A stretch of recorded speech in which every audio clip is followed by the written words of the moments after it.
grabs the hole shot in the Open A Pro Sport Pro-Am, first moto of the morning, with Ryan Surratt close in second place. These two were battling out yesterday, with Ryan Surratt grabbing the overall win. We'll see what's happening with Merriam today, if he's able to hold him off, while Surratt goes to the inside as they enter in the rhythm section, and Merriam's able to triple, double out.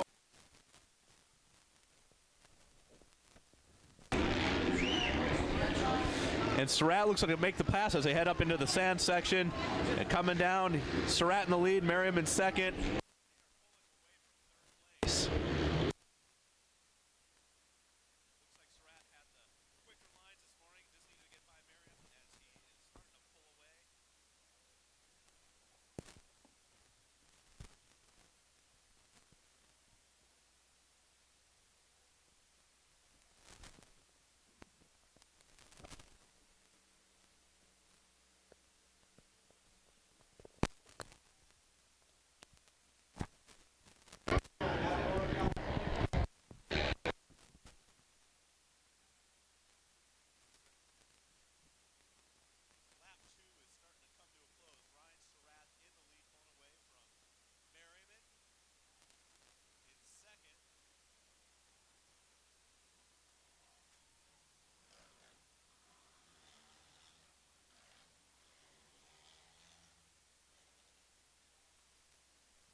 Go give him a radio in there.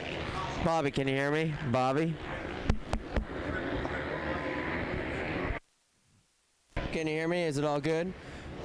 Bobby.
First, second, and third have really spread themselves out. Ryan Surratt on his Yamaha out in front, with Dylan Merriam out of Corona, California on his KTM, and followed by Kotaro Takahashi, St. George, Utah, on his Kawasaki. And we're getting a look at Merriam here in second place. coming down, hitting the off camber before heading back up the hill. Again, the west side being the sandiest part of the track before they come back down into a little more hard pack and ruts. Getting a look at the crowd here on a Sunday morning, day 3 of the AZ Open MX Championship, AMA sanction.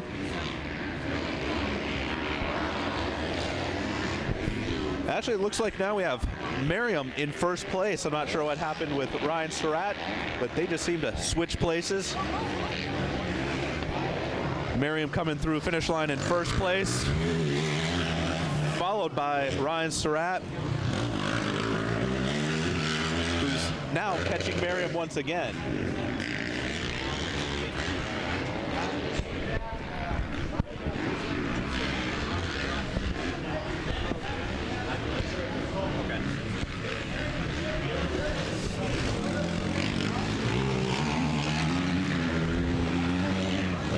And Merriam coming to the uphill triple, where the lap before is where Ryan Surratt went down, giving Merriam the lead.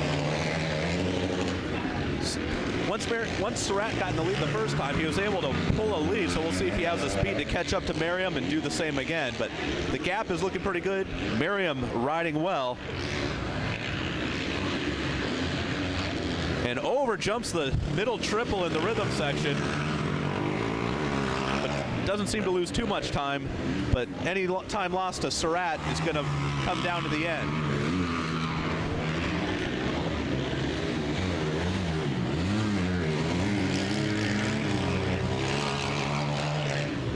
If you want to check out the lap times, get a couple windows open. One window for the live feed, brought to you by FMF, and click on the live timing, and you can get to see the lap times and positions of the riders. There's Ryan Surratt in second place. We're waiting for third place to come into view, and we'll see Merriam come into the front rhythm section here, currently in first place.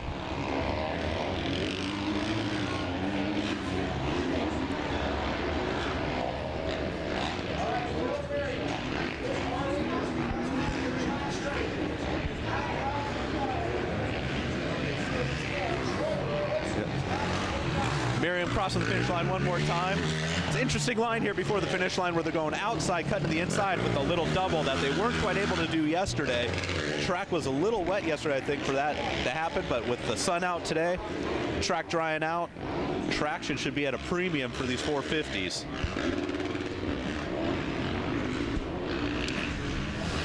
Merriam going through the high-speed Talladega turn, right coming off the start straight.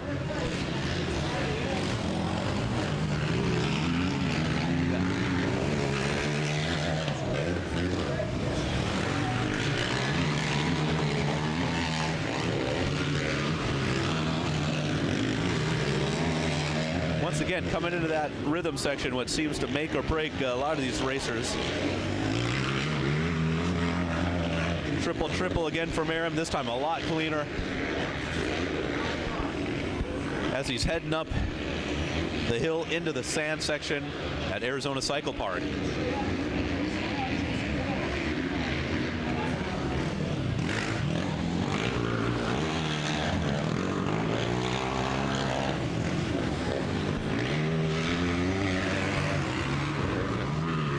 You actually start to see some shadows today. We got the sun out here in Buckeye, Arizona. Yesterday was overcast. I think the track is going to dry out a lot more, a lot earlier than it did last year.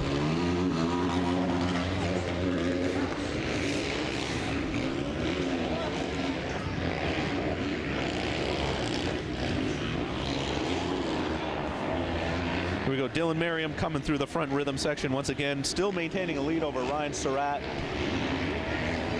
And it looks like Ryan Surratt's inching up on him, but it's nothing too noticeable. We go to the finish line right now, leading another lap. Merriman in first, Ryan Surratt in second.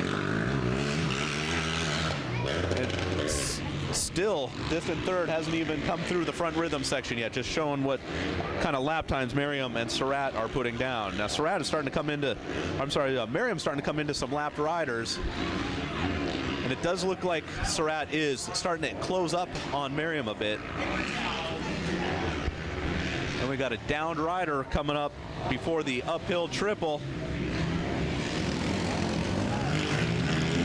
Merriam had to change up his line choice, going a bit more outside, may lose some time to Surratt.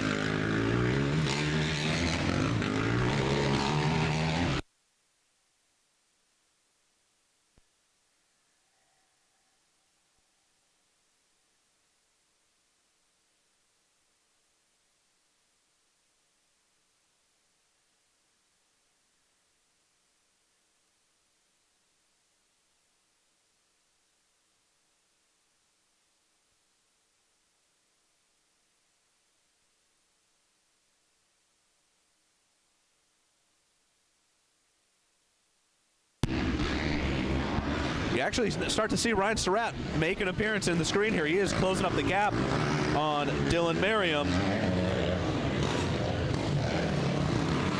as they head up into the last uphill section before coming back down to the front straightaway.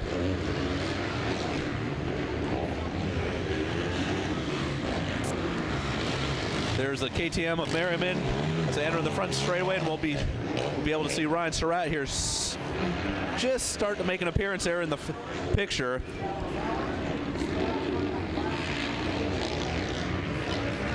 Here's that line going outside, inside the double, and the white flag coming out for Merriam, giving it one lap to go. A lot of work for Ryan Surratt. Surratt's gonna have to put in a quick lap and hope for a little mistake from Merriam for any chance for the moto win.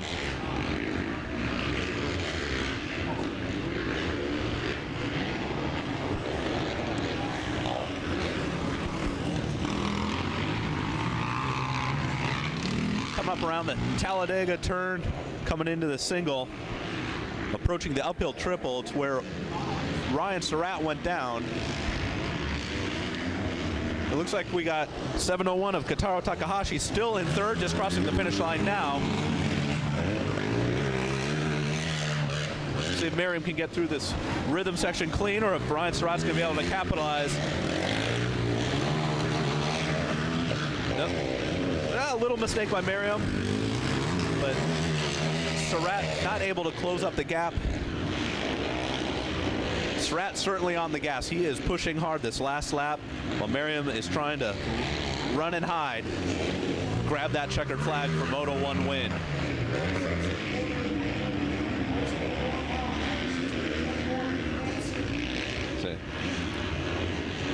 Jumping about halfway down number 8 into the braking bumps. Oh, and swapping out by Merriam, but he stays on the gas. The feet flying behind him. Surratt closes the gap now. And with that, with the finish line line choices coming up, we could see an aggressive pass. And we go coming up to the final couple turns. Merriam going inside, protect that line. Surratt trying to go around the outside, and Merriam takes a checkered win with Surratt in second place.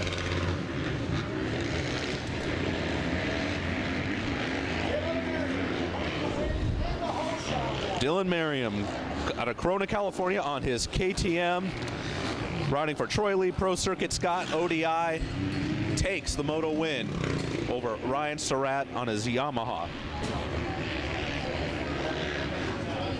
We're waiting for Merriam to come to the podium, but we're also waiting for third place to come across the line. Last time around was Kotaro Takahashi. And it looks like Kotaro is going to maintain that third place finish with number 595, Dominic Desimore in fourth place. Let's go to the podium and see how Merriam's race went.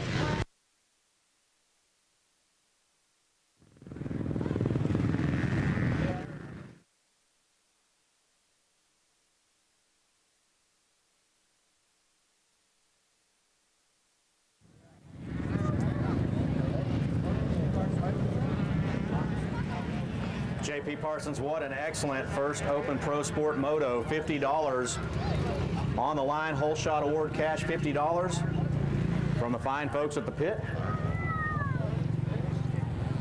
Donnie Plouffe over at the pit throwing in $50 for the opening Moto, both Moto Open Pro Sport whole shot cash award.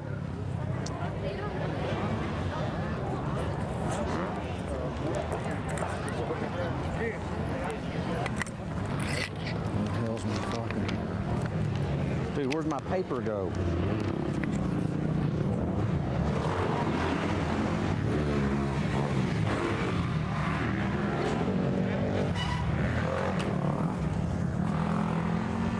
How many more guys are there?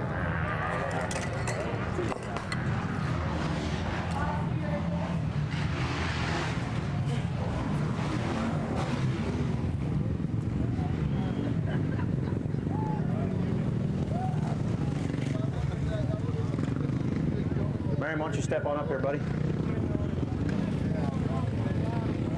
Hey, Ryan.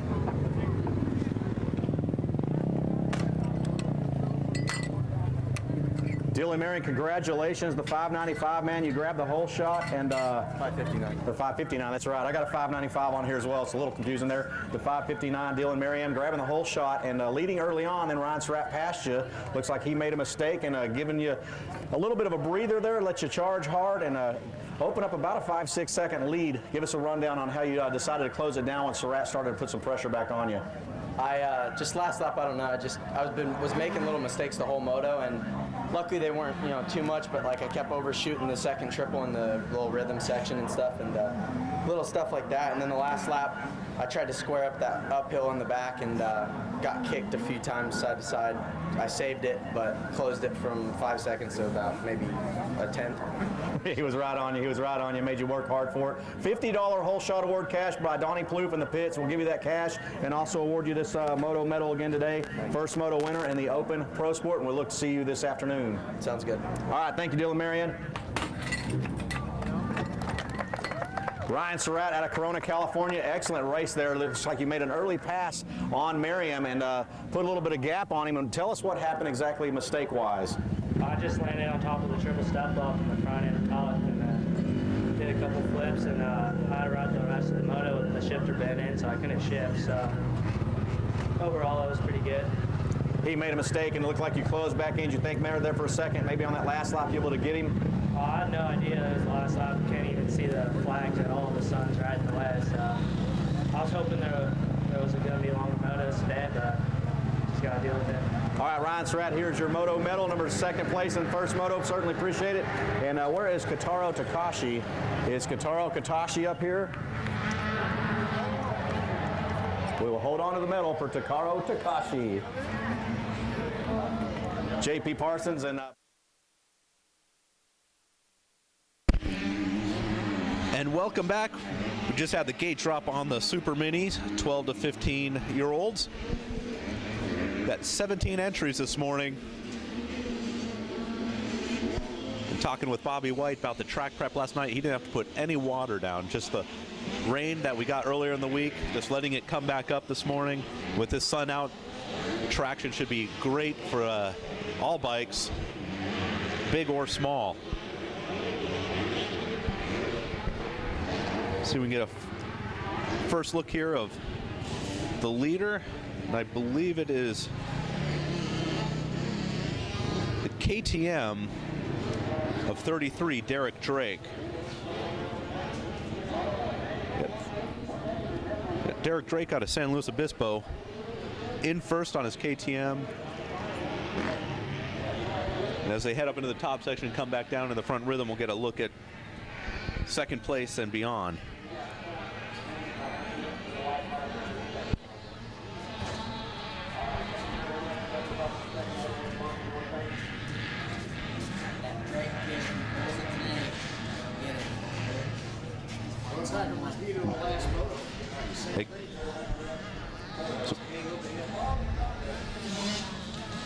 Coming up into the finish line is 33 at Derek Drake, followed closely by Perth, Australia's number 64, Caleb Gross, who's following third, 88, Connor Molinix.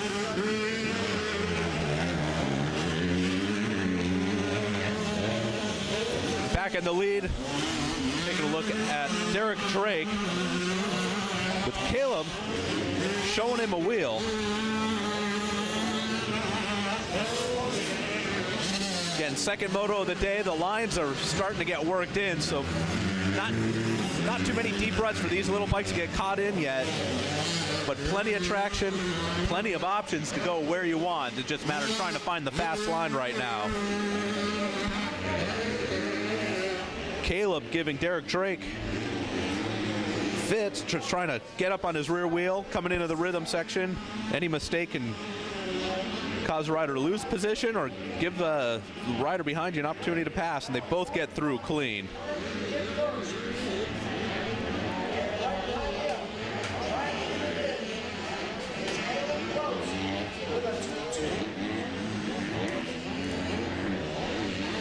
Both Derek Drake and Caleb Grotius have opened up a lead on third place. As they're coming down, number 8, you can tell that line is just primo right now at the top, where you just lay it down into the sand. Again, this is a bit of an off-camber corner, so trying to stay on the gas and still maintain your line while coming up to the uphill where the looks like the acceleration bumps and the hill starting to get whooped out a bit.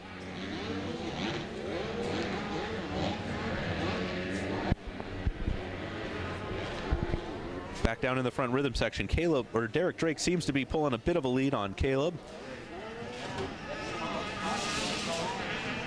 Or just be that Caleb is sitting back a little bit, tired of eating some roost, waiting for his time to make a charge and make a pass somewhere where he feels comfortable. The way Drake is riding at KTM,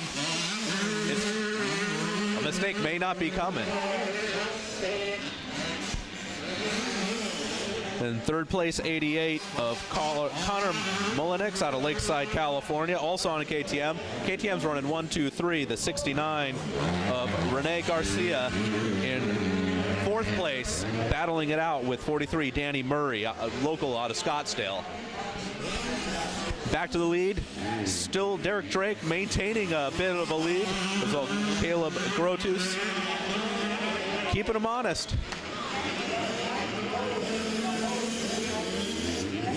One mistake by Drake. Caleb is right there to capitalize.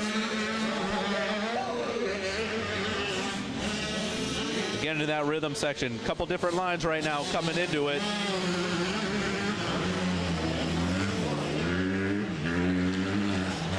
Both get through there cleanly, not giving up any, not gaining any time or losing any time. Caleb going up to the inside, pushing Derek Drake wide up top. Coming back down the hill, new leader. Caleb Grotius out of Perth, Australia, getting the lead, starting to pull a lead. Derek Drake falling off the pace a little bit. A large leap down number 8 for Caleb. You can get an idea how much they were standing up, going around that corner and seeing the bike jump up underneath them. That the bumps are already starting to make an appearance as they're coming around that sandy off camber back into the hill, trying to stay on the gas.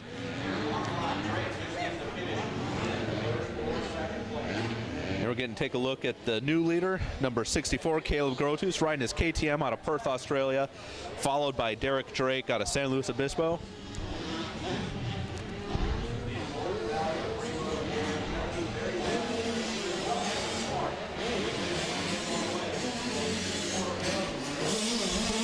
First place, 64, Caleb. Number 33, Derek Drake. Second place, losing a bit of time. And a lonely third right now coming across the finish line is the number 88 of Connor Mullenix.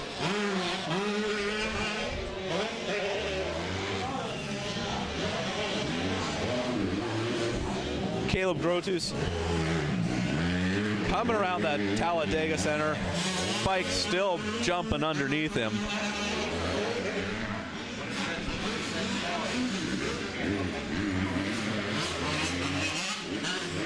Having to go a little wide on that uphill triple, then cutting back down to the inside. Again, that's an off-camber bike, the track falling away from you as you're trying to turn left.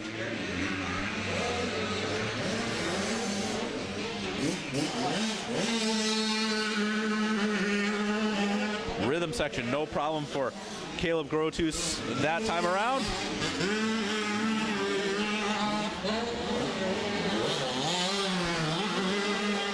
Again, we got a 3-moto format going on this weekend. Our leader, Caleb, went 2-2 in the first 2 motos, while Derek Drake went 1-1.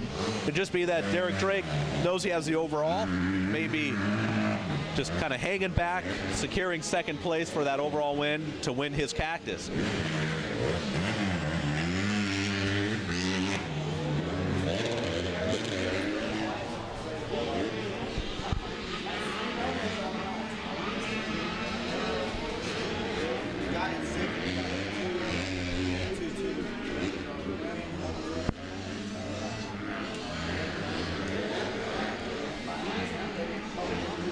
Caleb Grotus coming around once again, still has the lead, putting a gap between him and second place Derek Drake.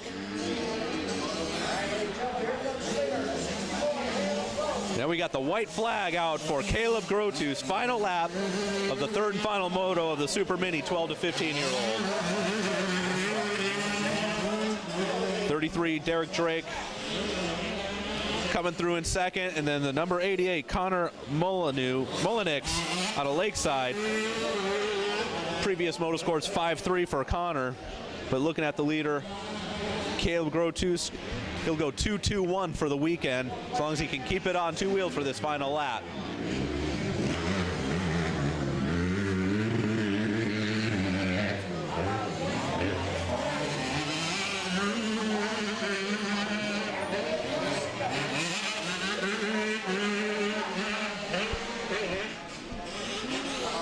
One last time through the rhythm section for Caleb. As long as he gets through clean, he should have the moto win in the bag.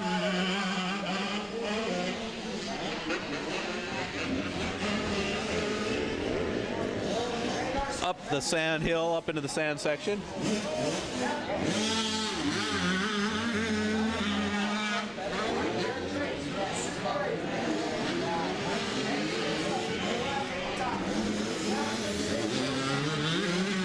How much Caleb is laying up here. No, he's still pushing. He's jumping halfway down that hill into the off camber, then right back up the hill.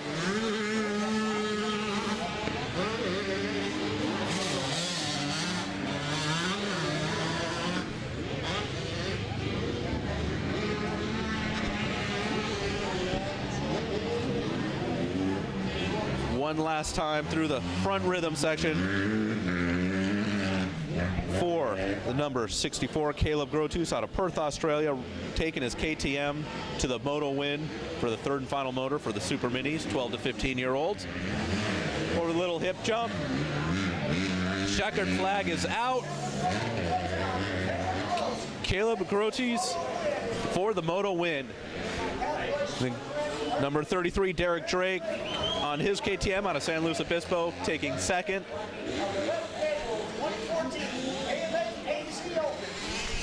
We'll take it to the podium, see how Caleb's race went, and then presentation for Derek Drake, won his Cactus. Check sound, JP Parsons, Shan Garcia up there on the mic. Caleb Gross, man, awesome ride there. You're from Austria, huh? Australia. Australia, all right. Man, great ride. What did it take to chase down Derek Drake? Did you make a mistake? I didn't get to see actually what happened. I was busy, but next thing you know, I was told that you're the leader. Yeah, I think he had some bike problems, so it allowed me to creep up a little bit on him and didn't have as much power just because of the problems, so I guess, yeah, that's what happened. Hey, that's racing. That's part of it. You were charging the entire time. You were there to capitalize on any kind of mistake he had. Yeah. Congratulations there, Caleb Gross. Any sponsors you want to thank? KTM Australia, M2R, Scott Goggles, my mum and dad for all the help, Jason and their family, Johnny, everyone for what they've done. Awesome, good job. Let's give it up, folks, for number 64, Caleb Gross out of Australia. Good job, bud. Thanks. And we'll get the number 33 of Derek Drake up here. He is going to be your Super Mini Class Champion. Your Super Mini Class Champion with Alex Hunter up here. Going to reward him the AMA #1 AMA plate. and the Cactus. Derek Drake, man, great ride. It sounds like you had a little bit of bike problems from what Caleb just told me. Is that exactly what the case? Yeah, well, the first 2 laps were fine, and then the other one just started sputtering real bad, and I just tried to keep ahead of 3rd place because I knew what the points were, and rode smart. Rode a smart race going into this with a 1-1, and then went back to 2nd position. That's only 4 points, so you had him covered pretty much points-wise. Yep. All right, any sponsors you want to thank? I thank my whole family, Orange Brigade KTM, Toy Designs, 2X, my mechanic, Spy, all my friends, thank you. All right, folks, Derek Drake, your 2014 AMA Arizona Open Super Mini Class Champion. Let's give a round of applause here for his effort going 1, 1, and 2 for the class title. Good job, Drake.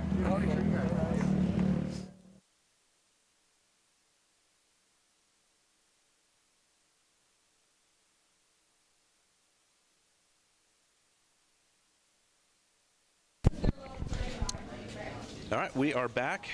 2014 AMA AZ Open MX Championship. This live feed presented by FMF. And right now we're just getting a look at the parade lap.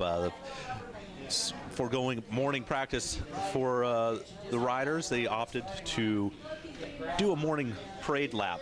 Right now we're waiting for the 51cc 4 to 8 age group, Open Limited, to complete their parade lap and make it back to the starting line.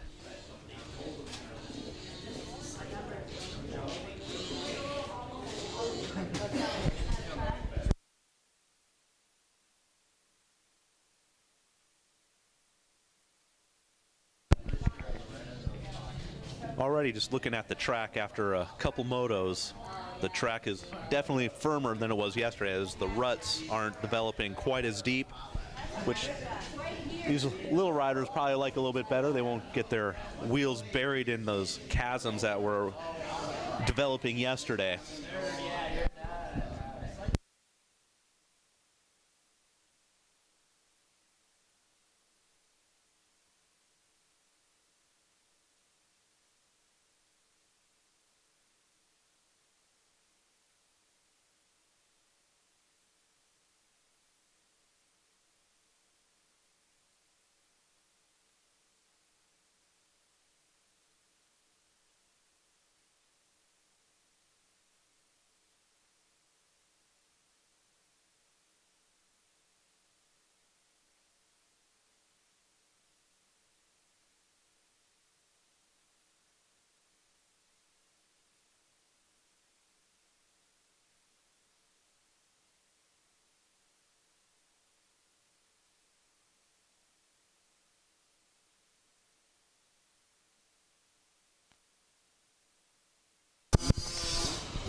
Yesterday was Brazen Dever out of Fraser Park, California with the moto win. So he'll be looking to get up front to try and secure a 1-1 overall, with Austin Camden currently in 2nd out of Las Vegas, Nevada.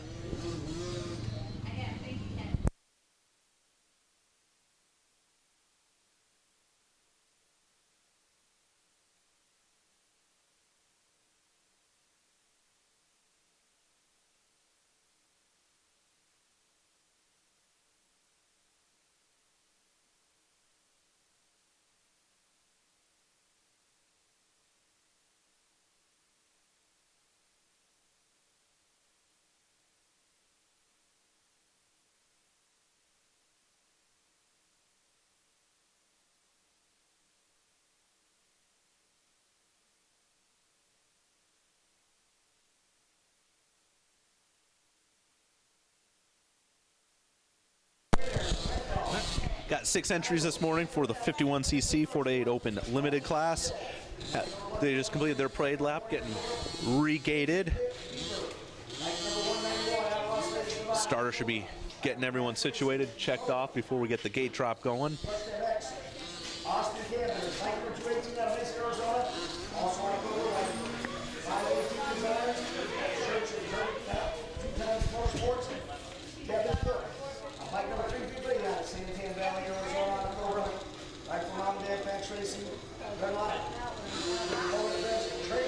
Gate drops on the 51cc Open Limited 4 to 8 year olds as they're making their way down that long start straight. Going taking the high line. I believe that is the Cobra of Brazen Endeavor, number 112. Followed by Dalton Cottle on his KTM. The Brazen doing what he needs to do to try and get the 1-1.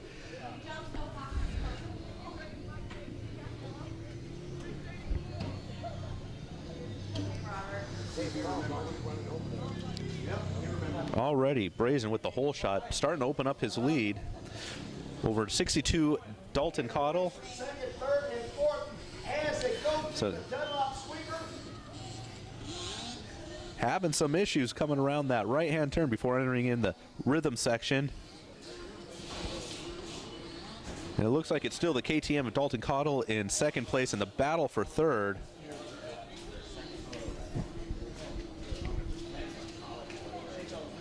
All right, on the line, race number 4, College Boys 16 to 24. In stage area, race number 5, two-stroke. Waiting for them to come down the sand. Still the number 112 of Brazen Endeavor out of Fraser Park, California. Putting his Cobra out front. Trying to get that power to the ground. Trying to get up those sand hills. And taking the long line all the way around the outside of, before coming in number 8. Coming down that hill, and watch the bike start to jump around as they're getting into the braking bumps. And nothing but a berm to hold them in as they hit the bottom there. It is a bit off camber.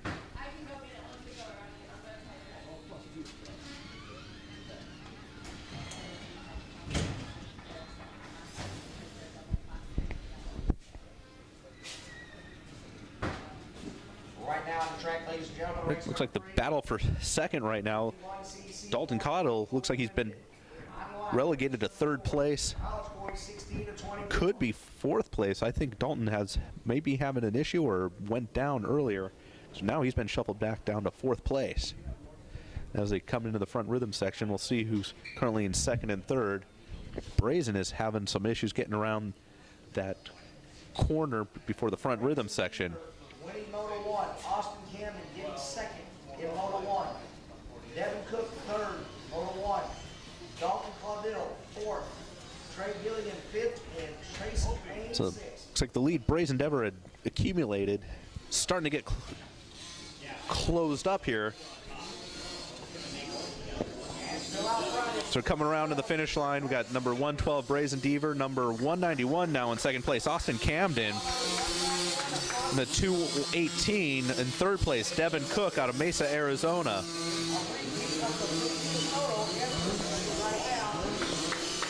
There's 62, Dalton Cottle in fourth place coming across the finish line.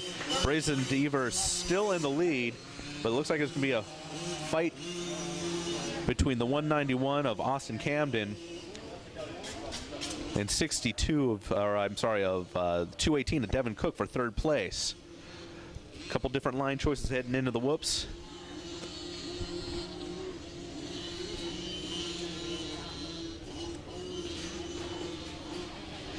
And it's Camden still maintaining his lead.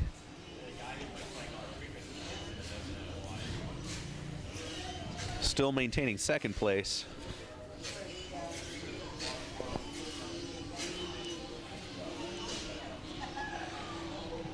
Devin Cook in third place as they're coming up to the uphill triple. Trying to get by Camden. Devin Cook taking third in the first moto yesterday. One of Austin Camden as they go to the number 4 tabletop. Oh, and Camden is able to lengthen his lead by doubling up on top of number 4, but heading into the rhythm section, these little bikes are only able to roll them, so it's keep it straight, keep the gas on.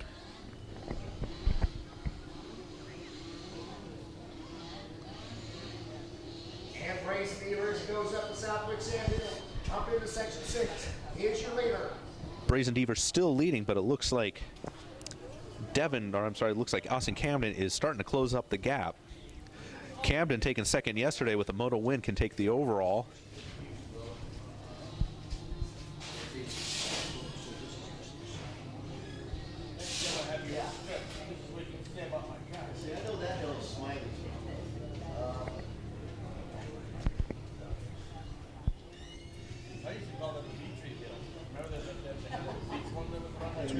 112, Brazen Deaver still maintains the lead, but Austin Camden starting to close up a bit. And as they head up the last big sandhill, back to the top part of the southwest part of Arizona Cycle Park. Once they come back down, remember the lap previous, Brazen had some issues into that right-hand turn coming in the front rhythm section. If you still have a mistake in there again, it's going to be Dalton Caldwell or Austin Camden capitalizing, hoping to take the lead.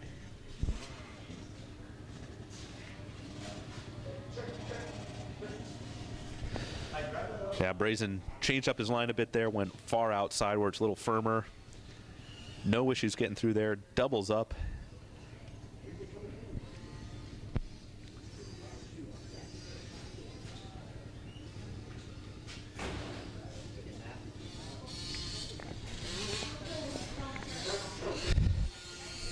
Yep.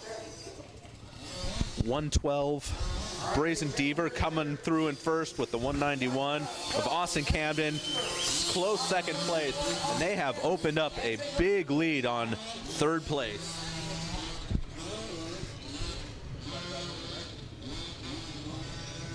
Brazen able to open up a few bike length lead further. Oh, and Camden goes down in the right-hand turn. Brazen Deaver is just going to open up a huge lead now. I'm not sure if there's enough time left in this moto for Camden to make up that mistake. But they had such a lead on third place, not an issue of losing any positions, as number 33, Trayson Payne out of Victorville, California, is coming around the finish line in third. So we're getting a look at Brazen Deaver still out in the lead, now by a long shot.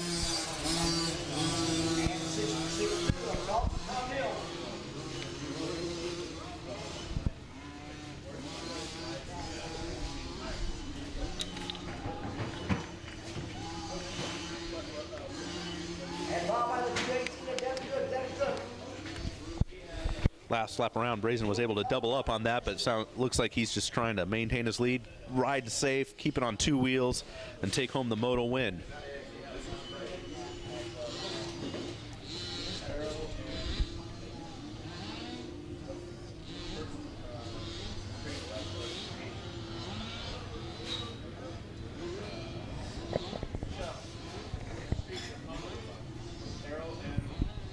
Right now we're getting a look at third, fourth, and fifth place.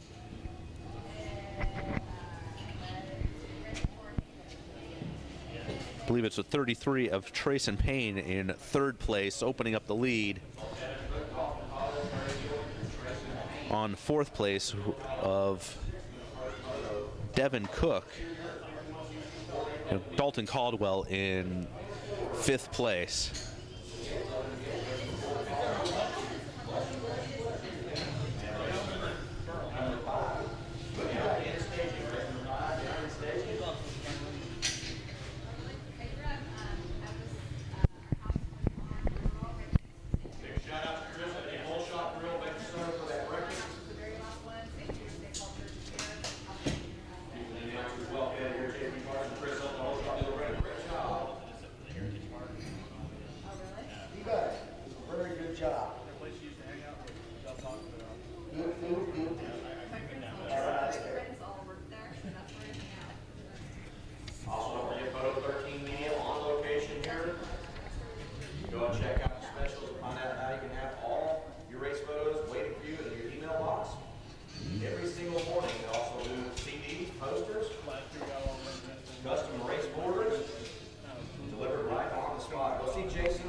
To the 191 of Austin Camden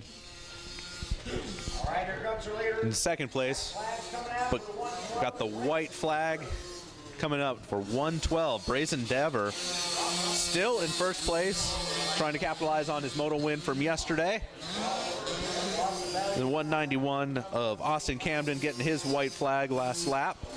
Second place. And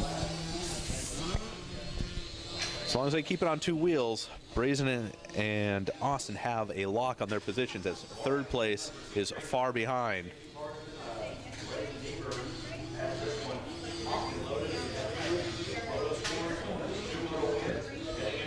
Brazen clean through the whoops, around that left-hander, and then on the gas as they taking the high smooth line there through the Talladega turn.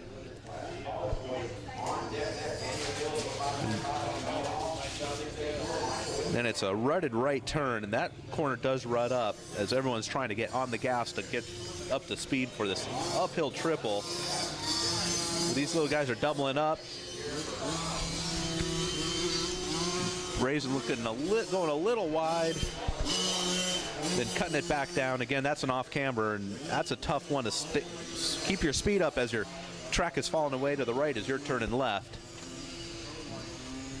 You can get an idea of how deep the ruts are coming into this right-hand turn before the rhythm section.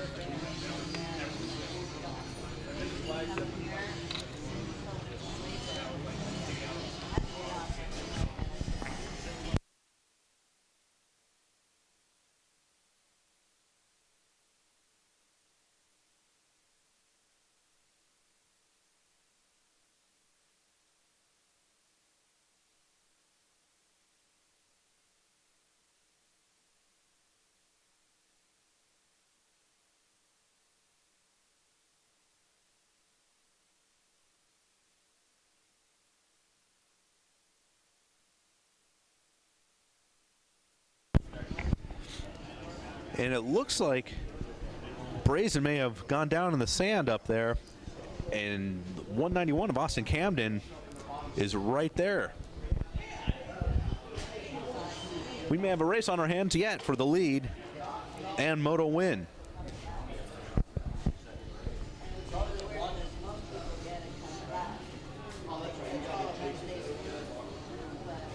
One last time up the sandhill into the tight left-hand turn before a couple doubles up on top. And my guess is Brazen is going to come down that hill and stay to the far left, the outside line, where it's a little bit firmer, a little bit flatter for these little bikes to get around. You won't have to deal with any of the ruts. There he goes around the outside, keeps up the speed, keeps up his momentum, and Austin Camden follows suit, but starting to inch up a little bit closer.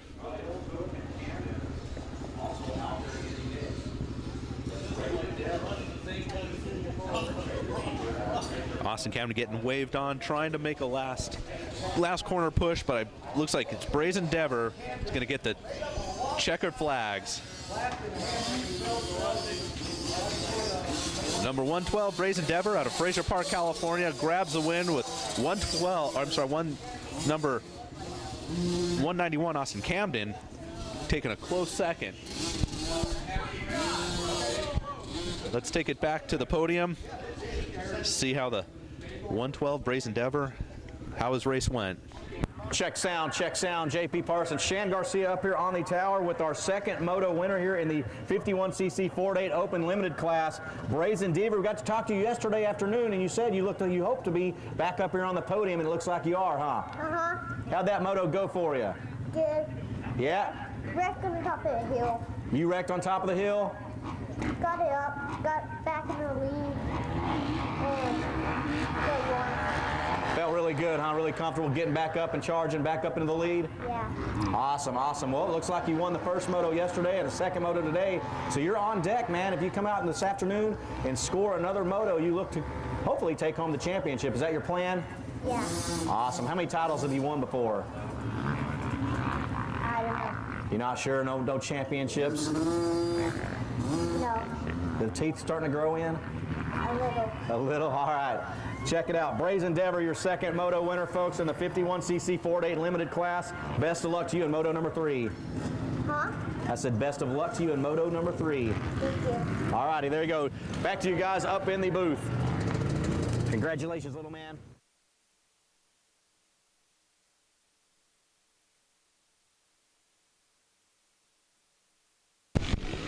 And we're back. 2014 AZ Open MX Championship is live feed presented by FMF. And we're on the parade lap getting ready for race number 4. College 16 24-year-olds B and C class.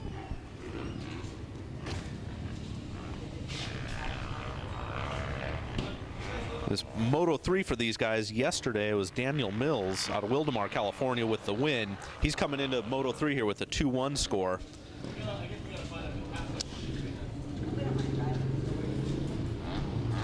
And Jonah Locks had a Moto 1 win, but did not start Moto 2. Looks like the overall is going to be between Daniel Mills and Andrew Junkin out of Lincoln, California. He has a 3-4 Moto score.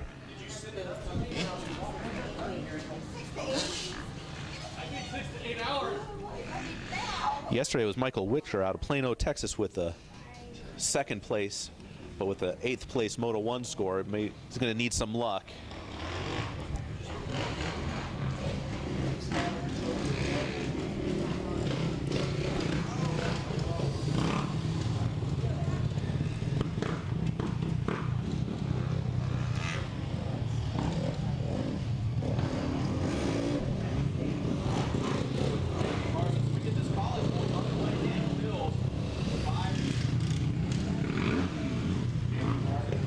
All right, wrapping up the parade lap, getting the riders in their gates.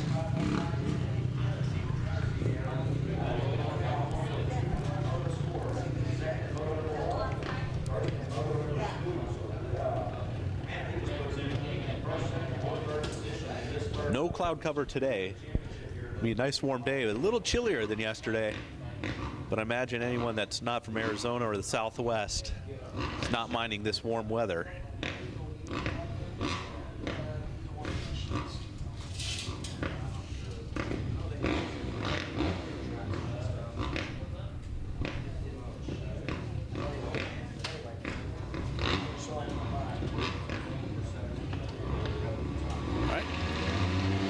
Gate about to drop. Everyone gets out of the gates clean. And from the way outside, it looks like it's the Yamaha.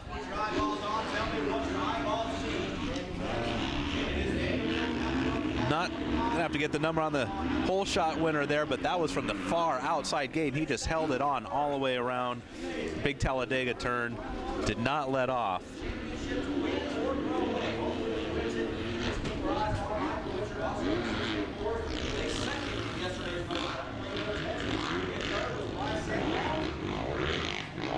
Everyone getting through the rhythm section clean, and it's on the gas all the way up Sand Hill number 6.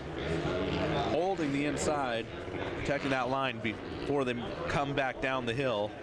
And this is a tricky corner. It's a real soft sand corner, so real easy to tuck that front end.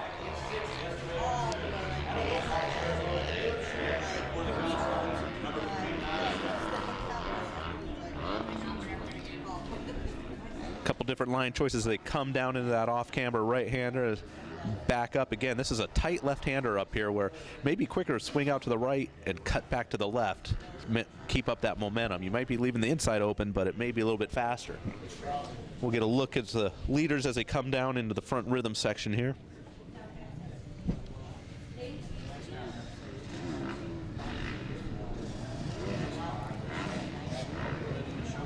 And it's the 525 of Daniel Mills, yesterday's Moto winner, today's hole shot winner, currently in the lead with 684 Michael Wichter, close second.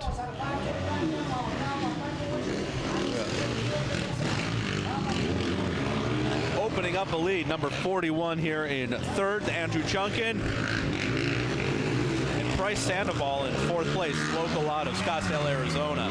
Back to the lead. Daniel Mills isn't pulling away. Wicker's keeping him close. Oh, Wicker just slams into that rut, trying to get on the gas and make a pass on Daniel Mills. Again, Wicker had a Moto 8 finish on the first moto, second yesterday, whereas Daniel Mills went 2-1 for this third moto. With the win, he should win his cactus for the day as well. Let's see a couple different line choices here. Wicker going to the inside. Looks to make the pass, but the momentum going outside for Daniel Mills. But Wicker able to hold it inside, keep up the speed as they go up the sand hill. We got a new leader, Michael Wicker out of Plano, Texas, riding for MSR and Scott. Daniel Mills trying to put a wheel on the inside there. We'll see who's able to hold it on a little bit longer coming down hill number 8. He stayed to the inside and protect. No, they both go outside trying to keep up the momentum.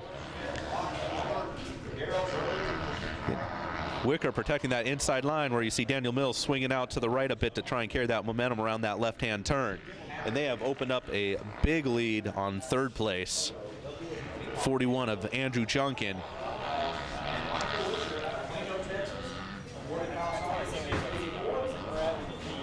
Oh, looks like Daniel Mills regained the lead up at top. There's a left-hand turn before you come down the hill. May have made the pass up the inside there. But Daniel Mills retakes the lead. Witcher in second.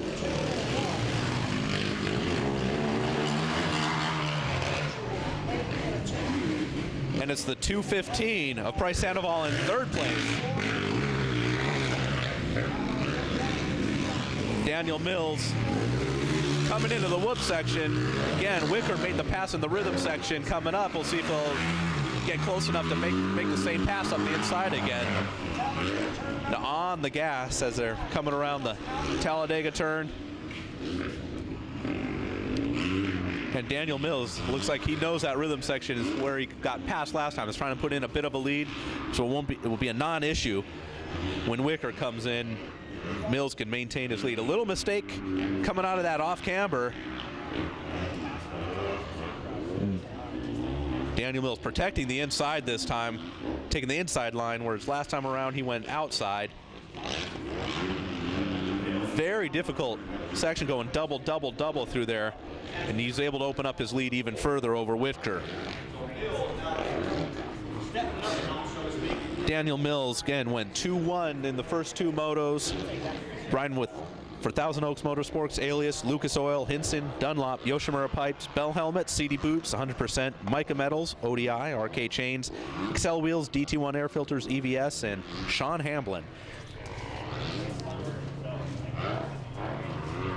And Mills opening up that lead. Witcher in second. And I believe it's still Bryce Sandoval in third place.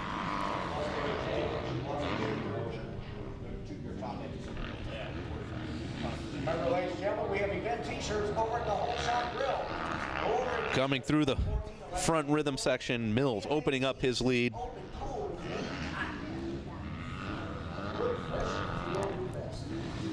Just getting a glimpse there of Whitaker in the background.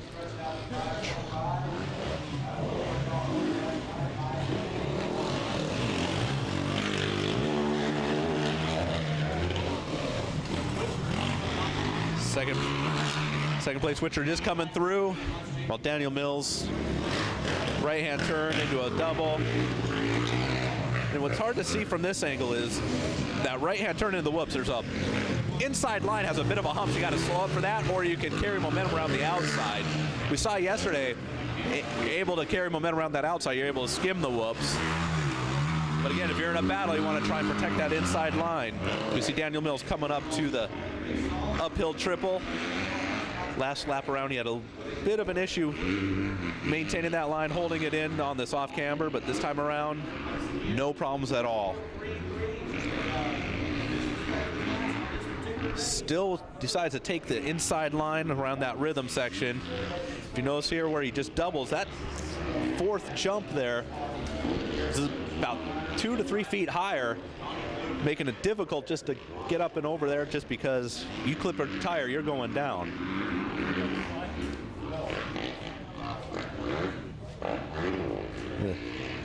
Soft sand section before heading uphill again.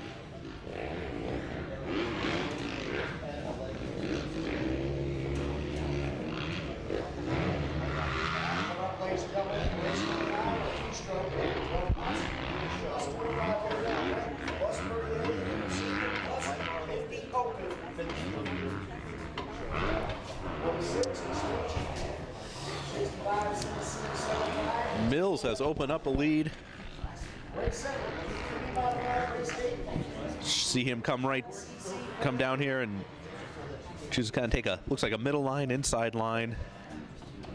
A little bit of style jumping over that first double into the front rhythm.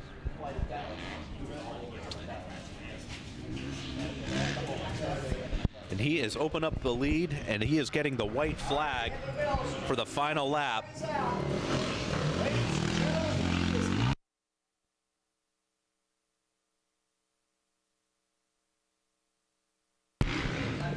Now in second place is the 2:15 of Price Sandoval, getting by Michael Witcher. Witcher, not sure if he's had an issue slowing down or if he went down, but yeah, it looks like he's just cruising now. Either bike issue or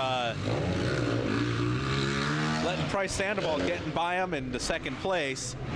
But I don't think there's any chance of Sandoval catching Daniel Mills, who has amassed quite the lead already.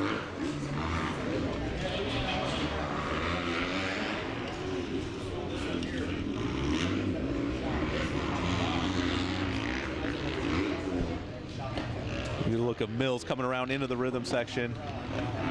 Double, single, double. Playing it safe, knowing he has the lead. He just has to bring it home to the checkers to get the overall win and win his cactus.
Checkered flag is out for number 525, Daniel Mills out of Wildomar, California, going 2-1-1, the college BC class. Mills winning his cactus with number 215, Price Sandoval, going 4-3-2 in the class for the weekend. Third place. Up here to the number 1 cactus for the 525 of Daniel Mills out of Wildomar, California. Man, excellent ride, Daniel Mills. Let him get his helmet off here with a 2-1-1, secures that championship for the College Boys 16-24. We've got the AMA number 1 plate here. Congratulations on that. You've got your cactus down here. We're going to hold up to you. And man, give us a quick rundown on how that moto felt, and you knew you had to ride pretty smart to secure just a championship. Yeah, I had to ride smart, you know. Witcher was coming in hot. He even passed me in the whoops, and he was riding so good. And then my buddy Jonah hurt himself yesterday, and he was a real tough competitor too. So I really hope he's okay. But that ride was really fun. The track's really good today. There's a lot more lines, and it's drying up, and it was so much fun. Awesome. Any sponsors you want to give a shout out to? I know there's a lot of people helping you on this program. Yeah, absolutely. I want to thank my parents, first and foremost, my mechanic Ty Bybee and his buddy Dell, who's been helping me out this week. And I got to thank Thousand Oaks Power Sports and Alias and Bell Helmets, 100% Goggles, Micah Metals, Works Connection, Ride Engineering, Hinson Clutch Components, Yoshimura. Man, just everybody, thank you so much for all the help. Congratulations one more time. Let's give it up, folks, for Daniel Mills, the 525 out of Wildomar, California. Back up to you guys in the booth. Excellent ride. Yeah, let me help you get situated. Put your helmet on.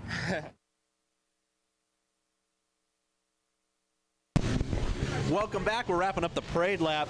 Got a few classes going here in race number 5. The 2-stroke 12-year-old plus BNC class, the plus 25 open, vet plus 30A, and the senior plus 50 open. Got 4 guys 50 years plus. They'll be racing today.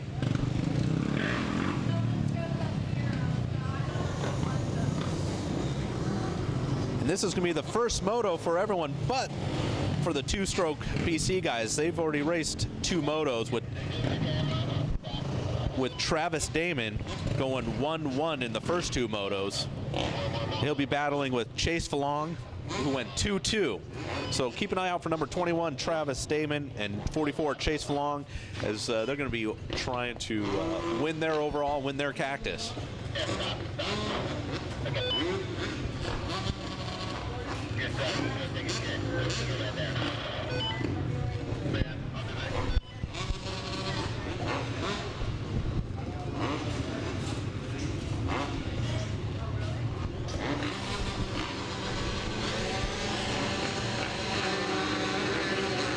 First gate drops, obviously the 2 strokes.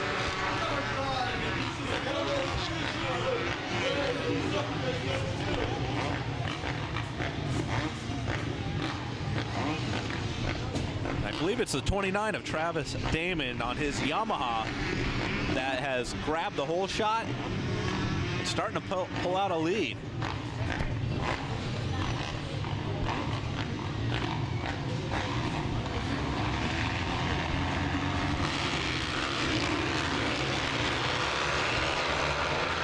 Second gate is dropped.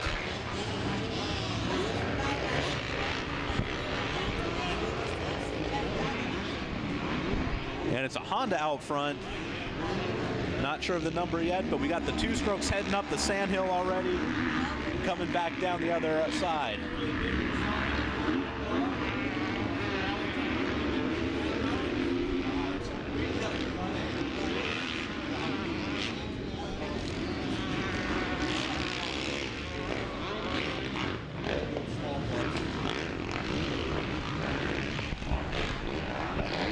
Strokes making their way up to the southwest part of the track. Up top, there's a couple doubles before the left-hand turn back down the hill into the front rhythm section. We'll get our first look of the leaders, see who's battling for what position.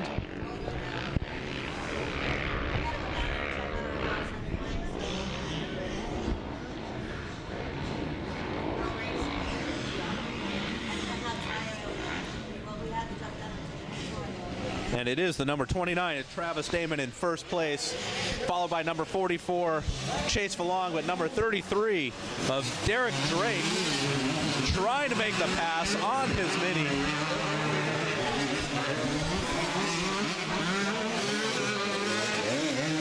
Derek Drake all over the 44, Chase Falong, making the pass over the double. Will he beat him to the turn? Beats him to the inside line and for the whoops.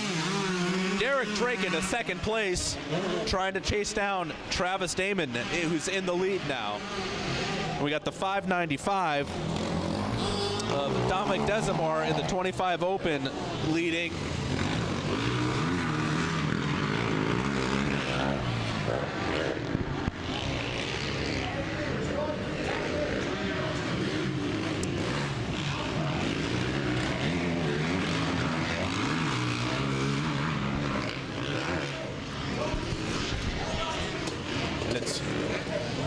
And it's Travis Damon still in the lead on the 2-stroke race.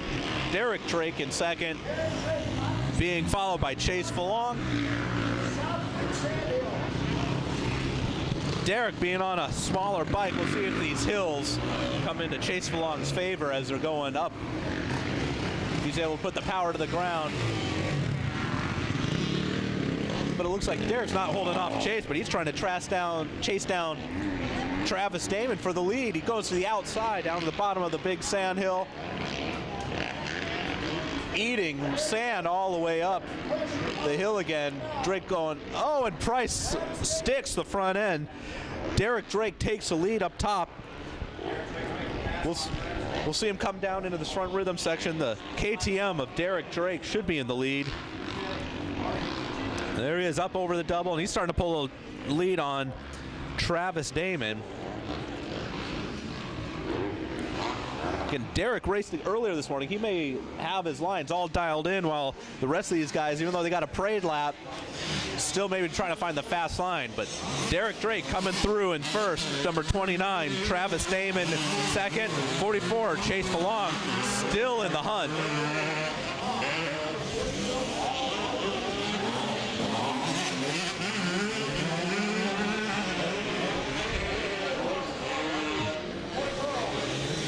Derek Drake putting his bike out front, inching out the lead. We still got the 595 of Dominic Desimore out of Paris, California on his Honda. Putting in a ride, leading the number 123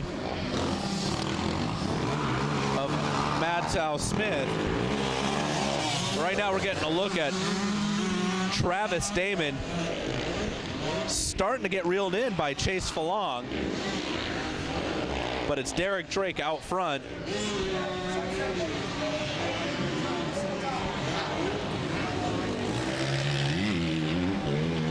Both Chase and Travis getting through that rhythm section, same rhythm line, getting through cleanly.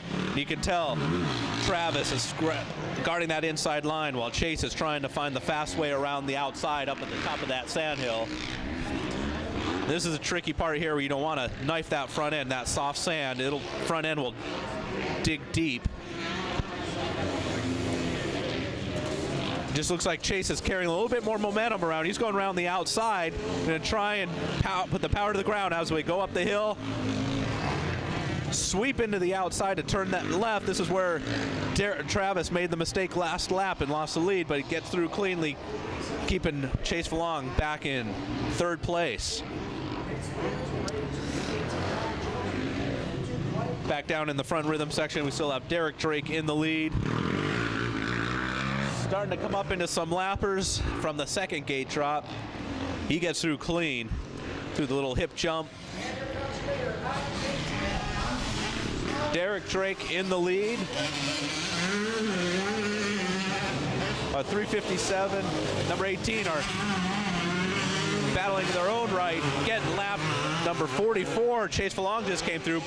He had passed Damon.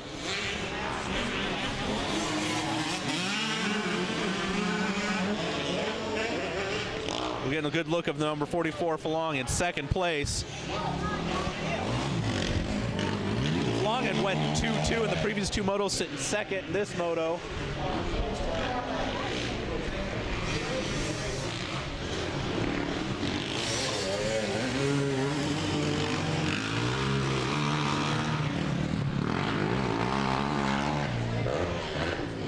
Derek Drake still in first place, coming into the rhythm section. Chase Falong in second place. Here he comes, got a glimpse of Chase as he's going through the rhythm section as Derek is getting up to that sandhill.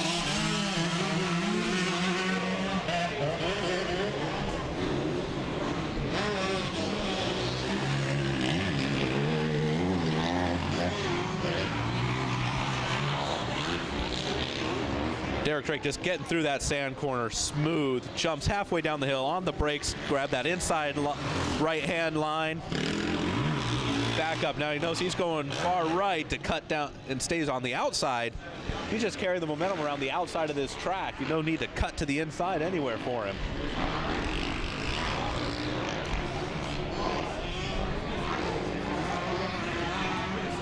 There's Derek Drake leading the two-stroke B and C class.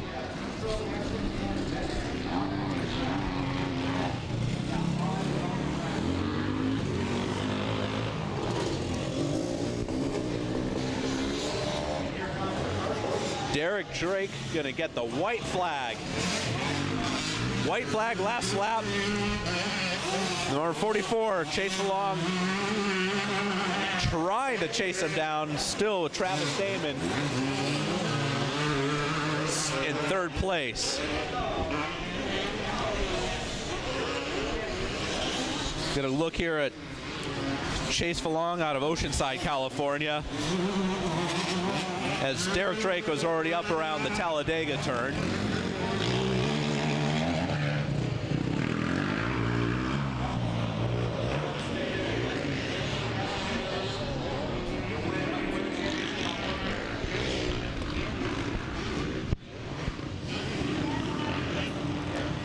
Derek Drake out in the lead, and you get a glimpse behind there. Chase Falong isn't giving up. He's trying to track down Derek, but Derek getting through that rhythm section clean. And it's just on the gas, up the hill. We'll see if Chase is able to give chase and track down Derek.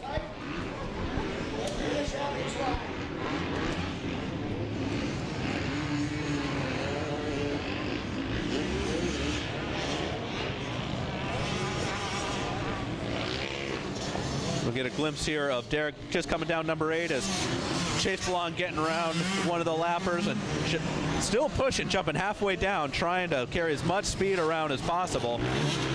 You'll see Derek around the outside there, just holding on the gas, not slowing down to try and get the inside.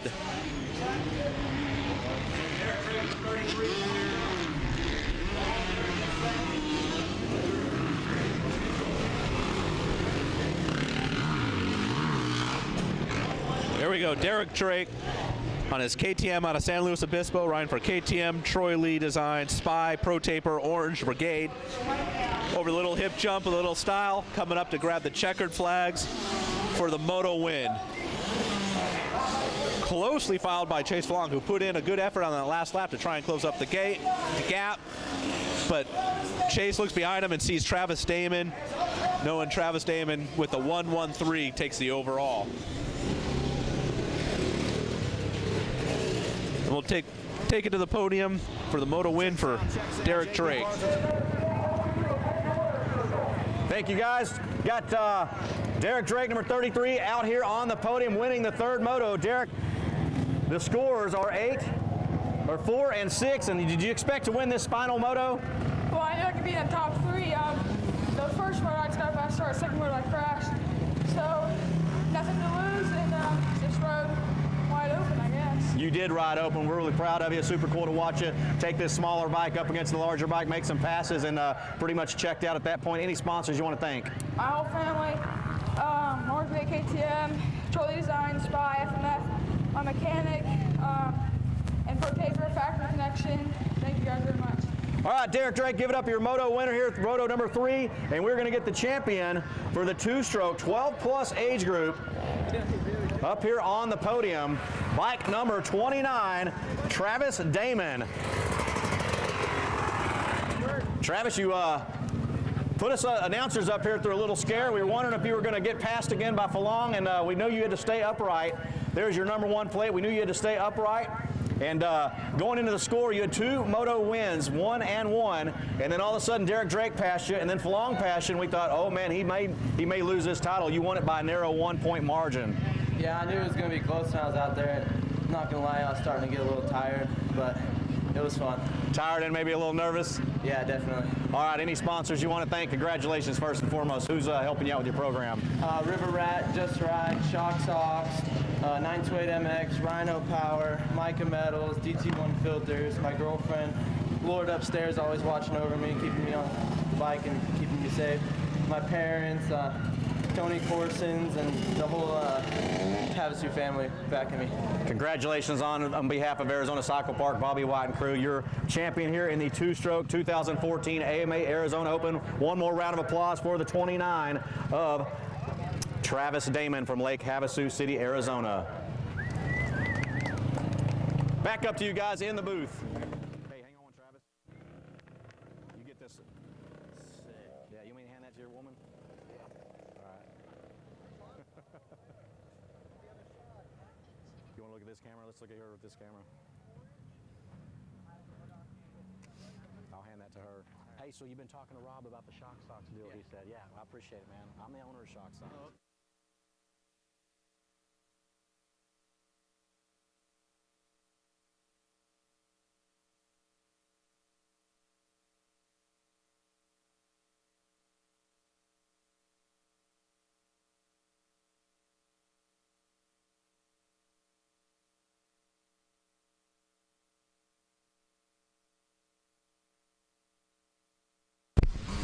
All right, we are back at the 2014 AMA AZ Open MX Championship. Just wrapping up the parade lap for the 65cc 10 to 11-year-old mods. We're also having this gate the 7 to 9-year-olds. And this is their going to be the 10 to 11-year-olds, their second moto, where the 7 to 9, this is going to be their third moto, going for their Cactus.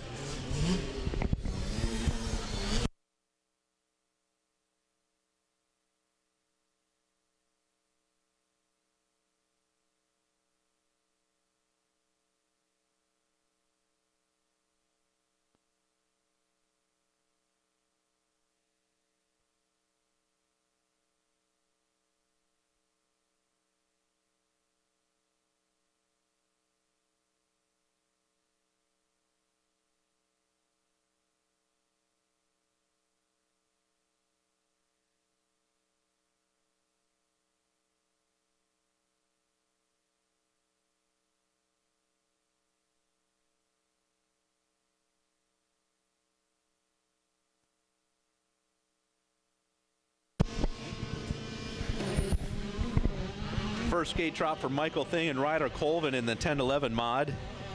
Michael Thing taking the moto win yesterday. Ryder Colvin in second, so it's just a battle for the overall. Whoever wins this one wins their overall for the 10 to 11 mod.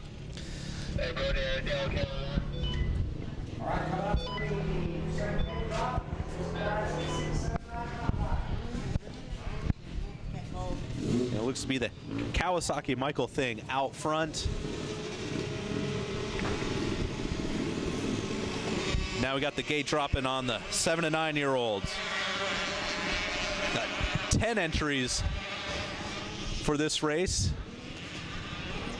And they did not let off at all going up into Talladega. Just carrying the speed. And I believe that's the great Gage Wilcox on his KTM at the whole shot in the lead. Here's the 211 of Brock Bennett. So the way the numbers are working on this, it's going to be a very, very tight race for the championship. Wilcox This in Super 8 rhythm section. Foul on Brock Bennett. 5 laps and now it's a stretch of the Bennett right now with a 3-1. Gage Wilcox out in the lead right now with a 10-2 motor score, with Brock Bennett with 2-3 moto scores. We got 3 guys that could actually possibly be champions, be a champion in this moto. Brock Bennett giving chase to Gage Wilcox. Gage riding out of Stansbury, Utah, coming down south. Most of his friends are getting ready to ski while he's down here racing moto in the sun. Getting a little bit of a lead on, looks like 211 of Brock Bennett out of Bakersfield, California.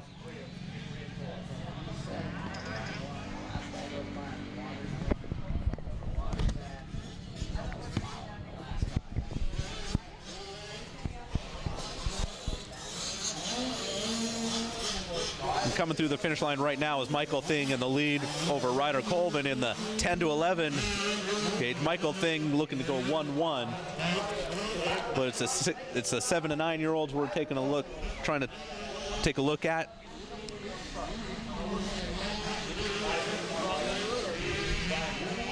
Right, and it is the 101 of Gage Wilcox, followed closely by Brock Bennett for 1-2, number 45 on the KTM. Slade Varola in third place.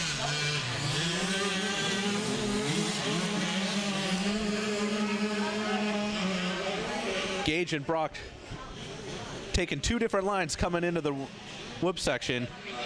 Brock Bennett a little bit quicker there, closes up the gap. Gage able to stay in the lead as they head into Talladega. It looks like that KTM's able to pull the Cobra a little bit. As Gage opens up the lead. But any mistake Wilcox makes, Bennett will be there.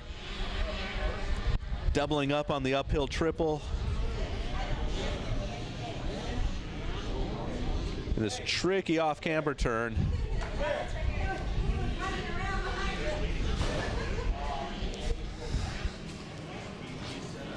Bennett closes up on Wilcox, heading into the rhythm as they double in. Then it's just rolling out, just trying to go as fast as you can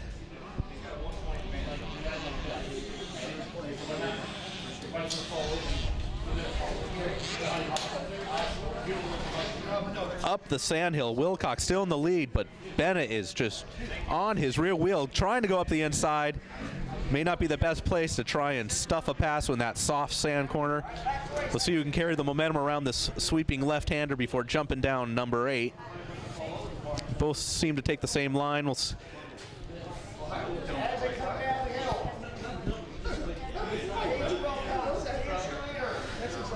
Wilcox with that KTM pulling up the hill. The tight left-hand turner, Brock Bennett sweeping the outside. We'll see if he was able to carry his momentum before the left-hand turn down into the rhythm section. And they are catching up to the 10, 11-year-olds. Michael Thing in first, Ryder Colvin in that class. And it's a 2:11 of Brock Bennett in the lead. He must have got the inside up on the top part before coming back down to the track. So now we got Brock Bennett in first, Gage Wilcox in second.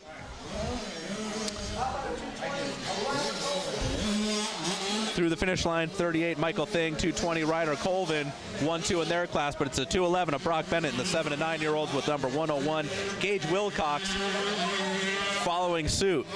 Brock Bennett's had a consistent weekend, going 2-3 in the first 2 motos, but it'd be nice to win his Cactus with a moto win. And they are catching up to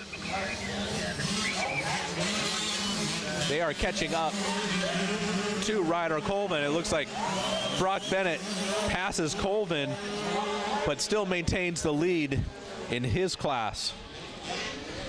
Gage Bennett now coming up to Colvin. Brock Bennett now setting his sights on Michael Thing, the leader of the first gate drop, scrubbing up that uphill triple, doubling up. I think Brock Bennett's found a few fast lines, feeling a little confident. Airing out over jump number 4, clearing it no problem. Brock Bennett coming in, doubling into the rhythm section. Looks like he's going to put the pass on Michael Thing.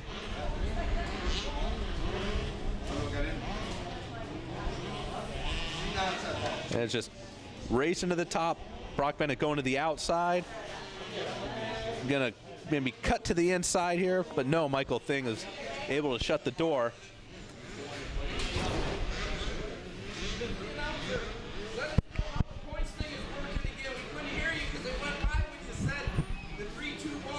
Okay, here's the where it stands right now, ladies and gentlemen. If Brock Bennett stays where he is, he will be our class champion with a 3-1-1.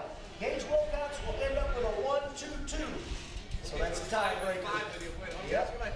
Each one will have 5 points, but the final moto will be decisive moto. Brock Bennett taking the lead in the moto, first overall in his class as well. It will be down to the checkered flag. Right turn flag. Right turn flag, Brock Bennett. Coming up is 2:11 Brock Bennett out of Bakersfield, California. Leading the moto, leading his class, looking for the moto win today after going 2-3 previously. Number 38, Michael Thing, second overall in the moto, but first in his class, leading the 220 of Ryder Colvin in the 10-11 mods. And then it's the 101 of Gage Wilcox, second place behind Brock Bennett in the 7 to 9-year-old. Brock Bennett getting through those whoops cleanly. Takes a look behind him to see what kind of lead he has.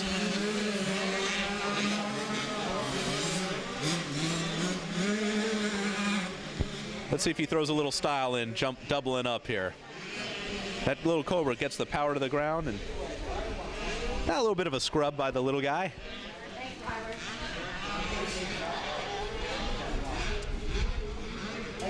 Yeah, you can see some of the G outs there coming up to this big tabletop number 4. Little seat bounce doubling in and just rolling the rest out.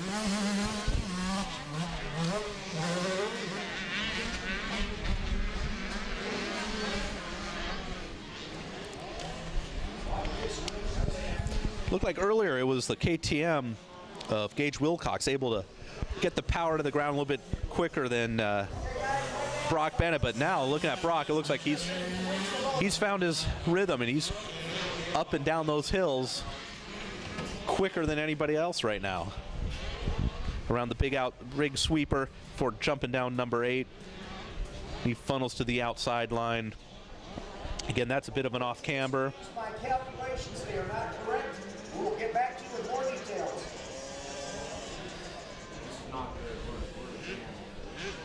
Race schedule says mod.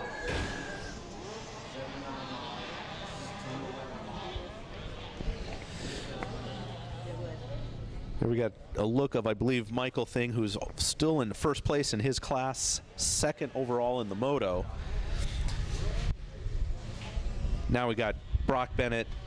Looks like he's feeling a little confident out there in first.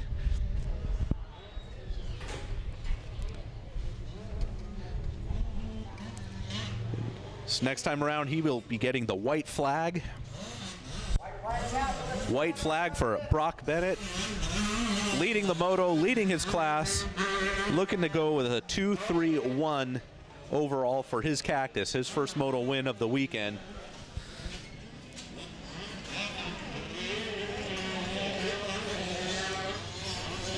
Just giving you an idea of the lead, we got Michael Thing in the 10-11 class, followed by Gage Wilcox coming around across the finish line right now. Michael Thing leading his moto, second overall. Gage Wilcox making the pass for second overall in the moto and second in his class. Ryder Colvin, or Michael Thing still leading Ryder Colvin in the 10-11 mod class.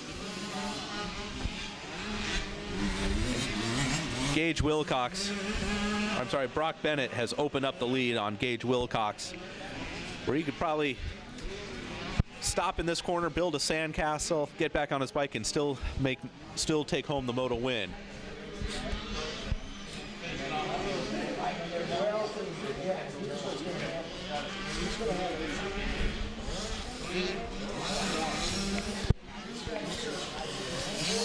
One last time for Brock Bennett, up Sandy number 6. And with the sun out, those sand corners are going to dry out quicker than yesterday, and it's going to probably be a little looser, a little bit siltier than yesterday. So these riders are going to have a tough time trying to maintain speed and get around cleanly. Brock Bennett and Slade Barola.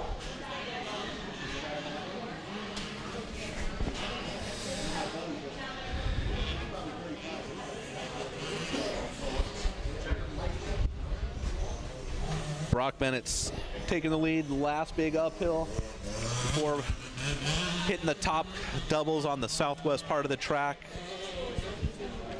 Be making a return down into the front rhythm section.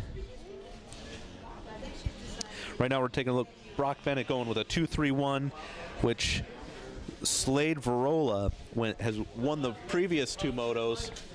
We'll have to see where he finishes. So the overall Cactus in between Brock Bennett and Slade Varola. Brock Bennett slowly coming up, taking the checkered flag. The first moto win of the weekend for Brock. Now we're going to take a look at where Slade Varola is coming up, because it still looks like Gage Wilcox in second place. He'll finish the weekend at a 10-2-2.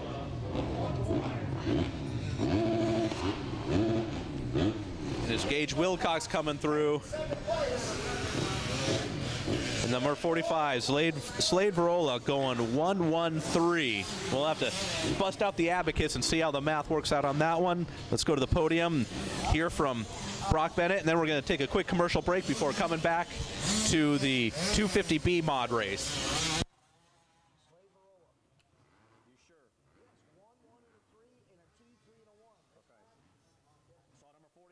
Slade Varola.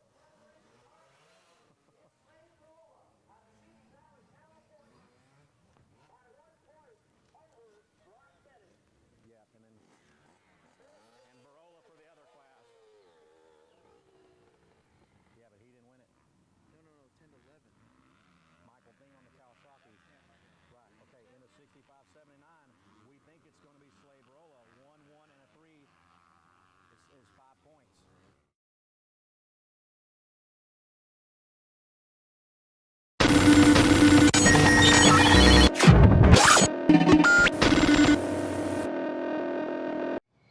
Years ago, FMF came to life with a spark.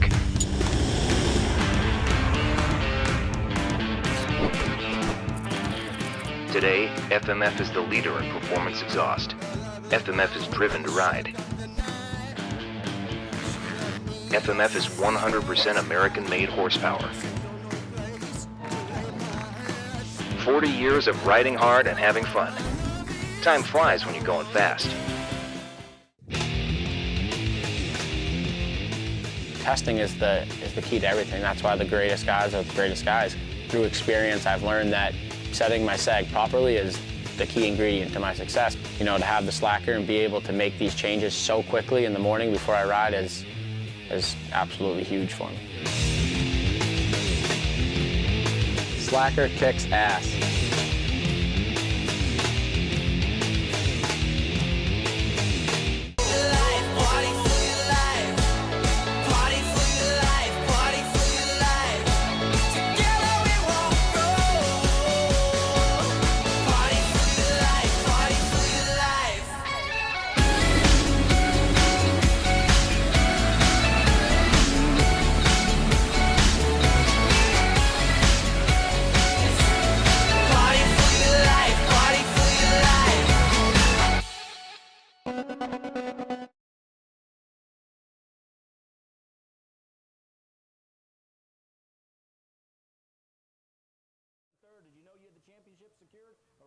Nervous of losing it? I was a little bit nervous. Yeah. I see that big old smile. You're really excited right now, really proud, huh? Yeah. Who all is helping you out in your program? I would like to thank X-Brand Goggles, Terry, ASV Levers, One Industries, PAX Racing, Not Suspension, everyone else, thank you. All right, there we go. Your champion here in the 65 7-9 mod class. Let's give a round of applause for Slade Rollo out of Simi Valley, California.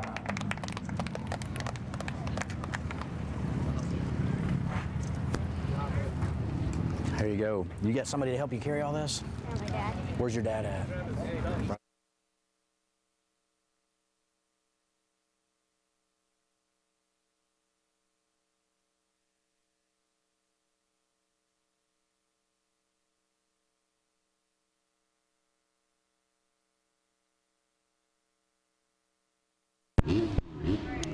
Welcome back to the 2014 AMA AZ Open MX Championship. This live feed presented by FMF. We are getting ready for the gate drop on the 250 feet mod, where Sean Cantrell has gone 1-1 the previous 2 days. And it looks like it's going to be maybe more of the same as he grabs the whole shot on his Troy Lee Designs Red Bull Lucas Oil KTM.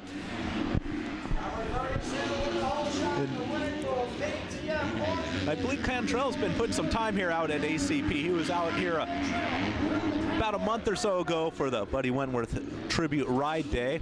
Probably putting in a little practice knowing he's coming out here at the AZ Open. And he grabs the inside line before this rhythm section.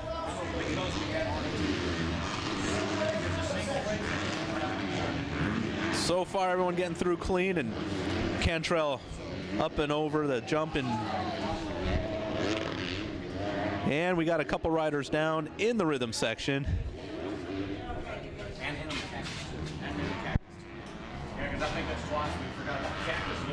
Oh, and then we got, looks like third and fourth place got tangled up in that sand section. That's real soft down there where you can get a front wheel stuck, but it's Cantrell still maintaining his lead. Coming up to that left-hand turn before the couple doubles up at the top. Carson Carr with a 4-4, Gator Mills with a 3-5. Those are your top contenders. Cantrell making his first appearance, the rhythm section in this moto. We'll get a look and see who is coming through in second place as well. Cantrell going outside in, almost bears the front end, coming in that little double, and it's the 525 of Daniel Mills, who just got done racing a couple motos ago. But it's Cantrell maintaining the lead. Getting through that whoop section easily and smoothly.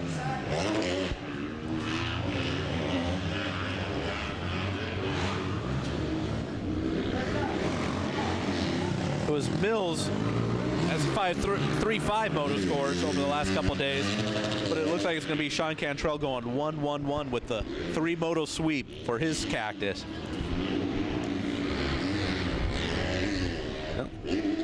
Cantrell opting for that inside line where he's able to double through, and he's the only one doing that. Mills tried to do it as well, but looks like he got hung up on that third or on that fourth jump where it's a little bit higher.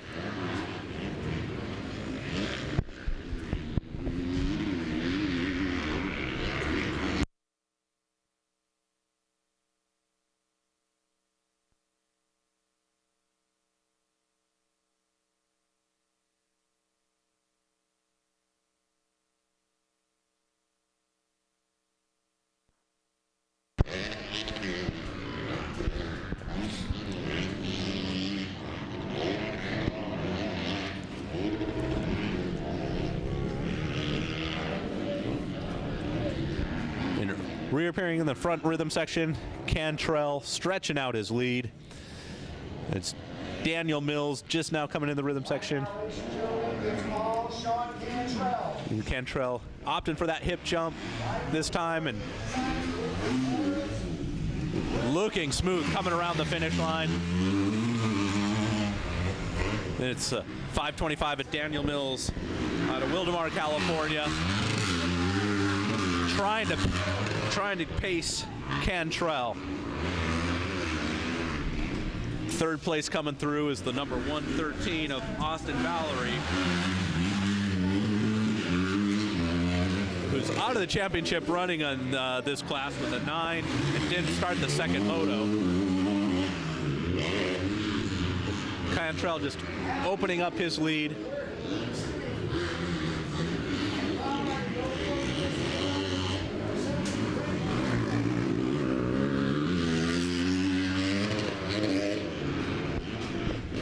Cantrell coming into the rhythm section again, going double. We'll take a look at Mills, see if he got a little bit scared last time. Almost going over the bars, trying to double. Mills entering in the rhythm section. Nope, doubles through clean and out of the rhythm section. As he's heading up number 6, Cantrell's already up number 7, making his sweeping left turn before jumping down number 8.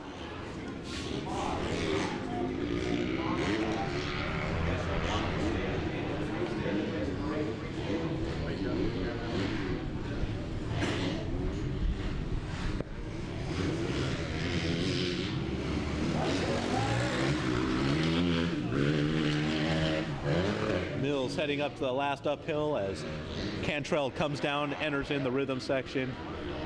Able to scrub a little bit coming over that double.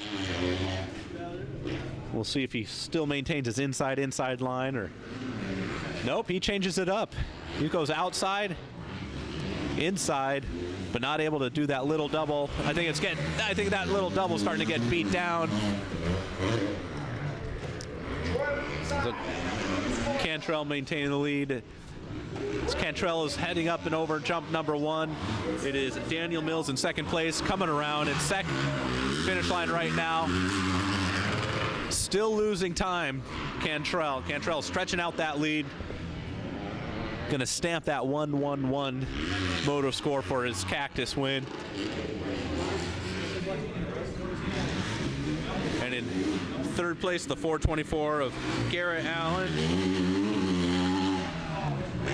He has a 2-2 motor score, so 2-2-3 should secure his second overall. Fourth place, Braden O'Neill, who's gone 5-3 in this class so far this week.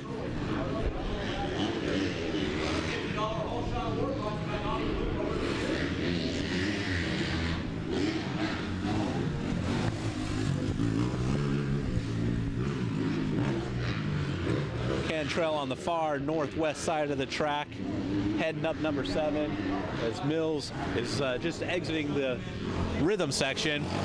You just go ahead and take a look at the lap times to get an idea of the time that Cantrell is putting on the field. I don't know. Somehow.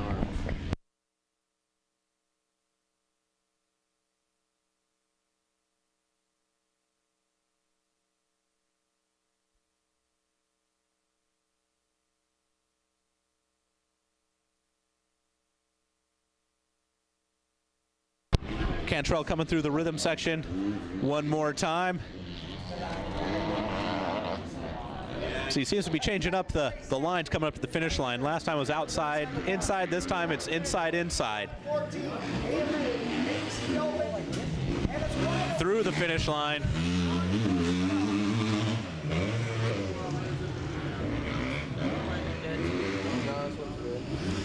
Last time Mills was coming around the finish line as Cantrell was going up jump number 1, but Cantrell has just laid down the pace where Mills is just coming through the finish line right now to give you an idea of the gap that Cantrell has put on second place.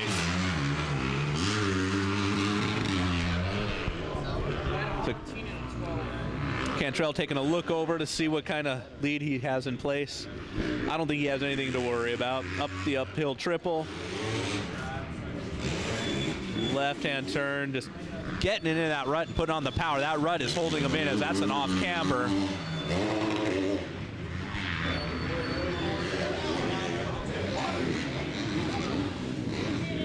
Yeah, just pulling the bike up and over that 4th jump, which is about 3 feet higher than everything else in that rhythm section.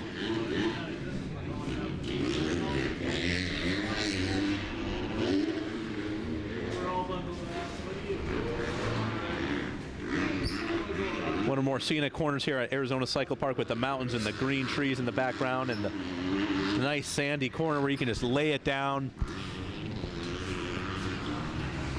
But then you got to jump down number 8 into those big bumps, come around up the hill where Cantrell is now. It's getting whooped out. A couple doubles up there on the southwest part of the track before making that left-hand turn coming down into the front rhythm section where all the spectators are lined up. Take a look at Cantrell as he is leading this 250B mod class. Let's see, last time it was inside. I bet he goes outside this. No, proving me wrong. He's going inside again. He must have given the outside line a try a couple times, the inside line a couple times. He prefers the inside. As he comes past the mechanics area. Got the last lap going for Sean Cantrell, who's going to on his way to secure a 1-1-1 moto score.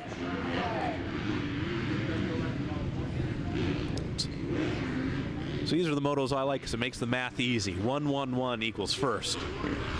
No denying that. Cantrell taking his Troy Lee Designs Red Bull Lucas Oil KTM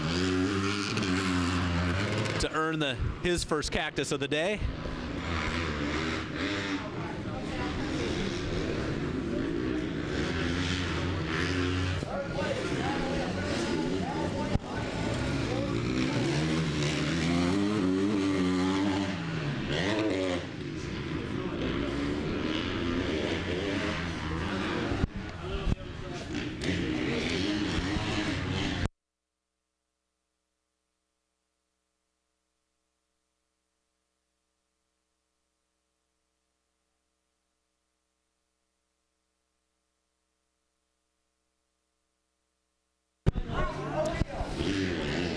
Last time down to Sandy Hill for Cantrell. Standing up on the pegs around that off camber. Right back on the gas up the hill. Still looking for the smooth lines.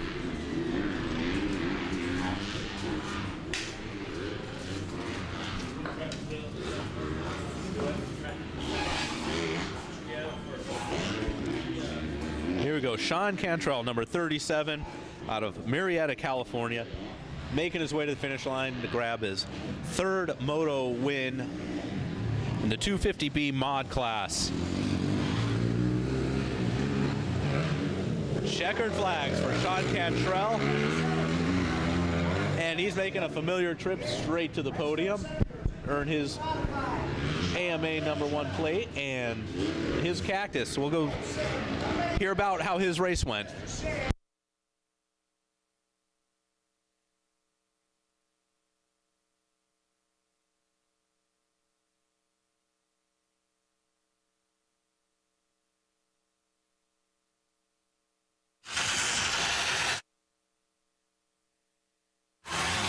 Check sound, JP Parsons. Shan Garcia up here on the tower with the 250B Mod Champion.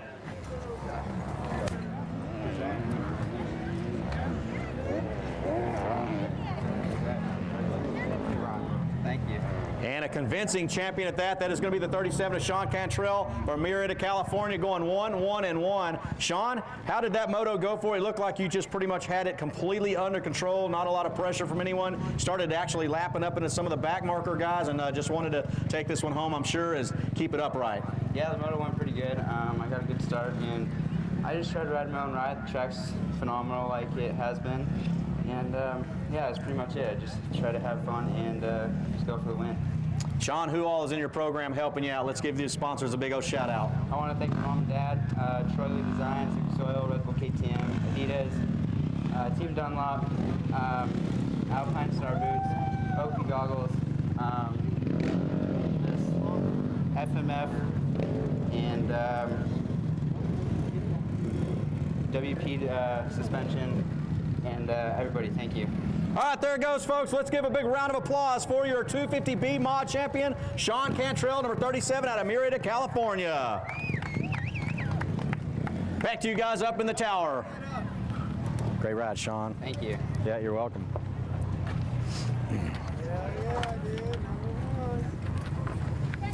Anybody want me to hand this to?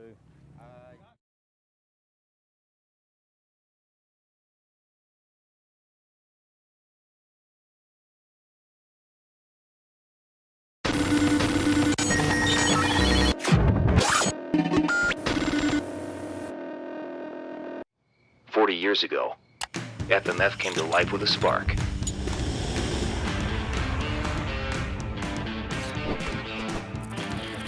Today, FMF is the leader in performance exhaust. FMF is driven to ride. FMF is 100% American-made horsepower. 40 years of riding hard and having fun. Time flies when you're going fast. Testing is the key to everything. That's why the greatest guys are the greatest guys. Through experience, I've learned that setting my seg properly is the key ingredient to my success. You know, to have the slacker and be able to make these changes so quickly in the morning before I ride is absolutely huge for me. Slacker kicks ass.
We are back to 2014 AMA AZ Open Motocross Championship, an AMA sanction event. This live feed presented by FMF, and we are getting ready for the 51cc 4 to 8 class. In this class, they're actually running a modified track, so we're letting them run about the first half of the track or so before we divert them onto a nice, solid straightaway to they get some speed and rejoin the track up by the finish line.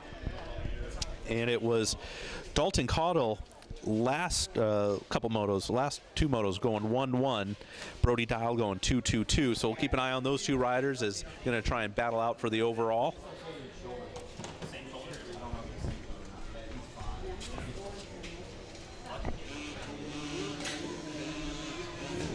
Gate dropping. Looks like one of the riders got a little overzealous, got caught up in the gate.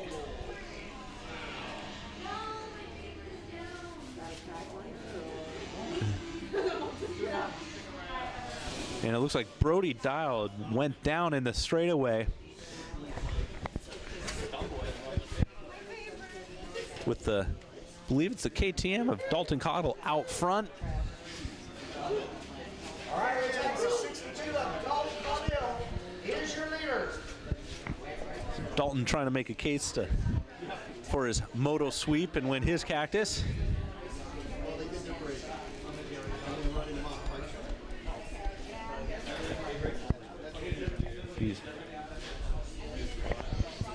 Yep. Now the fastest part of the track for them, the 62, Dalton Caudle out of Littleton, Colorado on his KTM, re-entering the track, coming up to the finish line.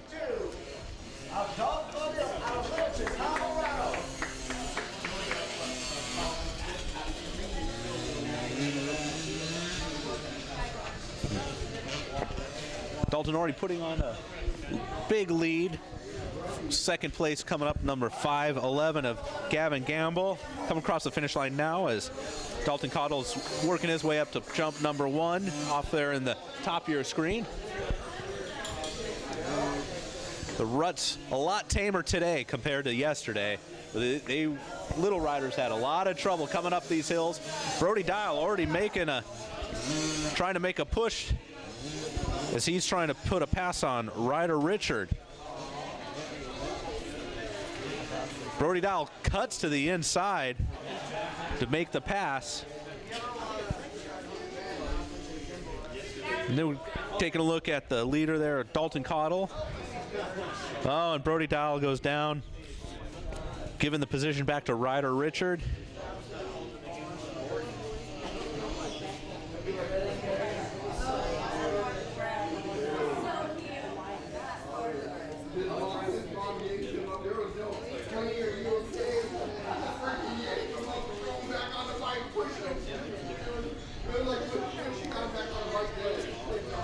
There's Brody Dial trying to put that push on again, make the pass.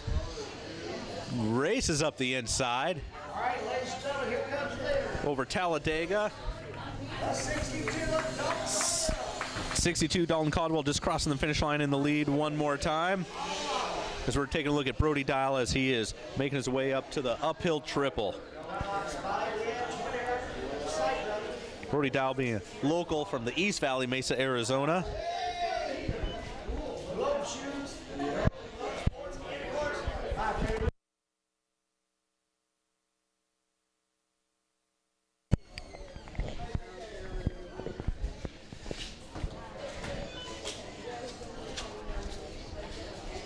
Dalton Caldwell making his way through the whoop section before making that left-hand turn and getting on the power, on the gas. Going around Talladega in the lead, giving you an idea of his lead. Right now we got a battle for 511 of Gavin Gamble and Brody Dial making the pass for second place. Brody making a push after a couple tip overs. And the 191 of Ryder Richard in fourth place. There's Brody Dial getting cheered on by his dad there.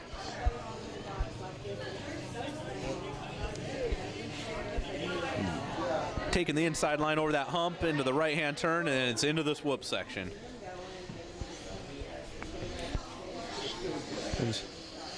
Watch this left-hand turn. He's going to get on the gas, and he's going to stay on the low side. There he goes on the gas, staying low on the Talladega turn.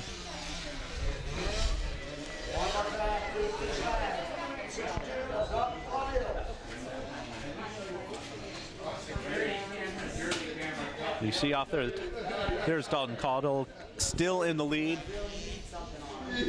amassing a massive lead over second place, Brody Dial.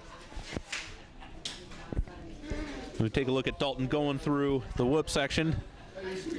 Dalton is riding his KTM for Dunlop, Spy, Liat, Twin Air, Cycra, Risk Racing, Renthal, Nihilo, WMR, Globe, Shoes, FMF, Grand Prix Motorsports, and Asterisk. Here we go. Looking at Dalton right now as Brody Dial is coming through the finish line. That's how much of a lead Dalton has been able to put on this field.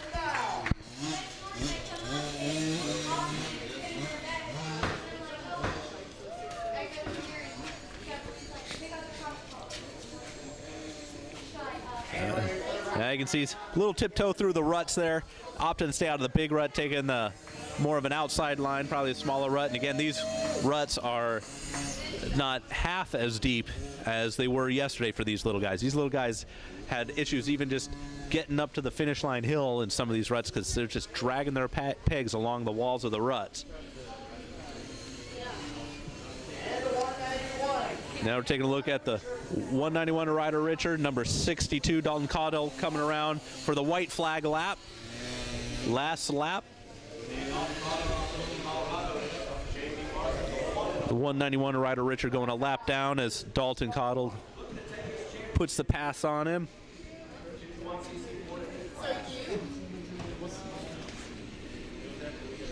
These guys are so little, sometimes it's hard to tell when they're standing up and sitting down on these bikes. All we can say is don't go home with it. Turn it in. Dalton's final turn going on to Talladega.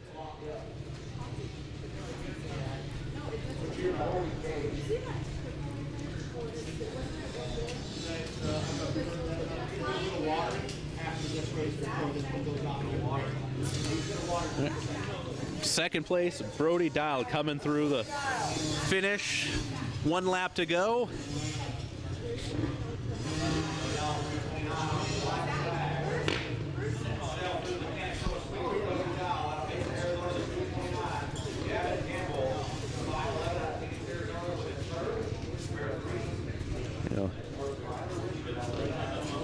Dalton making his final pass on the flat track section for these little guys, where we diverge them off the main track, hook up again towards the finish line, and the checkers are coming out for Dalton Caudill, going 1-1-1 in the 51cc 4-8 class.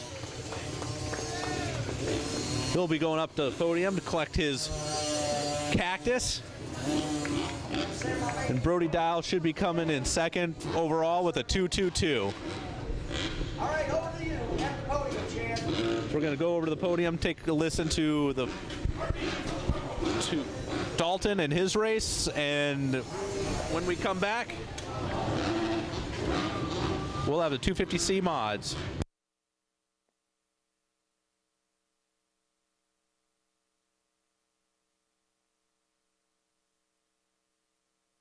Cactus, man. How about this, Dalton Caudill? You put in a solid performance, winning all 3 motos. When you came in here this weekend on Thursday, did you plan on winning all 3 motos? You think you would? Yeah. You've been training for this moment? Yeah. Yeah, how's the track treating you out there? Really good. Pretty rough? Not really. Not too rough? All right, that's what I want to hear. So you're all the way from Littleton, Colorado. Is this your first major event to win? Yeah. Congratulations, buddy. How about your sponsors? Dunlop, Renthal, WMR, Globe Shoes, KTM, Spy, Liat, FMF. That's it. All righty, Dalton Caudill, ladies and gentlemen. Hey, Dalton, let's take a look at this guy's camera right here. Hold up your cactus and your plate. Here, let me get one real quick. All right, Dad. And Dalton, check this out. We're also going to give you a Fly backpack from the fine folks at Western Power Sports and Fly Racing. So more awards coming for winning this championship. Round of applause, folks, for your leader, your winner here, your champion in the 51cc 4-8, Dalton Cotto out of Littleton, Colorado. And back to you guys up in the tower. Congrats, man. That's good. And we're back, and one thing that's happening right now before we drop the gate on the 250cc mod class is actual putting some water on the track. We didn't have to water it all yesterday. Mother Nature provided enough over Wednesday and Thursday, where yesterday the track was soft, ruts developed really deep. Didn't have to water once, but the sun out today, a little bit of a breeze. Track's drying out a bit, so we got Bobby White out there putting some water down on the track before we drop the gate on the 250cc mod. This is a 2014 AMA AZ Open MX Championship. This live feed brought to you by FMF.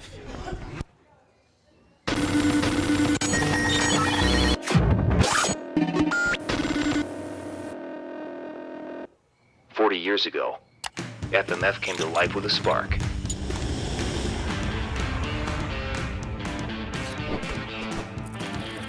Today, FMF is the leader in performance exhaust. FMF is driven to ride. FMF is 100% American-made horsepower. 40 years of riding hard and having fun. Time flies when you're going fast. Testing is the key to everything. That's why the greatest guys are the greatest guys. Through experience, I've learned that setting my seg properly is the key ingredient to my success. You know, to have the slacker and be able to make these changes so quickly in the morning before I ride is absolutely huge for me. Slacker kicks ass.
Hey, you ever heard $250 make you holla?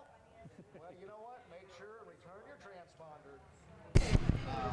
Welcome back. We're just getting done with the parade lap here at the 250cc mod from Arizona Cycle Park. And since we got some time to kill, why don't we make this a little educational as well? I learned a new word. Do you know the only word in the American English language that has 3 Y's in it? It's called syzygy. S-Y-Z-Y-G-Y.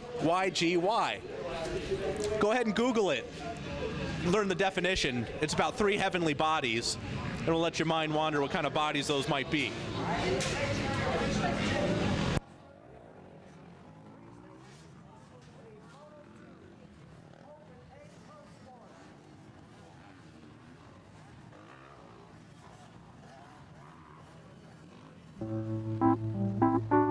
We got it all together, and with a lot of our connections, we pulled off one of the biggest amateur races for its first year ever on the books right here at Arizona Cycle Park. And that's how the Amateur Open got started.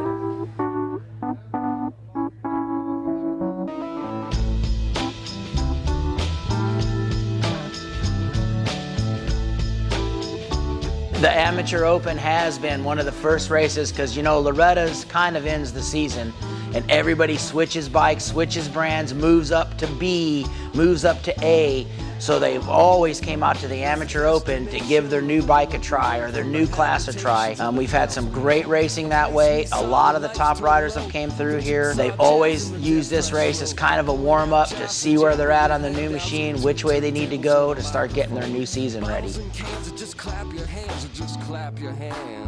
The years of the Amateur Open, we've had a lot of top riders come through here in their amateur ranks. Riders like Eli Tomac, Trey Kennard, Jason Anderson, Weston Pike, Blake Wharton. Many famous riders have came through the Amateur Open, cut their teeth out here in the Arizona dirt, and made it on through their pro careers.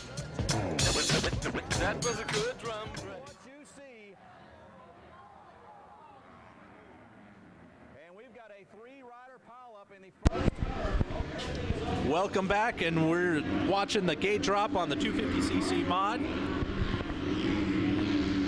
And we have a couple people down in the Talladega turn.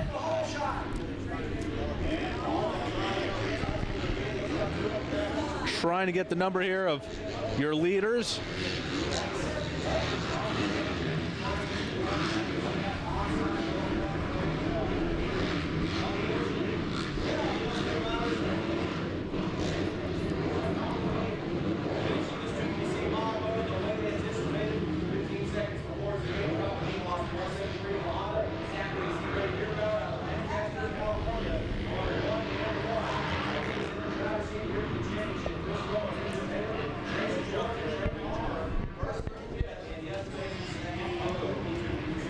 Coming down jump number 8 as they're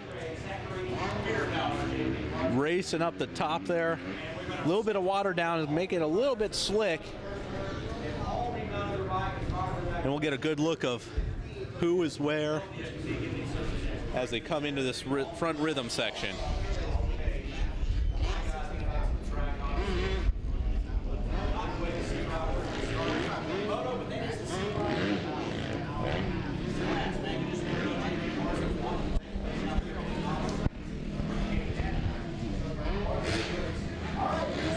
Looks to be the 173 of Zachary Bierbauer in the lead, trying to go 111. The 283 of Cody Benaka and the 44 of Richard Taylor.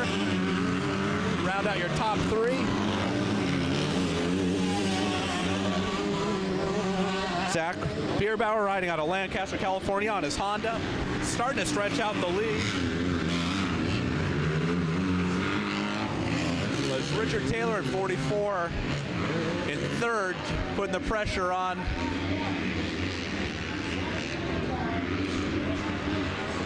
Got Zach coming up to the uphill triple here.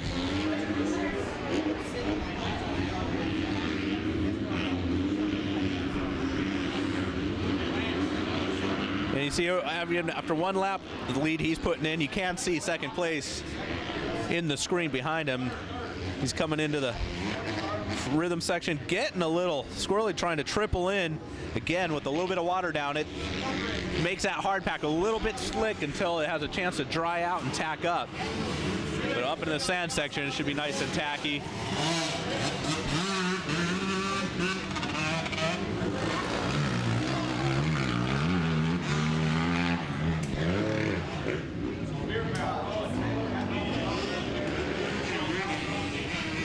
Launching down the hill, maintaining that outside line, hold himself into that off camber. Oh, back end almost steps out on him a bit as he gets on the gas to get power back up that hill. Around the top part of the track there before making the left turn down into the front rhythm section.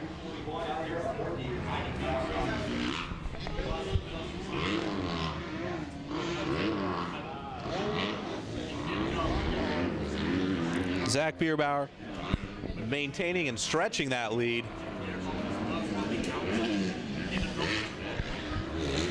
See him going outside, inside, jumping over that little double. The second place at 44, Richard Taylor now in second. We got a battle for third, the 251. 254, Chris Rowan.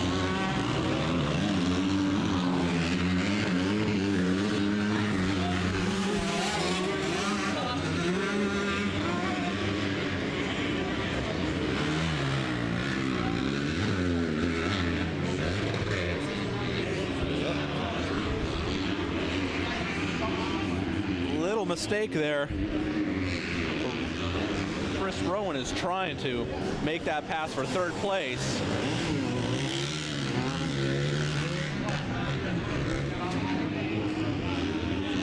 Rowan to the inside,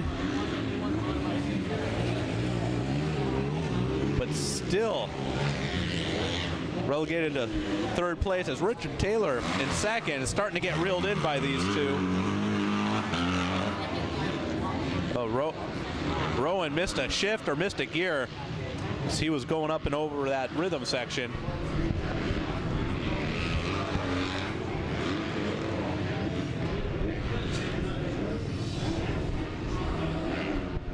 Richard Taylor taking a look behind him to see who's coming up, and as soon as we were able to get a number on him, we'll see who's in third place right now. Starting to make a charge for second place.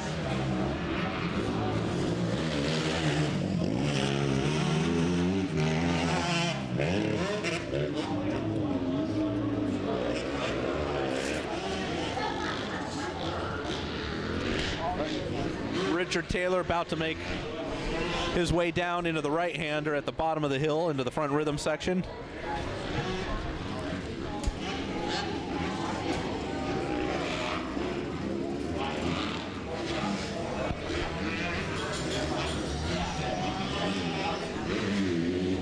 Zach Bierbauer coming across the finish line in first place. It's the battle between Richard Taylor and the 996 of James Alico. Alico out of Glendale, Arizona. First two moto scores were 7:12. So he found some speed between the first two motos, trying to pressure Taylor. He lost a little bit of time there. He may have missed a shift or just spun the wheel going up number one as they head into the whoop section. Get back on the gas, going high into the drier stuff on Talladega. Richard Taylor making the right-hand turn going up into number 3, the uphill triple here at Arizona Cycle Park. Alico opting to go way high and cut back down to the inside, trying to carry that momentum. Taylor to the inside before the rhythm section. Alico to the outside. He's able to. Alico maintaining quicker momentum coming through that rhythm section. Taylor on the inside. Then he moves left. Protect the inside going up the sand hill. Alico's just dicing behind him, trying to find a way around Taylor. This is the battle for second place. We have Zachary Bierbauer out front. Richard Taylor in second, with James Alico in third place on his Yamaha. Alico jumping about halfway down number 8, hitting that outside line, but it looks like Taylor, he's found a few smoother, quicker lines as he's stretched out his lead. Again, they're hitting the top part of the track on the southwest. Then a tight left-hand turn before they drop in. It's not a long downhill, but it's very steep coming in, and they're on the binders. That right-hand turn, Alico seems to have closed up a bit, so he's found some faster lines up at the top part of the track, or maybe just carrying more momentum down the hill. Going outside, trying to switch it up behind Taylor. We got the white flag for Bierbauer coming through for the final lap. Outside line for Alico, inside for Taylor, and he gets by him. Taylor in third place, Alico now in second place. So we're coming into what seemed to be a slower part of the track for Alico, and Richard Taylor was able to stretch the lead, so we'll see if Taylor's able to reel him back in. But it looks like Alico, clean track in front of him, running the lines he wants to run, is able to stretch that lead on Taylor. Again, we got the white flag out. Zach Bierbauer going 1-1 in the previous 2 motos, should secure his 3rd moto win. But the battle behind him is James Alico in 2nd. He's out of the running for the overall with the previous 7-12 moto scores. But Richard Taylor going 2-3 should be able to secure a podium spot before the moto's out.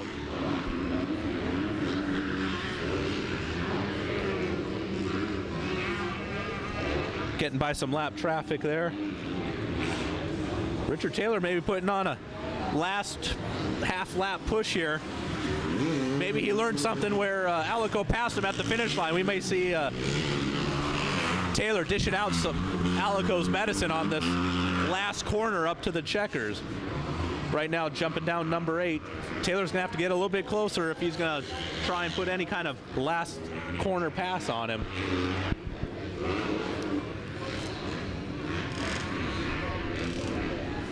Alico able to hold that momentum going around the outside up top, where Taylor had to slow down for that left-hand turn.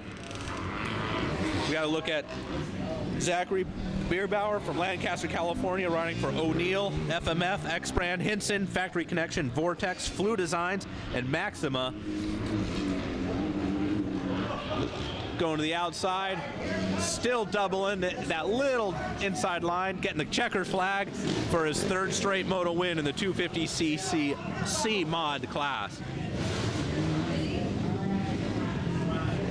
44 Richard Taylor.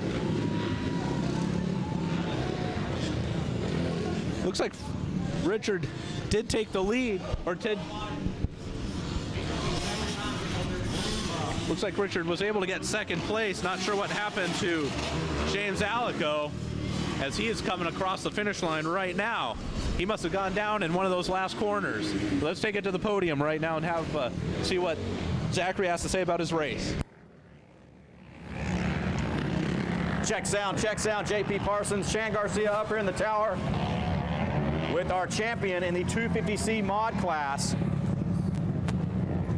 As we get Zachary Bierbauer prepped with the number 1 plate from the AMA, as well as the 1st place champion award, the Cactus.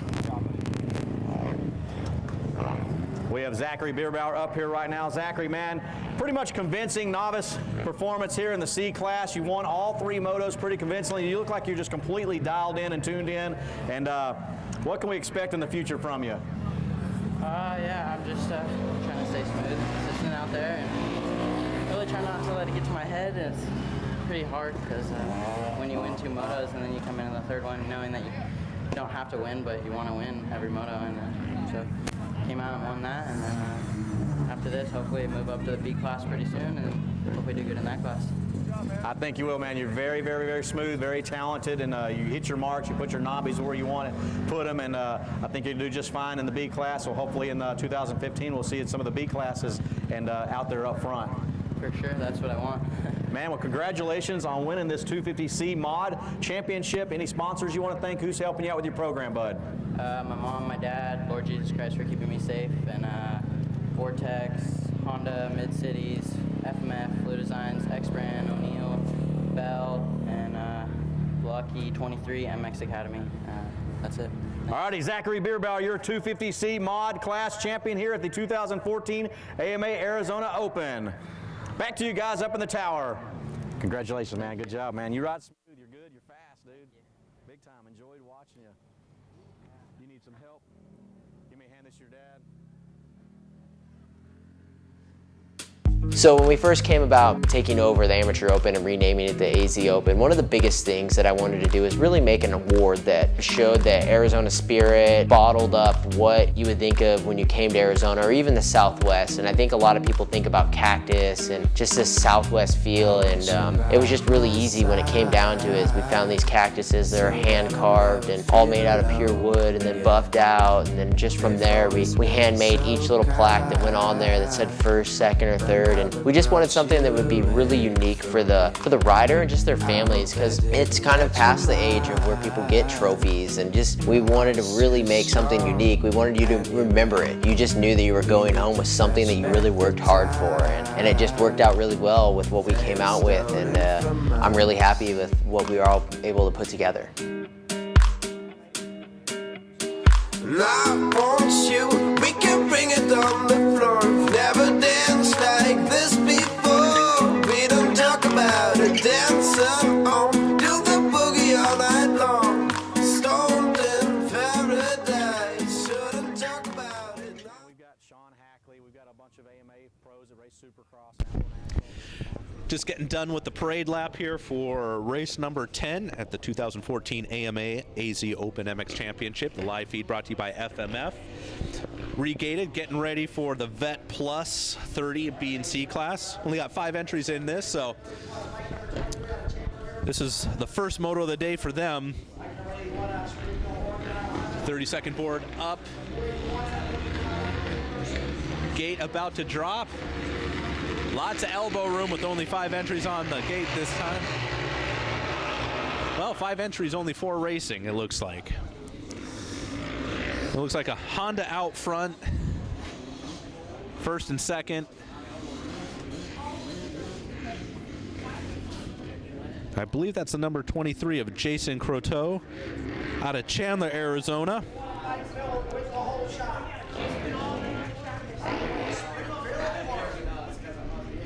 Actually, my mistake, it's Mike Miller out front. Jason is in second.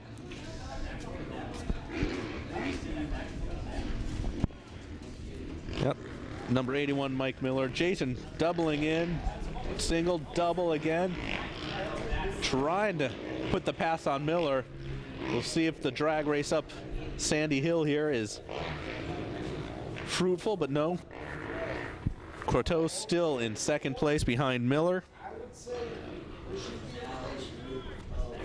Just Jason getting on the gas a little bit too much there out of that loose sandy corner, losing the back end a bit, but not losing any time to Miller. We got the Kawasaki of Michael Whining in third.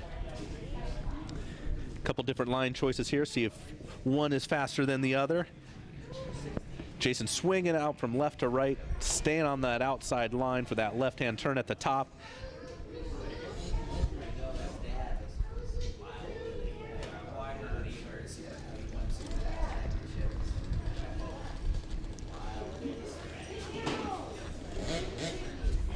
Back down the hill, emerging is the 81 of Mike Miller. Oh, it's the 925 of Chris Gelbart in second place.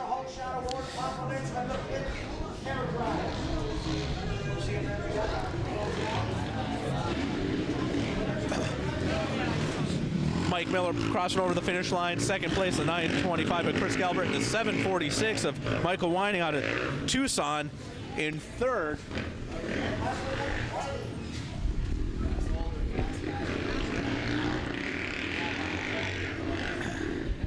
So we got a battle of the podium going right here, 1, 2, and 3. Dave Mercer in fourth place.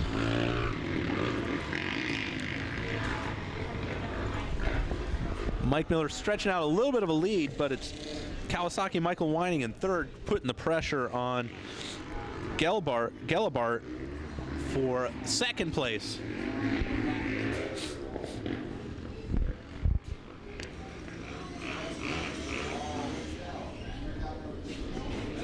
Doubling up on number 4 before coming down in that right-hand turn. And it looks like the Kawasaki of Whining has made it into second place. So your running order right now is number 81, Mike Miller out of Springfield, Oregon. The Kawasaki Michael Whining out of Tucson, Arizona. And Chris Gelbart out of Tucson, Arizona as well, number 925.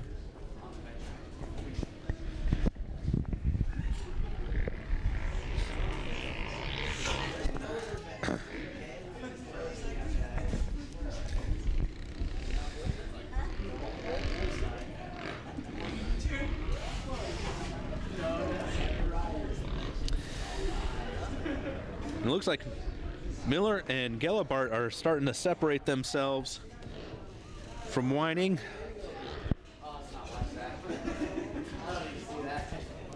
Whining must have gone down a bit, because as we're taking a look at the front runners, there's Whining heading up the sand hill as our two front runners are coming down into the front rhythm section.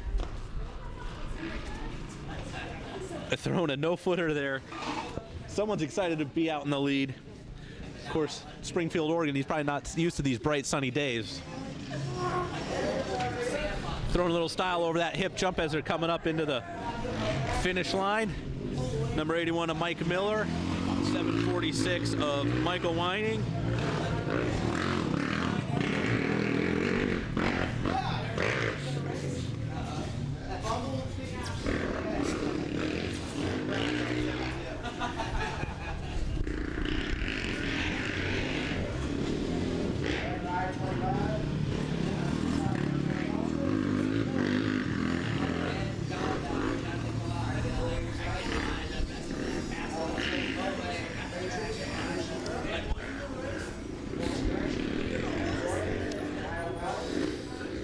Mike Miller maintaining his lead coming up the uphill triple and airs it out.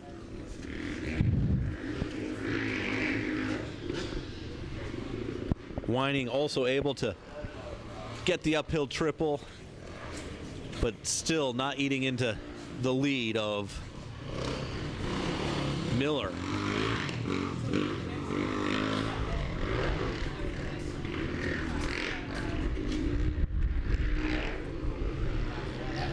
Oh. Weining making a mistake in that rhythm section as Miller is getting away up the sandy hill. Making his way back down. Again, this is see how the bike's jumping around there, the braking bumps. He's taking it slow in that right-hand corner. It's very soft in that corner.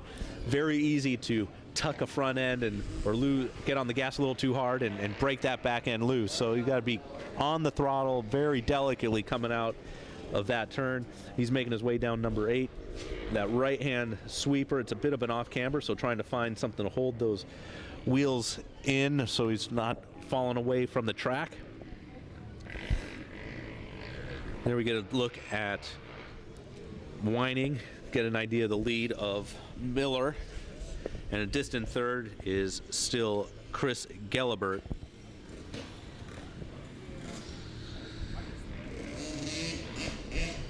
No style out of Miller this time around. All right, ladies and gentlemen, coming up next, you want to watch this one. Open A Pro Sport Moto number 2. Over the hip jump, staying inside, coming up to the finish line. We've got your leader, Mike Miller, out of Springfield, Oregon. He's racing for AXO, Dunlop, Scott, Motorsport.com, Motorsport Hillsboro, and FMF in the 746 of Michael Weining out of Tucson, Arizona. Element 7 Graphics, Supernova Cycles, Factory Edge Motors, Podium Cycles.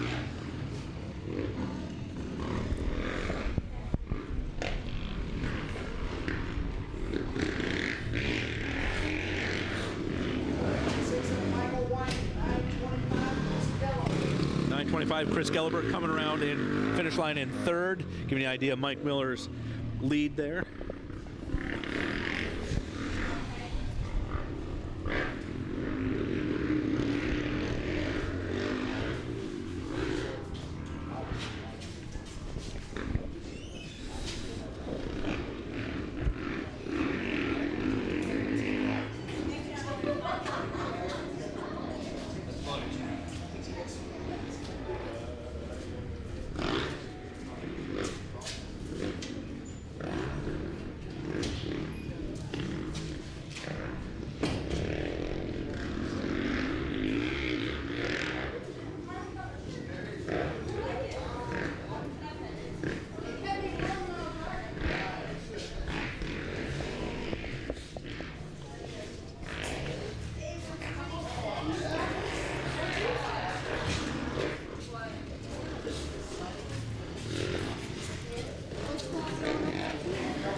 Mike Miller in the lead, and then we're taking a look at Chris Gelibert, number 746, and Michael Weining in second place.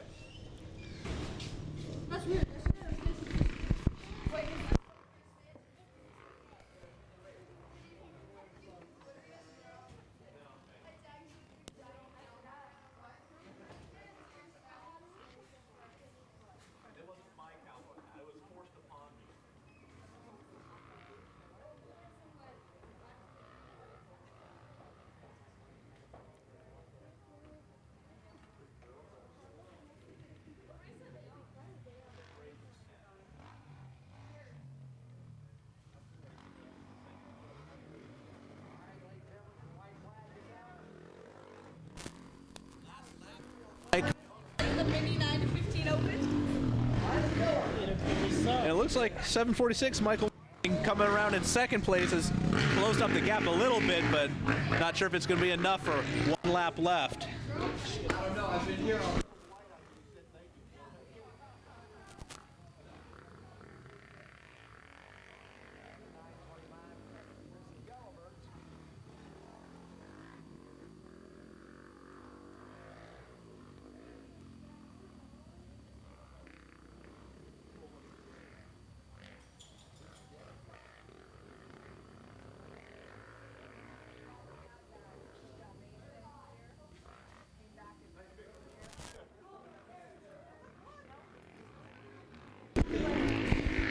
Mike Miller doubling up on number 4.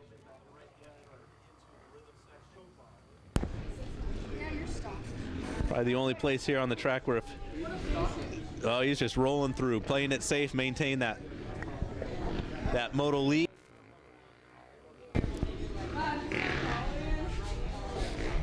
He's gas on the way uphill, number 6. Down in, loaded into the gate. That's going to be the second moto of the Open A Pro Sport, man. $1,500 actually on the line for this class, as well as $50 pit hole shot award money for the pit, Donnie Plouffe. And we need to make sure Donnie Plouffe is down there set up for the hole shot. But we'll do our best also to have JP's eyeballs on him. Mike Miller out of Springfield, Oregon, enjoying a nice sunny day. Arizona Cycle Park outside of Phoenix, Arizona. Getting through that tight left-hander at the very top of the track before hitting a couple doubles and making another left before coming back down into the front rhythm section.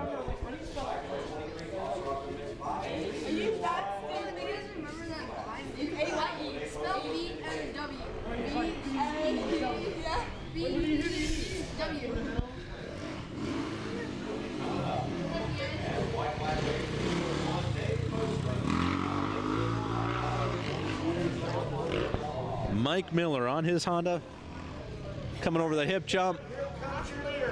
Last turn coming up to the checkered flag. Taking the moto win in the Vet Plus 30 BNC class. In a close second, Michael Wayne from Tucson, Arizona. And rounding out the podium will be the 925 of Chris Gelabart. And in fourth place, 281 Dave Mercer.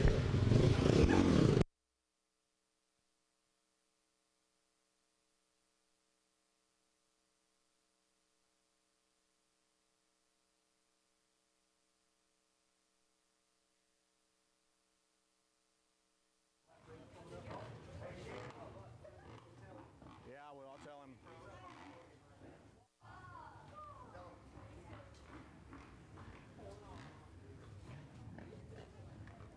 Hey, Mike. Hey, Mike. Mike, on the vet classes, we're just doing the second moto. Let me see it 1 second. We couldn't celebrate. I know. Hang on. Hey, I noticed your bike runs, your kids don't. What happened? Hey, I just want to say thank you very much. All right. Yeah, on the vet classes, we're just doing the second one. Oh, that's kind of confusing. That's a nice Hey, place to take a break. we'll still get a photo right here. The beer drinking man right here. Championships earned at 3 a.m. and 3 p.m.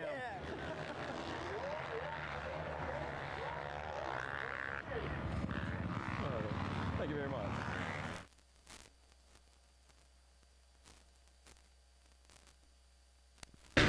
We are back to the an AMA sanctioned event. This live feed presented by We are getting ready for the second moto of the Open A Pro Sport Pro-Am. First moto win taken by Dylan Merriam out of Corona, California. These two have been battling all weekend long. I don't expect anything to change. Once the gate drops, these two will find their way to the front. Then Kotaro Takahashi also been a little bit off the pace, but he's been in third place to both Merriam and Surratt most of the weekend.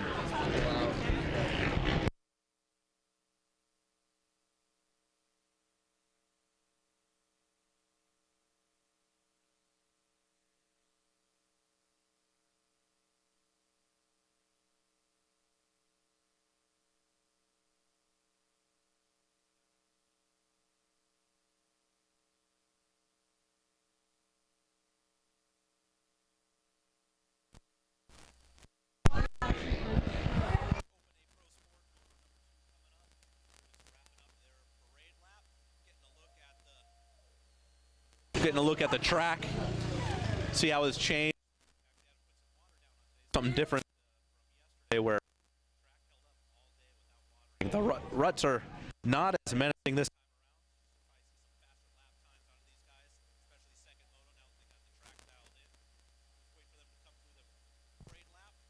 time around.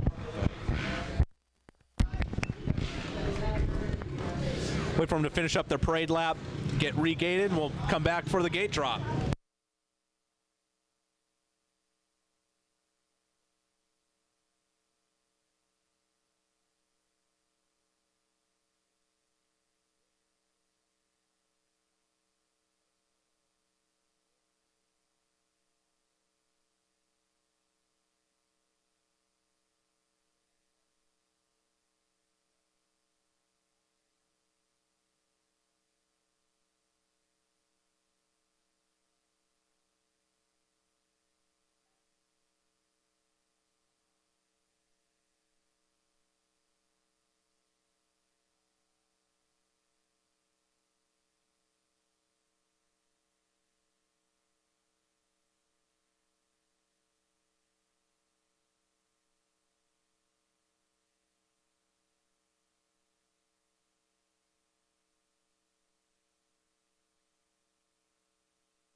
Got the riders back in the gate, getting ready for the Moto 2 Open A Pro Sport Pro-Am here at the AMA Arizona Open Championship.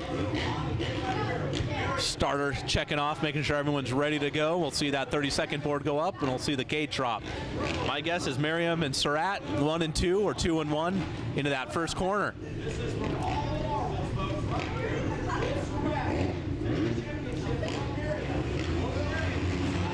Revved up, ready to go. Gate is about to drop on Moto 2.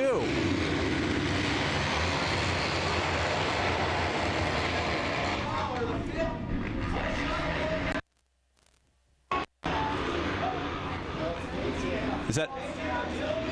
It looks like Merriam grabbing the whole shot with a Kawasaki in second, trying to get the number. But Merriam already pulling out to a lead out there, only a couple corners. Trying to stamp his Moto 1 finish.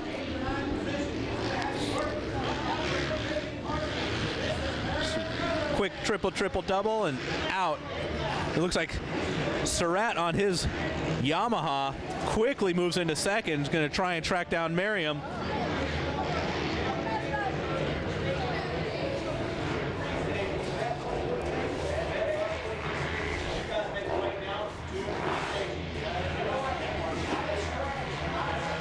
Merriam already opening up the lead as he launches down number 8 and is just carrying that momentum around the outside at the bottom of the hill and then right back up to the top. Sweeping into that left-hand turn for the doubles at the top.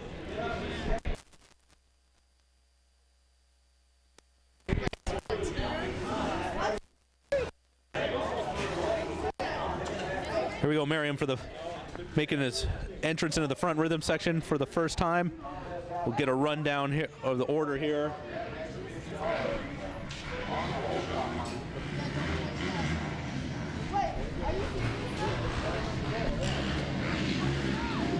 Merriam already opened up about a 5-second lead after this first lap. And it's the 5:95 of Dominic Desimone in second place. Ryan Surratt is in about 6th or 7th place. He's got a lot of work to do if he wants to catch up to Merriam and try and secure the overall for the Open A Pro Sport. Getting a look at Surratt trying to come through the pack. Cutting to the inside there before the whoop section, but not able to carry his momentum.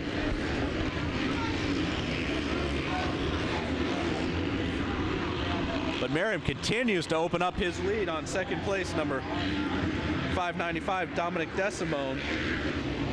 Dominic was in 4th place after the first moto. Surratt getting a little sketchy coming up the uphill triple, but just trying to put in time, make passes, and not lose more time to Merriam.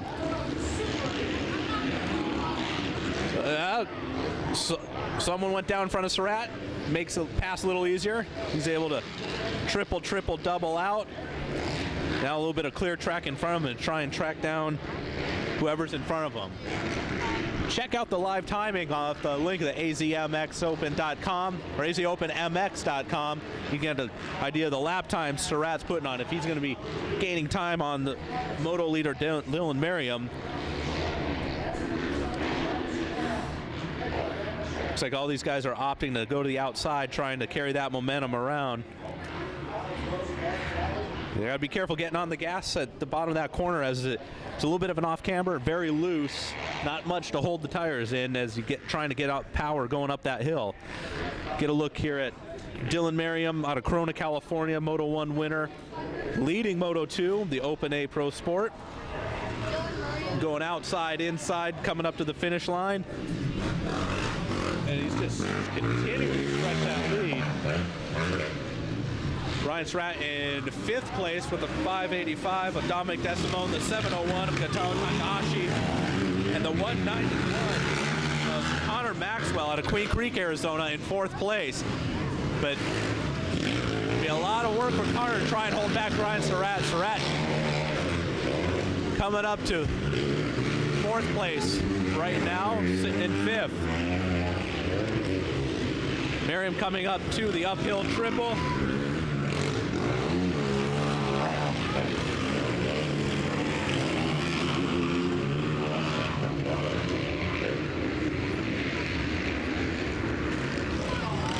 Merriam coming into that rhythm section with a triple, double out. And just on the gas over 5 and then up the hill into the sand.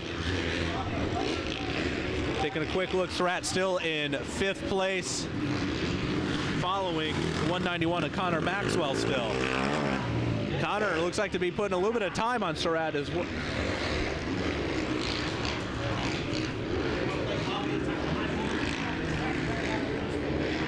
Merriam launching down hill number 8. Here we're getting a look of Ryan Surratt trying to put the pass on the 191 of Connor Maxwell's Kawasaki. Cutting to the inside. This is going to be a tough pass, especially on this off camber. Makes the pass and shuts the door on that left-hand turn on that inside line. Ryan Surratt into 4th place, trying to track down Kotaro Takahashi in 3rd place.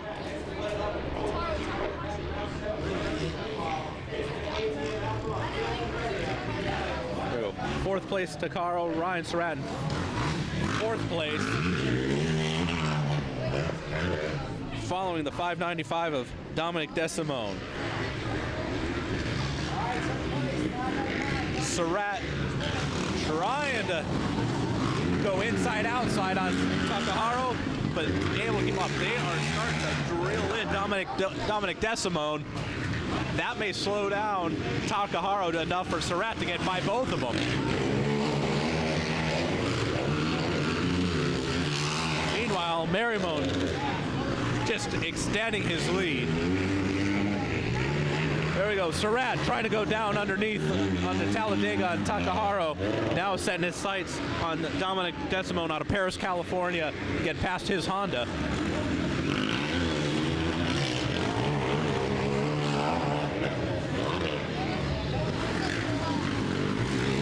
Dominic coming up over number 4 before the rhythm section, going outside while Surratt going to the inside. Yeah, Surratt, I think it was a bit slow line going inside. He was only able to double while Dominic able to hit a couple of the triples. But Surratt on the gas going up the hill, trying to go up the inside. But I think Dominic was able to hold him off coming down the hill.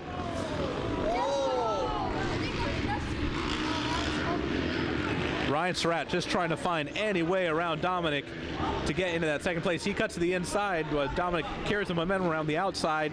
Downhill number 8. Dominic's carrying the momentum, but shutting the door on Ryan Surratt. Surratt going to the inside now, but not able to hold the speed around the inside as Dominic carries the momentum around the outside.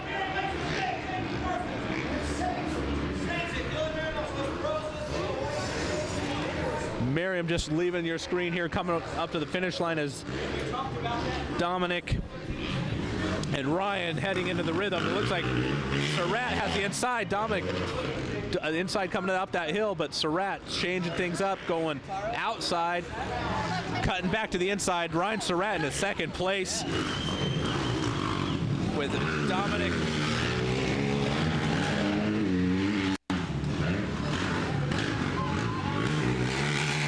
Desimone in third place, Kotaro Takahashi in third place, or fourth place.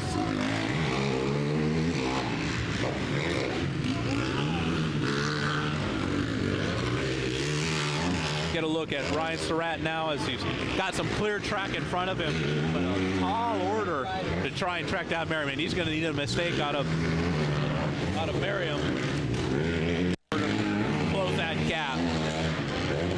We got Merriam just exiting the rhythm section as Ryan Surratt clearing his vision, comes around the outside, just about to enter the rhythm section. Get a look at 326 of Ed Fodish, one of the oldest riders out on the track today.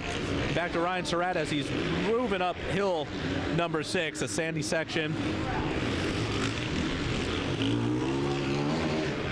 The number 122 of Alex Linders. There's Merriam heading up the last big uphill, while Ryan Surratt is launching down number 8 right now. So we'll have to take a look at those lap times, see if Surratt is making up any time on Merriam.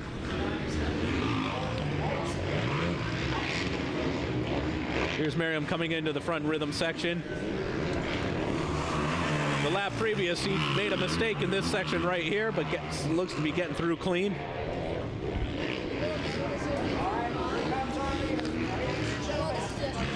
One more lap in the books with Merriam in the lead.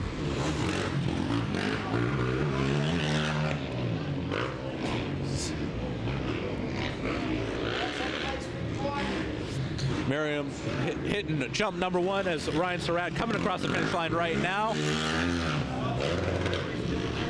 So we'll use that as our marker, maybe pace these guys, see where they're at the end of the next lap. But Merriam looking strong.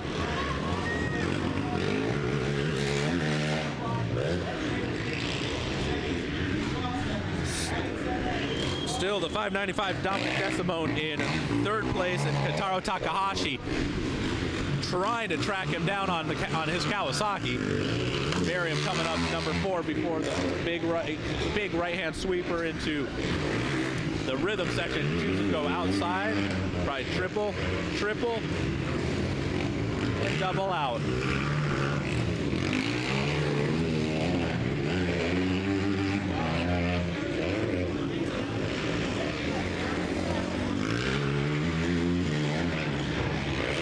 Ryan Surratt just now making his way up hill number 6 as Merriam is making his way up to the top there of the northwest part of the track, down number 8. Might get a glimpse of Surratt up at the very top here. As Merriam is coming up, Surratt coming down number 8. Merriam is starting to get into the lap traffic now. May work to Surratt's benefit if he slows up in it at all.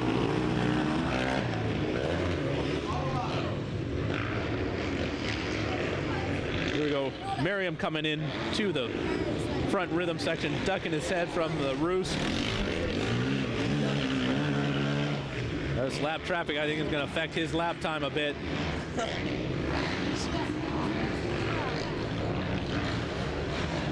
Merriam coming around the finish line, still leading the way ever since the whole shot. And it looks like Ryan Surratt is closing up the gap a little bit, but I don't think it's going to be enough.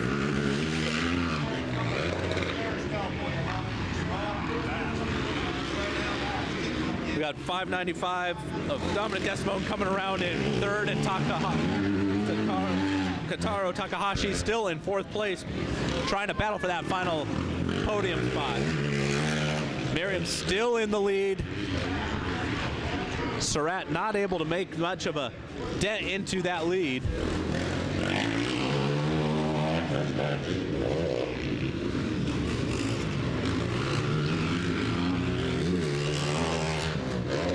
Merriam making a case for his 1-1 overall win, convincingly out front.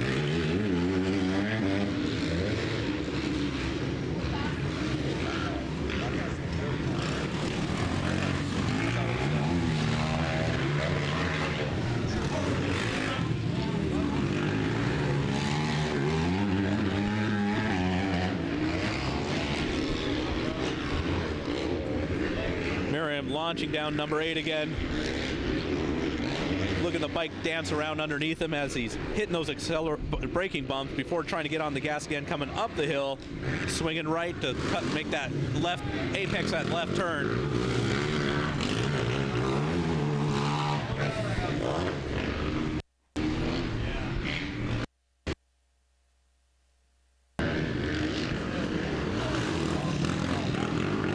Front rhythm section for Dylan Merriam and his KTM.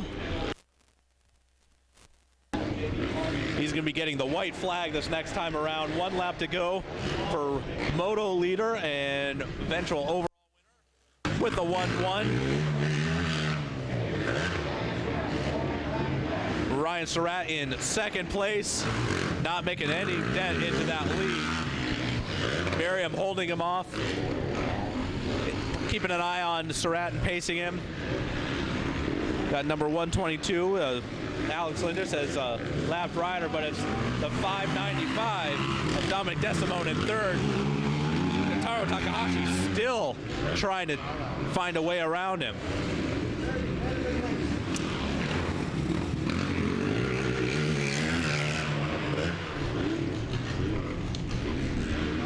See in the top left of your screen, Merriman.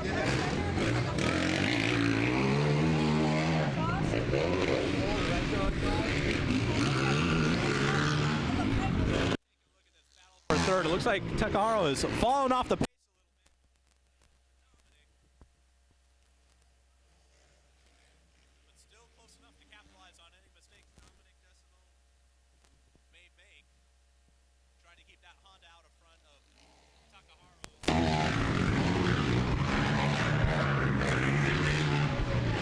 Keep it out front of Takaharo's Kawasaki.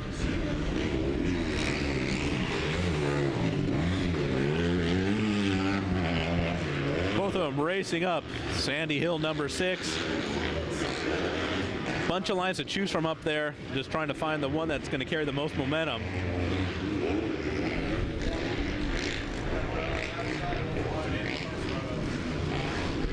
Dominic taking the outside line all the way around. Seems to be the smoothest line for him.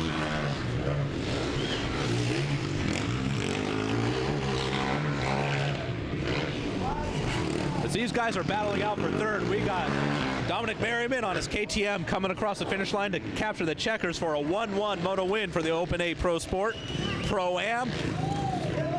Ryan Surratt coming in second, going 2-2 for second overall. It's going to be a battle for third as Kentaro Takahashi was third in the first moto, but Dominic Desimone in fourth in the first moto looks to wrap up a number 3 moto finish, tying on points but taking the third overall. Takaharo trying to make a last-ditch effort, but it's Dominic Desimone for a 4-3 for third overall. We'll go to the podium.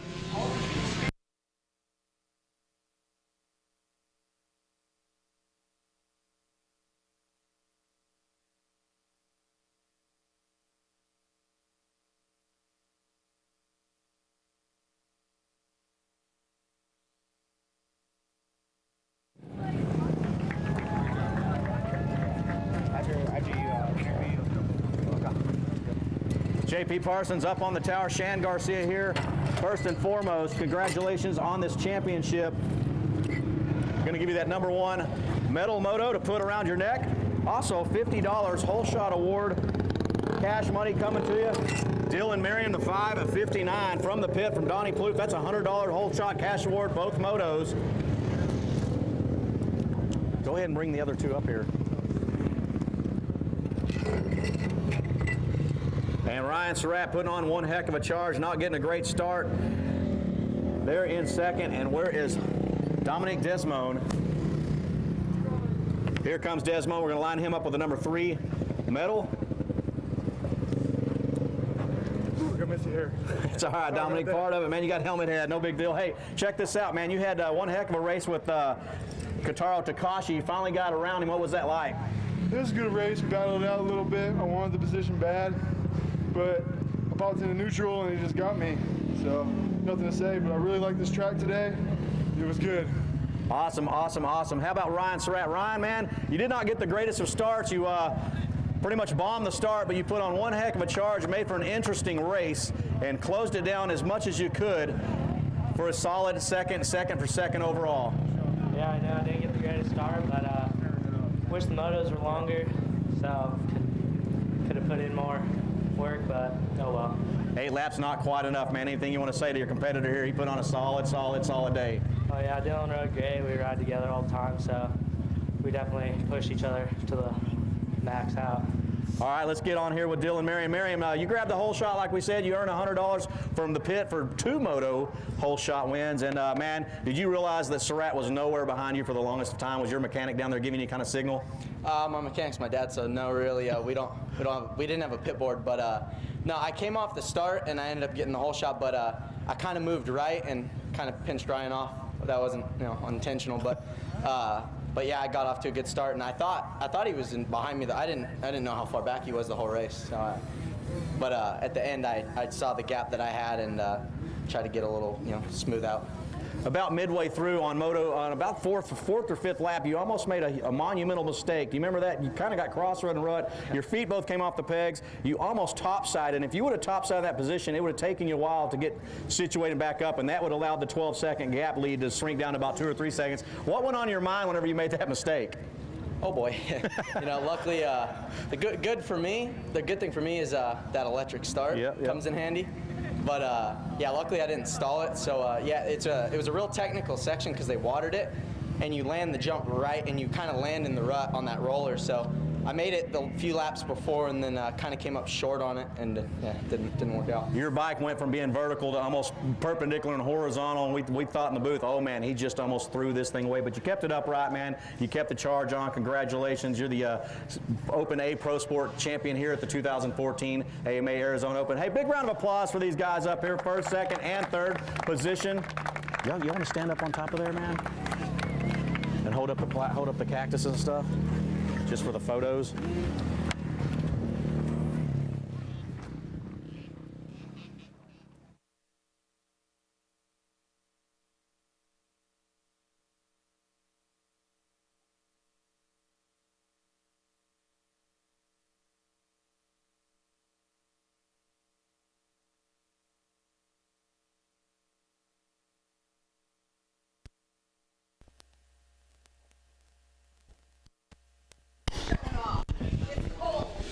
We are back. That was the Open A Pro-Am. Now we're getting ready to launch the gate for the 51cc 4-8 Open. They've just completed their parade lap. Starters checking them off one by one.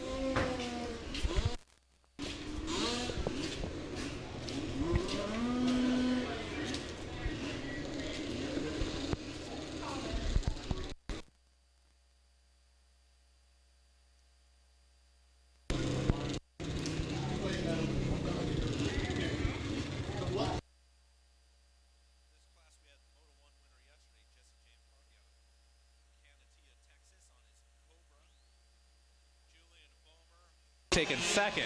The gate drop. This little guy's on the gas down that long start straight into the left-hand turn Talladega.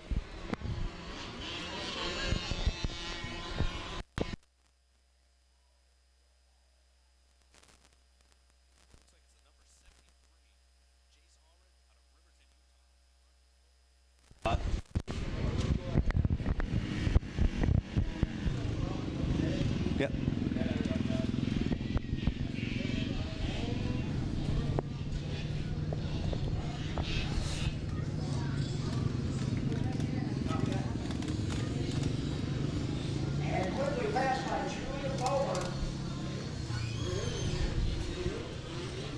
Looks like Julian Bomer has moved into the lead, trying to go with the moto win to secure a 2-1 overall. try and get an idea where Jesse James is located. No doubt he'll be trying to make his way to the front.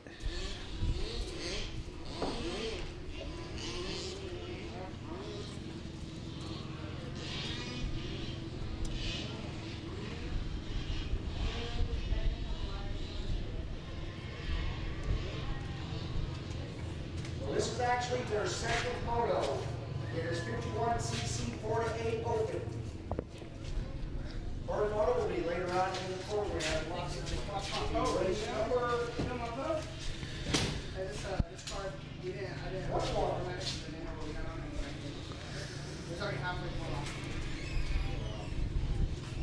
Jesse J. Markey, one moto what?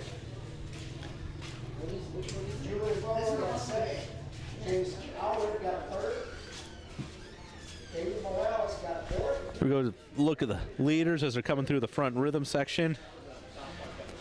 So number 29, Julian Bomer out of Lake Havasu City, Arizona, on his Cobra.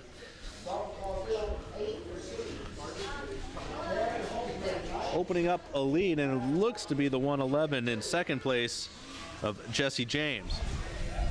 Jesse James Parkey out of Canutillo, Texas.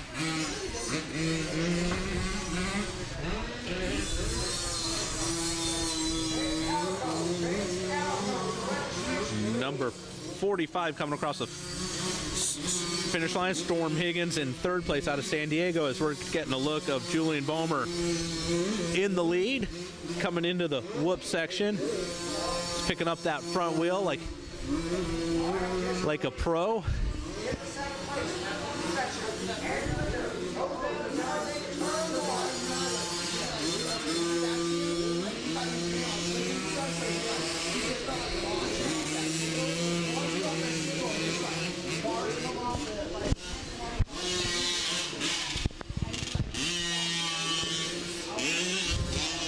Bomer over the uphill triple, or doubling up, as Jesse James was giving chase.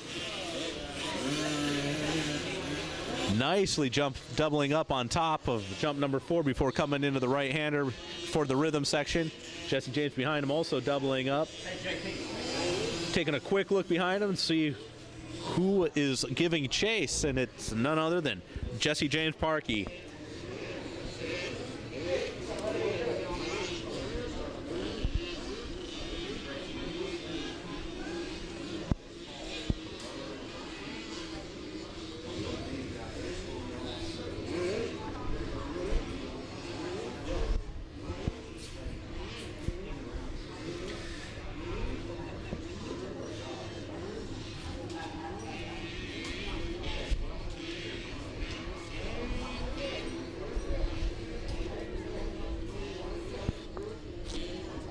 Bomer coming down number 8, getting around one of the lappers. Jesse James coming down now as Bomer is heading back up. You can just see the bump starting to develop there as they want to stay on the gas going up the hill before that left-hand turn.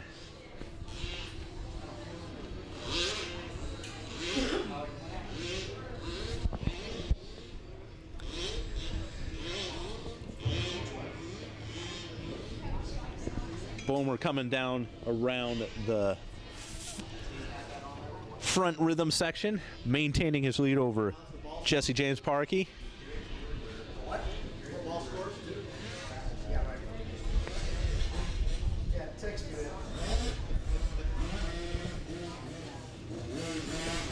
Here comes Bomer across the finish line. He tends to move around a lot on that bike. You notice he's got a lot of body English. With Jesse James Parkey coming around the finish line now, giving chase. Bomer giving a look over, see what kind of lead he has to work with, how he's going to manage this to the finish.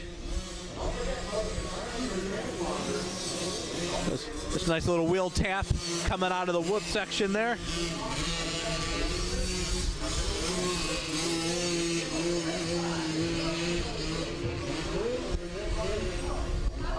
We'll see a little style out of Bomer doubling up on the triple here. He's launching it pretty good up there. Then it's into this off camber. Tough for these little guys as the track's falling away from them. Trying to maintain that speed. Doubling up, no problem. Taking the inside line coming into the rhythm section. Just taking a peek over his shoulder. Kind of pacing Jesse James.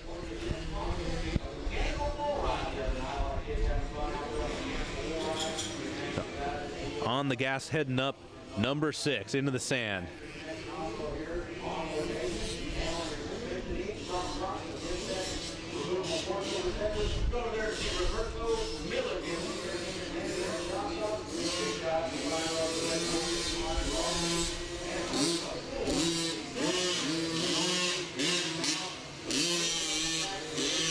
Oh, and it looks like Bomer went down at the top of number 8.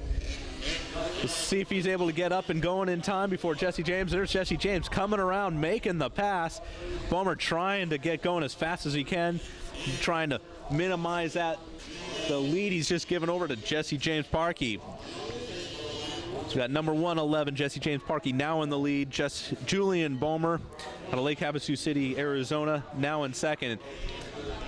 Let's see if Julian is able to put the pressure on, try and retake the lead.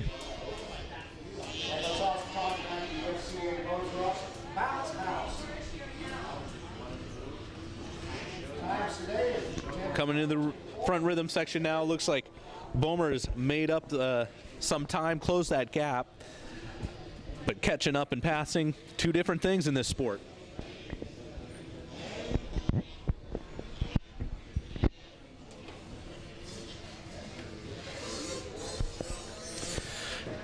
Both taking a couple different lines. Bomer getting on the gas, trying to put it to Jesse James.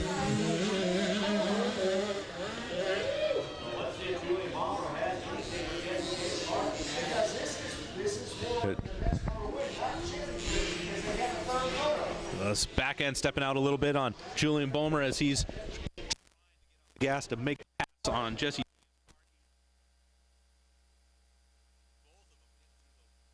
With style.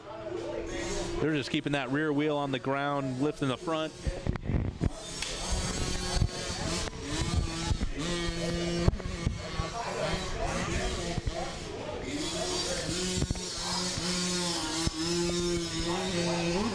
Coming up to the uphill triple, it's Jesse James still at the top of number 8, the sand section up there. Probably reached up, snagged those little wheels. Both of them double up on number 4 as they come into the rhythm section. Both of them opt for the inside line. We'll see who can roll these jumps the quickest. Bomer trying to scrub, soak it up, going over each one. Now it's on the gas as they're heading up number 5 side by side. Jesse James getting a little sideways coming down, but it's on the gas heading up number 6, and it looks like he was pulling Julian Bomer up that hill, putting a little bit of a gap on him. But coming back down, this is a tricky corner, especially for these little bikes. And just on the gas, and we'll see. It looks like Bomer now was able to gain some speed going up that hill, but Jesse James keeping it smooth with the momentum around the outside, number 8, before coming back down and off camber, holding the inside line, bouncing around, hitting those acceleration and braking bumps. Bomer's going to try and sweep around the outside and loses the front end, goes down again. Jesse James extending his lead. Bomer picks up his bike, gets back on it again, just to try and make it. He just lost.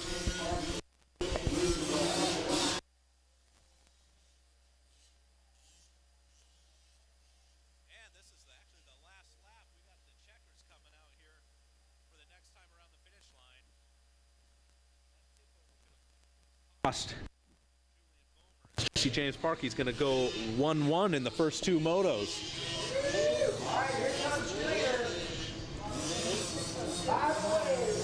Number 111, Jesse James Parkey with the checkered flag. A couple mistakes out of the 29 of Julian Bomer. He takes a second in the moto. We'll take it to the podium, see what Jesse James has to say. Parkey, the 111 man, making a pass about a lap and a half ago on Julian Bomer. And Bomer, man, he kept you pretty honest after he passed you. He was all over you, showing you will, and then he finally tipped over. He made a mistake. But what was going through your mind when you passed him and then when he started hounding you?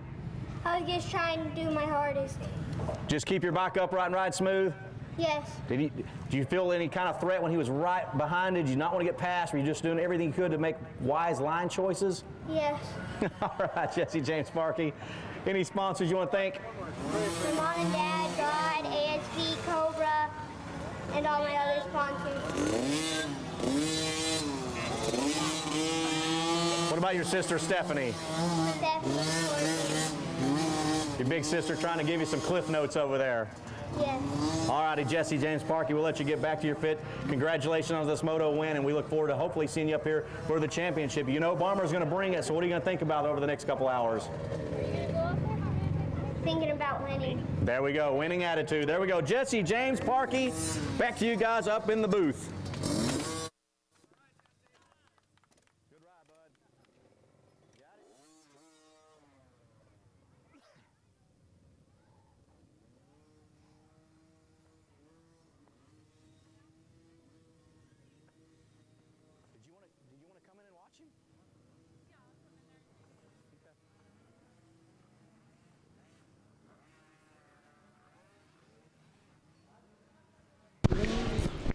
Welcome back to 2014 AMA AZ Open MX Championship, an AMA sanctioned event. This live feed presented by FMF. We are wrapping up the parade lap. Got a couple classes going here. We got the mini juniors 9 to 11 limited.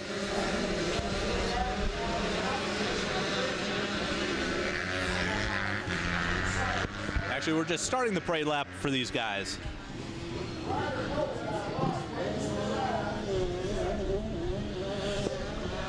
These guys have already raced their two motos. This is going to be their third and final moto of the weekend.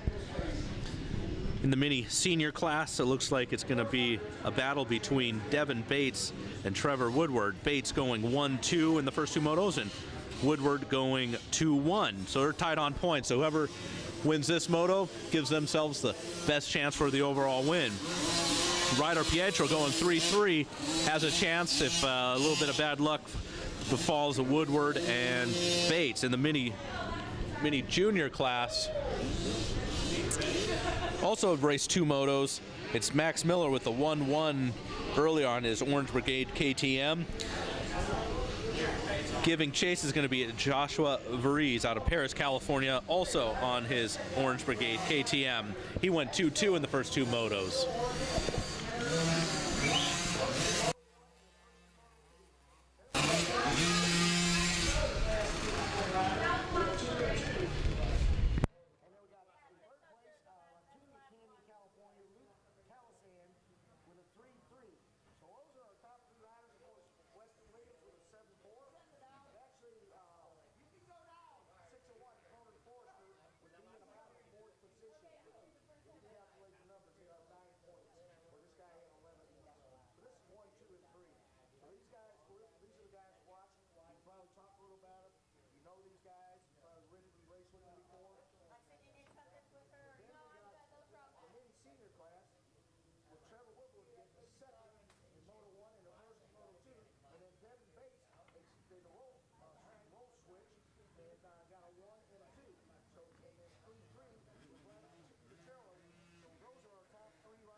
just so matter of fact. What's your favorite section of the track? Or favorite, not no favorite section. What is your favorite section? I like these looks over here. You know, kind of swirling and fun, so I kind of like get the rhythm down in them and then.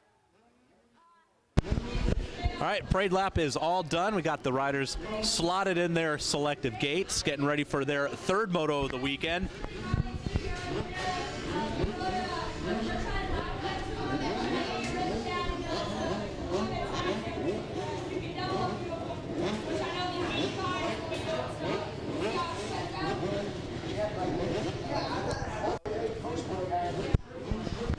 Starter running down the line, checking them off.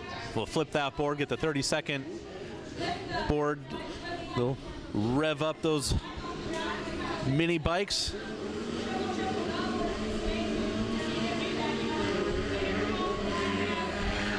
First gate out is the mini senior class.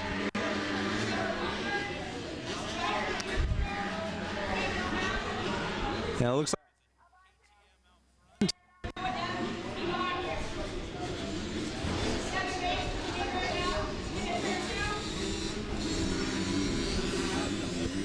could be the KTM of number 110, Devin Bates. We got the mini juniors in the gate, card going sideways for them. They're about to drop the gate. But looking at the seniors class here,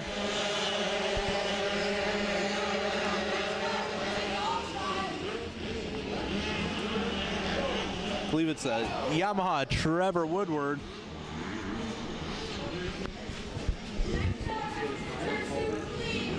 That's a 190 or 164. Trevor Woodward going down in the rhythm section. This is going to hurt him for the overall as he went 2-1 in the first two motos. And this third moto, starting out in last, he's going to have a lot of work to do, try and catch his way up to the front.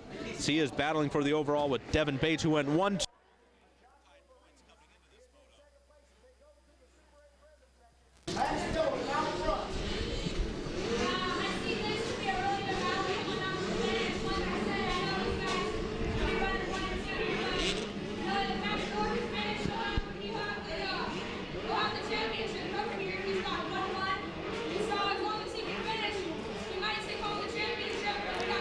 Get a look of our leader here in the senior class as they're coming down into the front.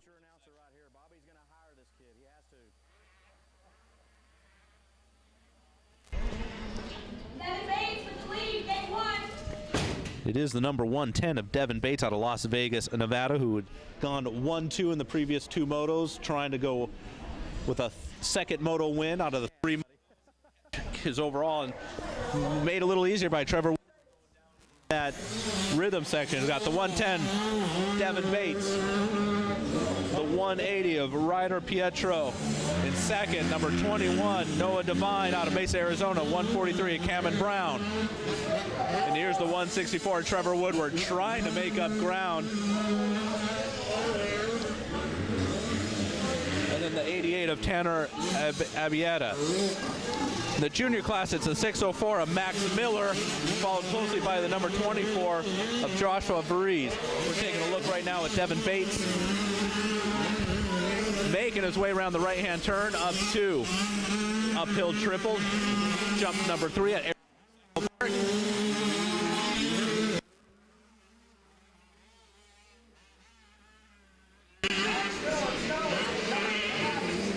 Woodward airing it out over number 4, landing nice and smooth before making that right-hand turn into the rhythm section.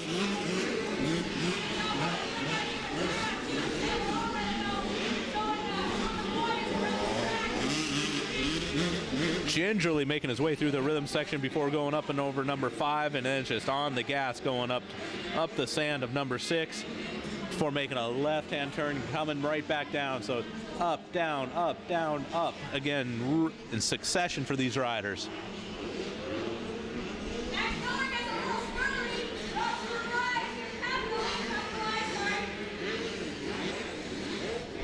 Woodward making that sweeping left turn before coming down number 8. Staying to the inside. Looks pretty smooth. His bike wasn't moving around too much as he was coming into the off camber.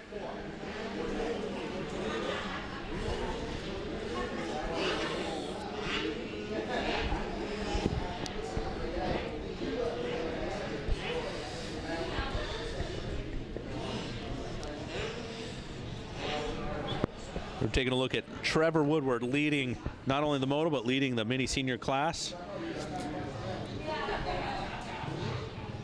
Again, he went 2-1 in his first 2 motos, looking to put a second moto win in a row for a 2-1-1 and the overall, his #1 plate, and winning his cactus. One more lap down for race leader Trevor Woodward. And one lap later, it's the ones making up all that ground. I'm sorry, Devin Bates in the lead. It's Trevor Woodward in second place, making up tons of time.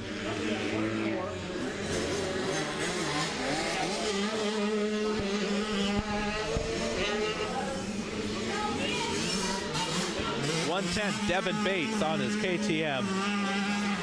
Coming up to jump number 3. Airing it out, coming up a little bit short, but smoothing it out nonetheless. If you look at the top of your screen, that was just a glimpse of 164 Trevor Woodward on his Yamaha, who had went down in the rhythm section of the opening lap, just making up time now on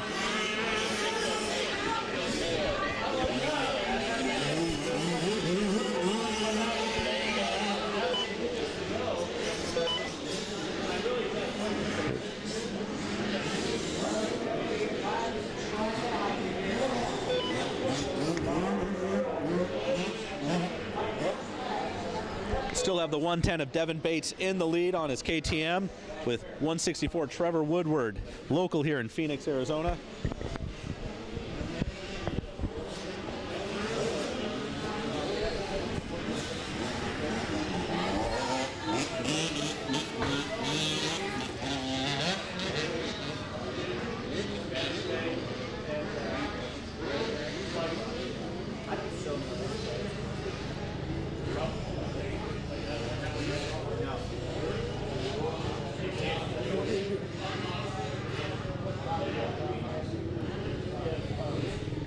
So 110 Trevor Bates coming into the front rhythm section, closely followed by 164 Trevor Woodward making up time.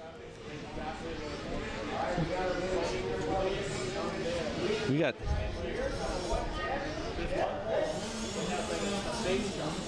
here we go, 110 110 Devin Bates across the finish line.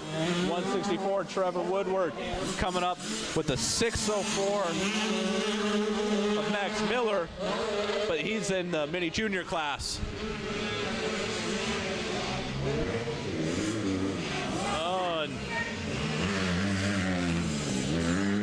Looks like Max Miller put the pass on Woodward. However, it's an inconsequential pass as Woodward still maintains second in his mini senior class.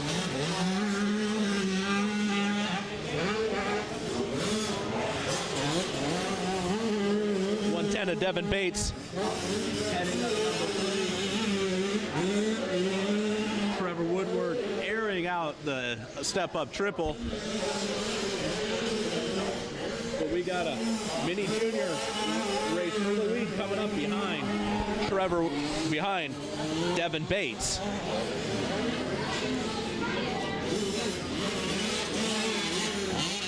It looks like the 164 Trevor Woodward's fallen off the pace a little bit.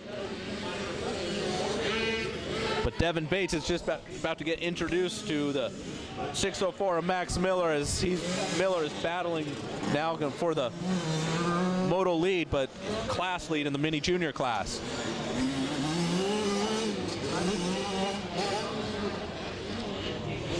Max Miller in the mini junior class went 1-1 in the previous 2 motos, now leading the 3rd moto.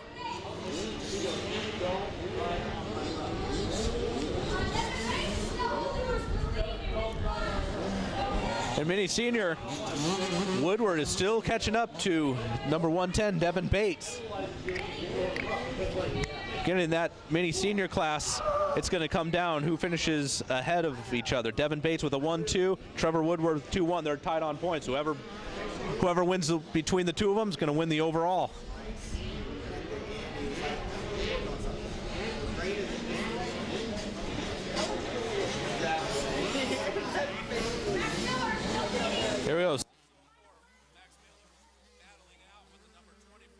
Joshua Varese. Max Miller going 1-1 previously, Joshua Varese 2-2. And now we got a battle between the two in the senior class. 164 of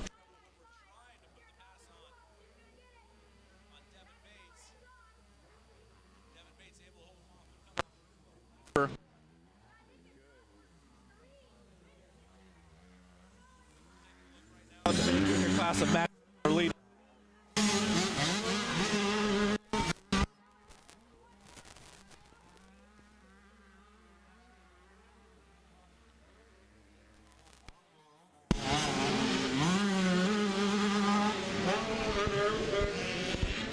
Over number 4, it is number 604 of Max Miller leading 24, Joshua Varese. Now we're going to go take a look and see what's going on in the senior class. Trevor, the 110 of Devin Bates. Both of them rolling through this section. Bates holding the inside, launching up over number 5, and it's on the gas on the way up to number 6. Woodward going to the outside. Will he be able to carry the momentum all the way around? No, it looks like Bates was able to shut him down. Woodward looking anywhere to try and stick a wheel in, but Bates is holding him off.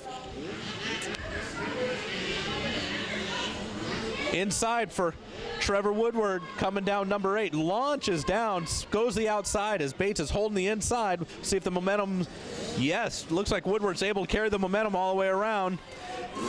Is he going to beat him up to the top of the hill? He looks like he clipped a track marker there, but looks like Woodward makes the pass on number 110, Devin Bates. Do you have a race 8?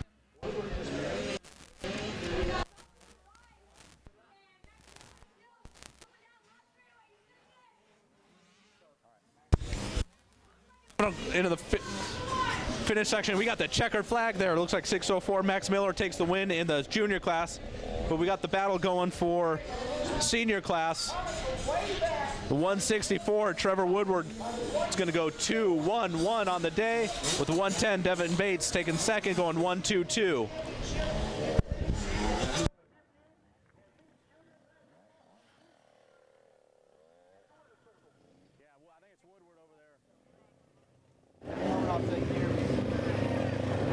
You're the mini junior, right? Good moto, Max. Thank you.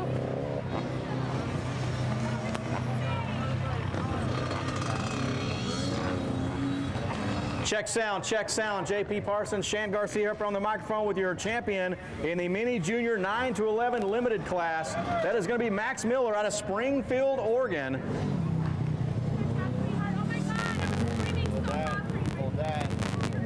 Max Miller getting the number 1 AMA plate and a, check out that custom cactus, Max. How about that? It's sick. That moto was pretty sketchy. I started changing my lines, and one time I went outside before the Supercross flips and tire attacked like 4 of them, and my front end got down and my feet came off and my boots hooked my side plates, and I started getting into like a nose wheelie, and it was sketchy. Pretty sketchy. You had Varese pestering you the entire time. He rode a really, really, really good race. And what were your thoughts the entire time he was back there? You knew he was back there the entire time. He really, to his credit, he pushed you to the limit, did he not? Yeah, I was riding, and I knew if he got around me, and I'd still get the overall, but I just tried to not let him pass me and try to go 1-1-1. Well, you won it 1-1-1. Just like that, your champion here in the mini junior 9 to 11. Big round of applause for Max Miller out of Springfield, Oregon. I don't care. Huh? I don't care. Hey, buddy. You want me out of here?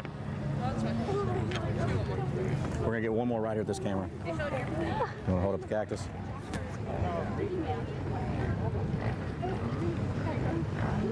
Cool deal. All right, good job, man. Congratulations.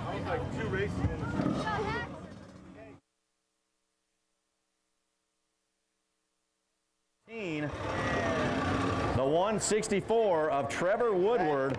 That's strange. Go Trevor!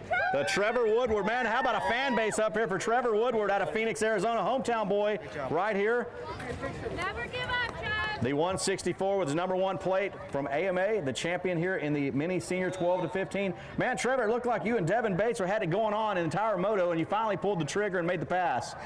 Yeah, I went down on the first lap and I just didn't think I was going to catch him. I finally caught him and just had to get around him. Hard work pays off, huh? Yeah. When did you make that pass? What was it like? I made it right on the last lap, and I just knew I had to make it because it was white flag. That was it. Everything under the gun at that point, correct? Yeah. All right, Trevor, any sponsors you want to thank? A lot of folks up here helping you out. Man, you got a whole bunch of people. You got the biggest crowd of the day, so who are all the fine folks helping you out? I think my mom and my dad, Arma Energy, Paris Raceway, and Jason Sloan, Reed Snyder. And that's about it. That's about it. There may be a few more, but who knows? They'll forgive you for understanding you're excited, and we all understand that. One more round of applause, folks, for Trevor Woodward, your mini senior 12 to 15 limited class champion. We're going to head back up to the tower. Great ride, man. Great ride. Let me help you hold this stuff while you get situated.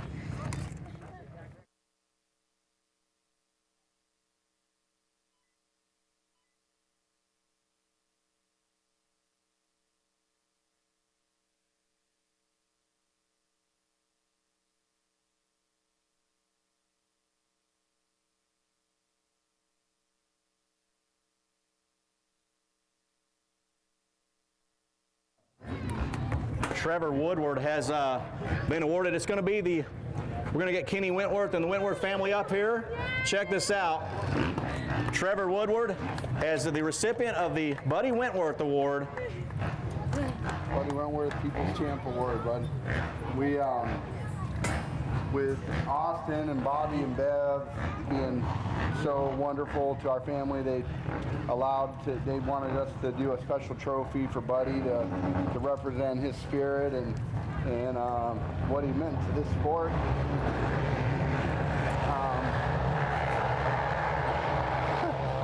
Watching you fall down and come back from the back and have a breakout ride of, first championship. It was really cool to watch, and we're really proud of you, and I hope it means a lot to you. Yeah, thank you. This means a lot.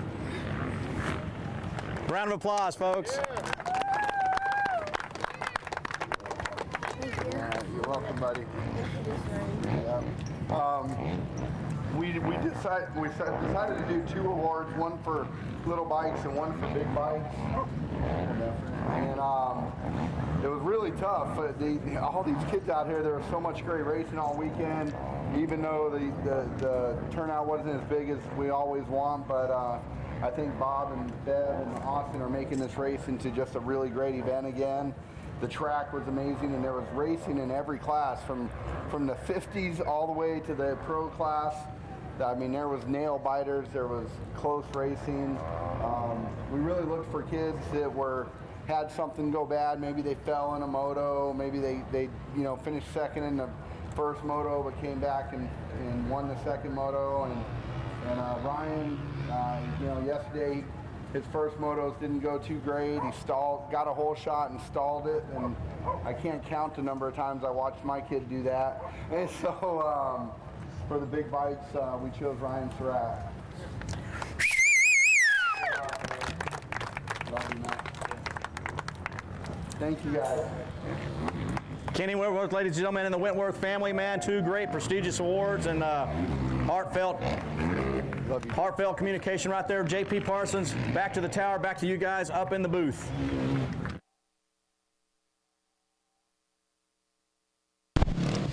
And we are back. That was Trevor Woodward winning the Buddy Wentworth Hard Charger Award from his father Kenny. And right now we're taking a look at the Vet Plus 40A and Vet Plus 40B and C classes. Right now we got Destry Abbott out of Peoria, Arizona in the lead. We already got about a lap and a half in the books. And Destry has put on quite the lead already. Second place rider.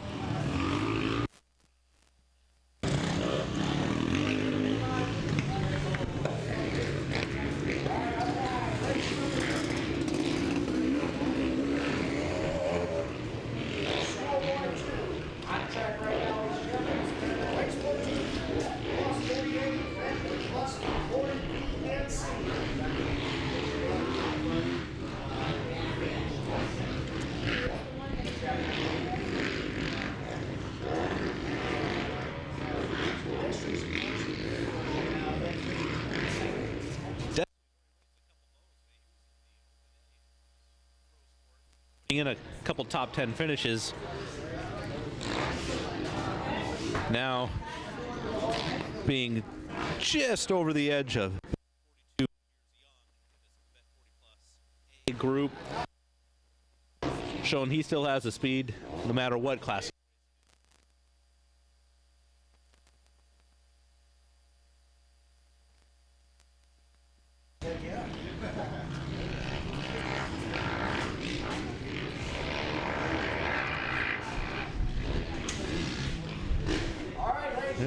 Got Destry Abbott coming up to the finish line here, putting another lap in the books.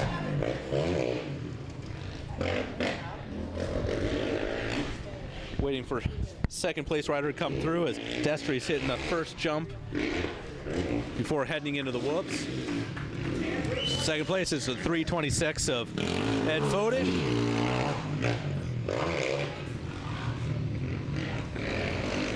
Destry's making his way across Talladega. We got the number 401 of William Bonham in third place. Cross line with the 416 Greg Pierce.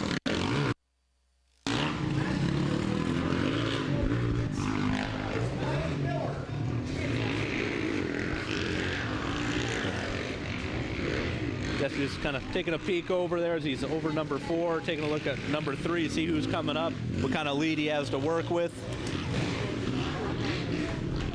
He's able to double through that rhythm section. As the sun's out, you can tell the track is starting to dry out a bit. Traction. The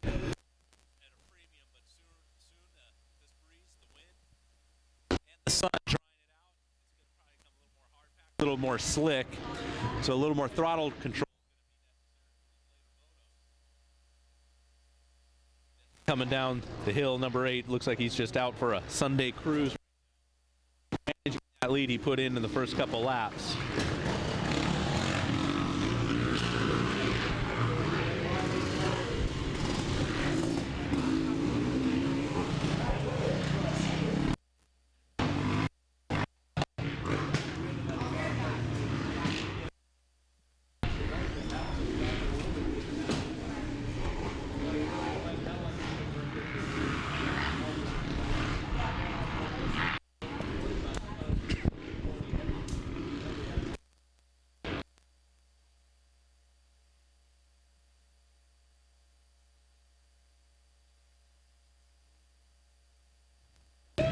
Watching Destry Abbott coming across the finish line one more time. And show what kind of rider he is. Disciplines he rides. You know he's in races the enduro cross.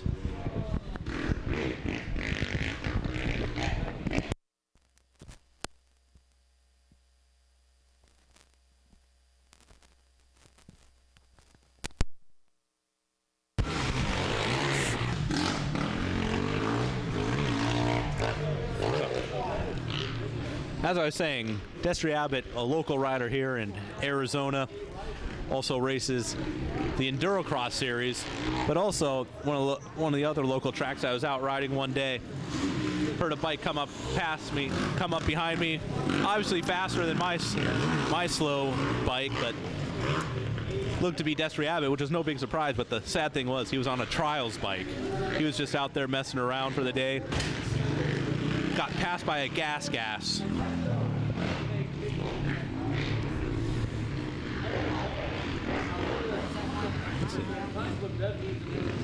Uh-oh, looks like he's looking down on something. Don't know if maybe a flat tire or if missed a shift or something, but he was rolling through that corner at the top of number 8.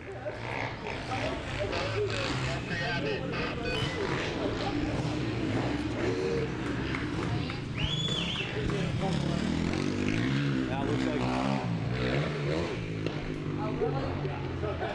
can't tell if he's just cruising or if there's a bike issue and he's just kind of going to milk it till the end, but he's obviously not on the gas. See if we can get a better look as he comes around the finish line here in a little bit.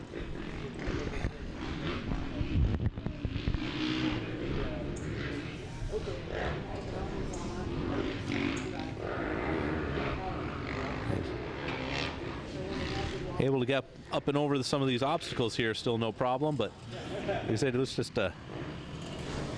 looks like it'd be a warm-up cruise for him.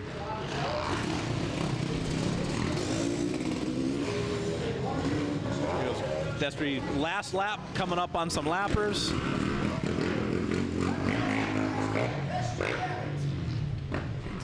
I don't think he's going to sit down this whole lap. He'll just do the whole thing standing up.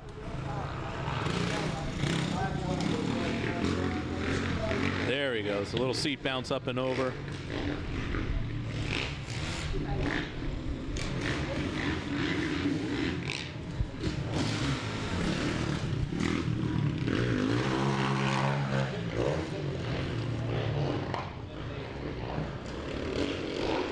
Abbott also opened up recently a training center here just outside of Phoenix. I believe it's out in Peoria.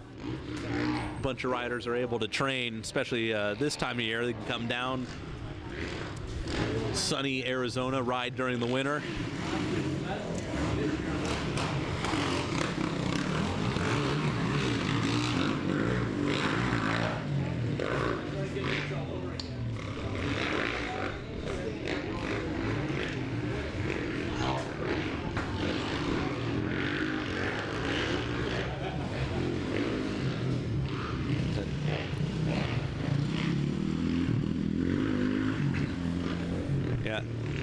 Abbott just cruising after first 2 laps, built up a lead where he just kind of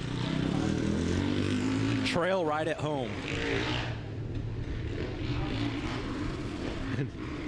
The number 82 of Vince Linders protecting that position. Vince being out of Arden Hills, Minnesota, so I'm sure no matter where he finishes, he's just glad he's riding on a sunny day in December.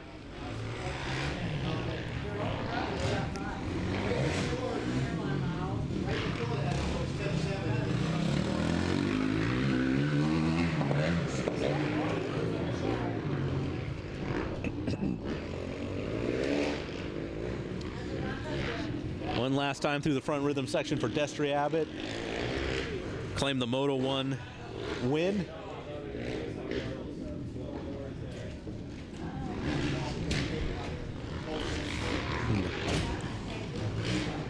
Checkers out for Destry Abbott on the number 8 Kawasaki.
Welcome back to the Arizona Cycle Park 2014 AMA AZ Open MX Championship.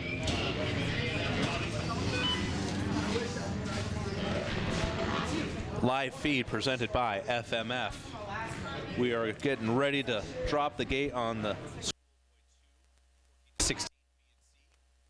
They are just getting ready. Finish up their parade lap. This class is Sean Cantrell from the first 2 motos has gone 1-1. Any indication from earlier today? should be able to wrap up his second cactus with another 1-1-1 moto sweep.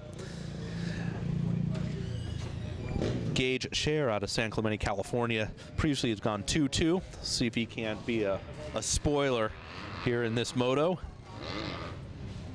And Carson Carr out of Escondido, California has gone 3-3.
Taking a look at Sean Cantrell getting the whole shot and grabbing the lead here in the Schoolboy 2 class, heading up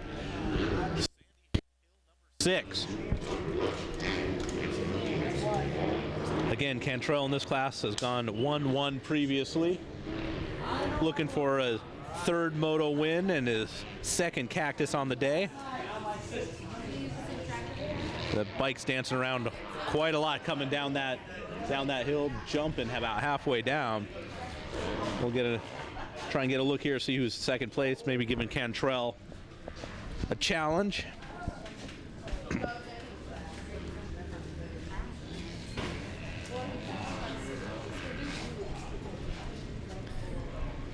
Cantrell coming into the front rhythm section for the first time.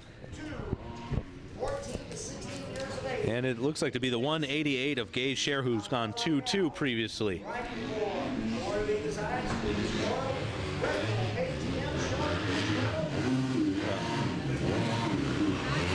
Cantrell through first, Share through second on his Yamaha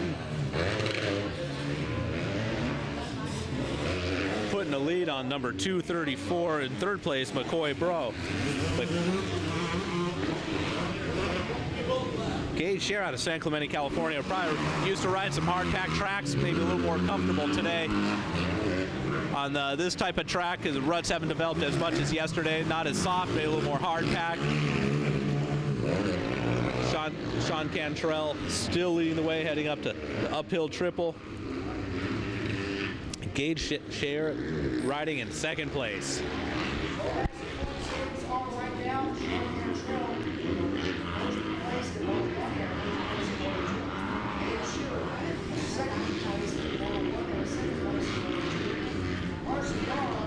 both of them able to just double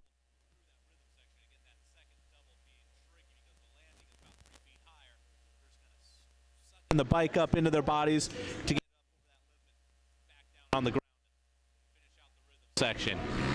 Cantrell up to the top of the sandy section where you just got to flow around where that line is taking you. You just stay on the gas, launching halfway down the hill. It's Gage Scher for making that right-hand sweeper back up the hills again.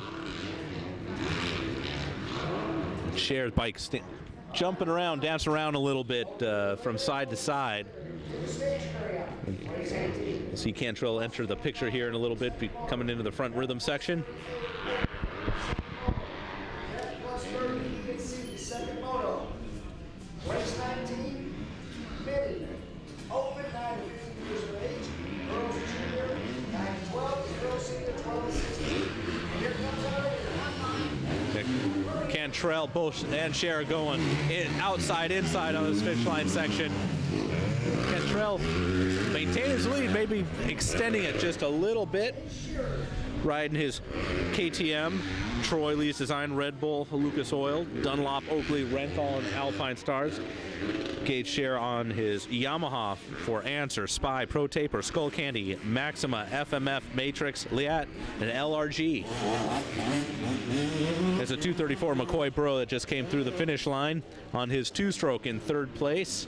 It's all Cantrell right now, out in the lead.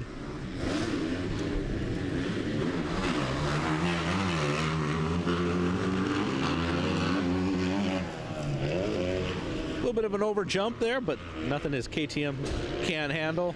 Again, he's kind of pulls that bike up there, get it up and over that larger landing area, the double through.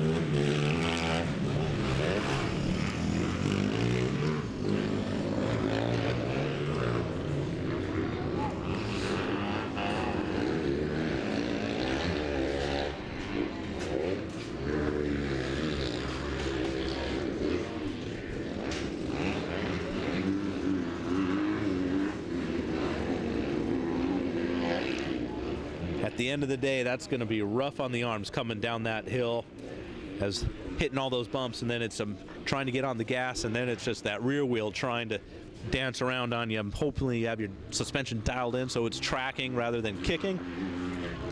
Cantrell coming back down again into the front rhythm section.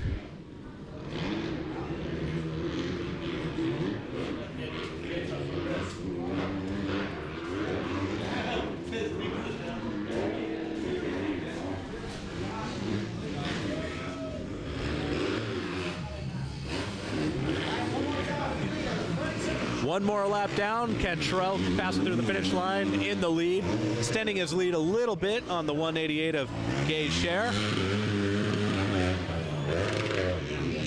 Gage just hitting that rev limiter coming down through the mechanics area.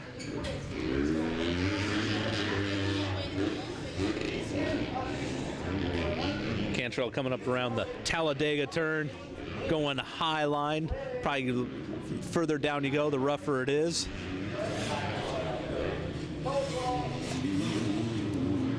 Oh, the 234 of McCoy Bro coming through the finish line one more time. Gotten a little out of shape.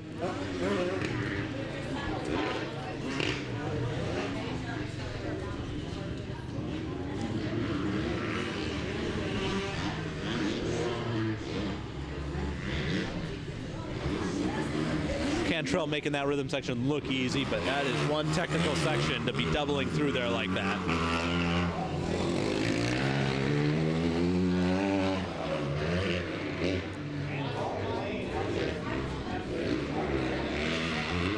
One more time up around the sweeper up top. And watch his bike dance around as he comes into the section right there. That looks rough. Just think what the inside might look like if he's choosing to go the outside, probably where it's smoother.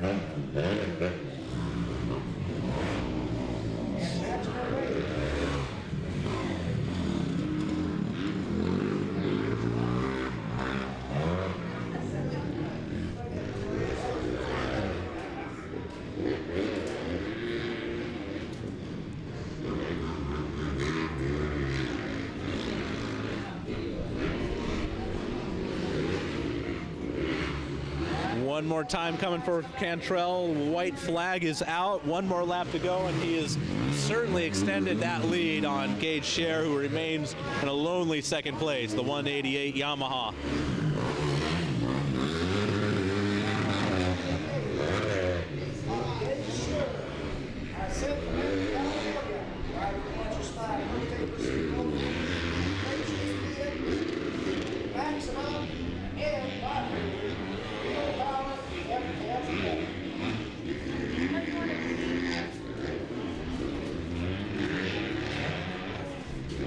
One more time for Cantrell, up and over the uphill triple into that left hand off camber, heading back down into jump number 4.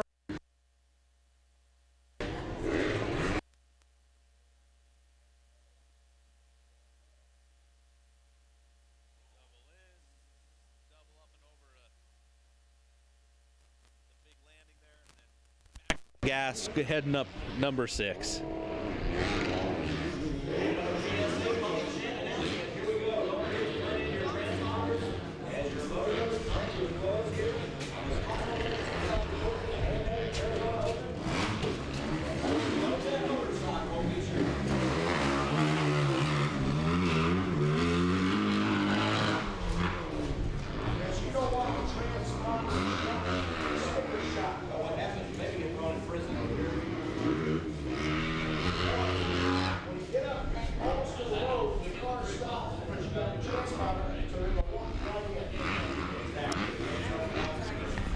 Gage Scher, second place.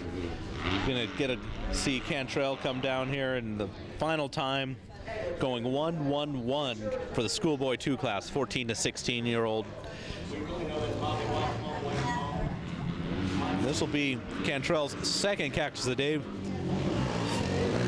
The 6 moto sweep taking first place. Checkers are out for number 37 Red Bull KTM rider Sean Cantrell.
Sean Cantrell showing off his number 1 AMA plate and Cactus for the second time today. Make a nice pair of bookends back home in Marietta, California. Cantrell riding for the Troy Lee Designs Red Bull KTM. And we're coming back to race number 16. Parade lap out for the Open B and Open C Limited class. One to look out for in the Open C is Richard Taylor. He's went 1-1 earlier this weekend for his 2 motos. He'll probably be battling it out with Tristan Morse, who went 2-2. That's in the Open C Limited. Open B Limited, Zach George going 2-1, local out of Buckeye, Arizona, but Michael Witcher out of Plano, Texas has gone 3-2. So they're in the running for the overall in this third moto. Jonah Locks won the first moto, did not start the second moto, so he's out of it. And then Bishop Ibarra going 4-3. With some luck, may be able to squeak in the podium there, but looks like it's going to be between Zach George and Michael Witcher in the Open B Limited.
Getting ready to drop the gate here on the Open B and Open C Limited at the 2014 AMA AZ Open MX Championship at Arizona Cycle Park. If you're watching this live feed, be sure to check out FMF as they're allowing us to bring it to you live.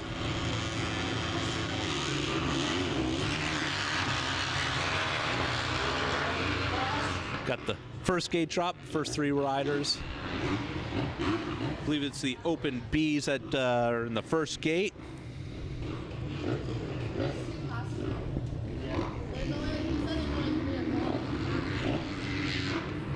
It looks like it is going to be the battle. I believe that is Michael Witcher on his Kawasaki out front, just in front of Zach George. This is going to be a battle for the overall win. Gate 2 dropping on the Open C Limited.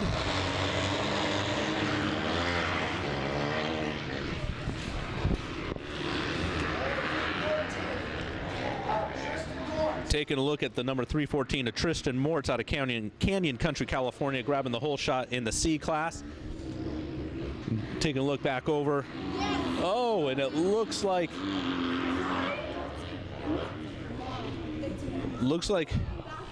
Witcher may have gone down.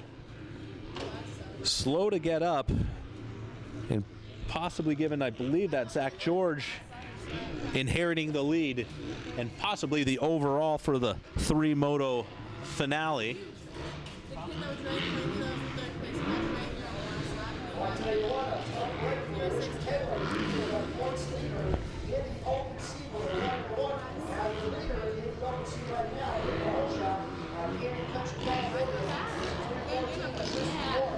All right, looking at the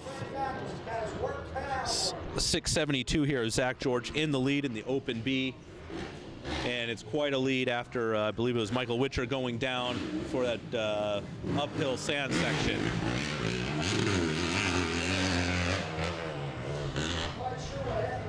So it's the 339 of Bishop Ibarra out of Phoenix in second in the Open B Limited. And it's Zach George, local here at Buckeye, Arizona, riding for Lucas Oil, MAV TV, Engine Ice, Factory Connection, Pro Clean, Answer, Pro Taper, EVS, Oakley, Rhino Power, Podium MX Designs, Moto Hose, Kenda, FMF, Reigns Racing, AEO Power Sports, and JTG Racing. A lot of folks helping Zach get to the AMA AZ Open Pro-Am this weekend.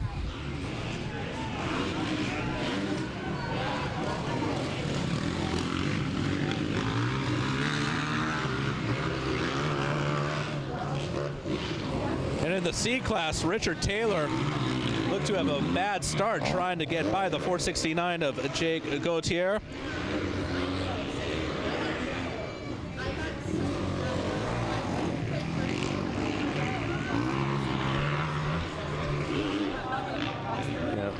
Looking at the battle of the 469, Jake Gautier getting around the outside into that uphill triple, trying to get on the brakes to make that inside line.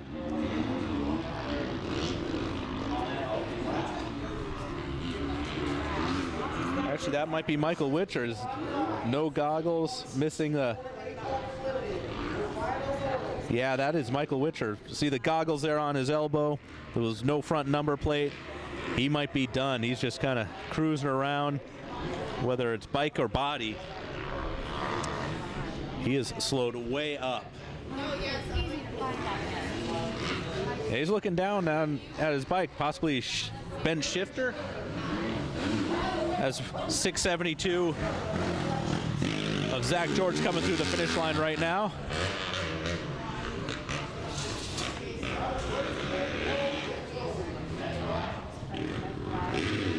.44 Richard Taylor out of Woodland Hills, California, after going 1-1 in the previous two motos. Trying to make the pass coming up Sandy Hill, on the brakes hard for that left-hand turn and then get on the gas again.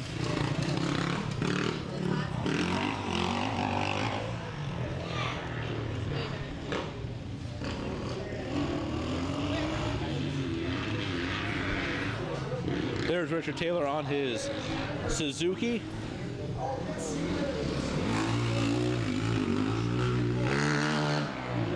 Looks like Tristan Mort's in the lead for the Open C Limited class.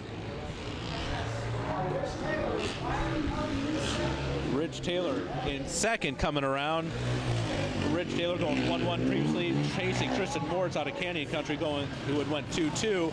The 193 of Tanner Acklin out of Flagstaff in third place. And the 14 of Robert McMillan out of Paradise Valley, riding for AEO Power Sports.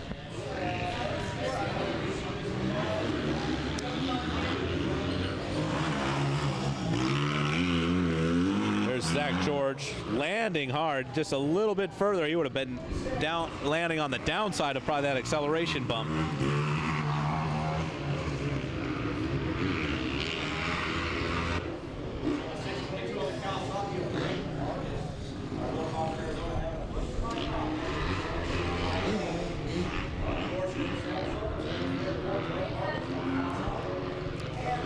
Here we go, Zach George again coming back into the front rhythm section.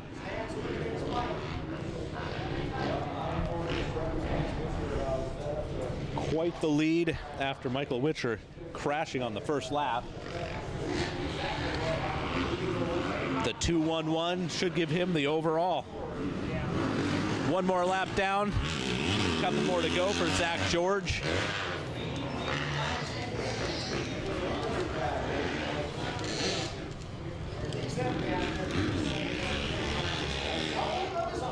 Up and over number one for Zach George, taking the outside line, coming into the whoop section.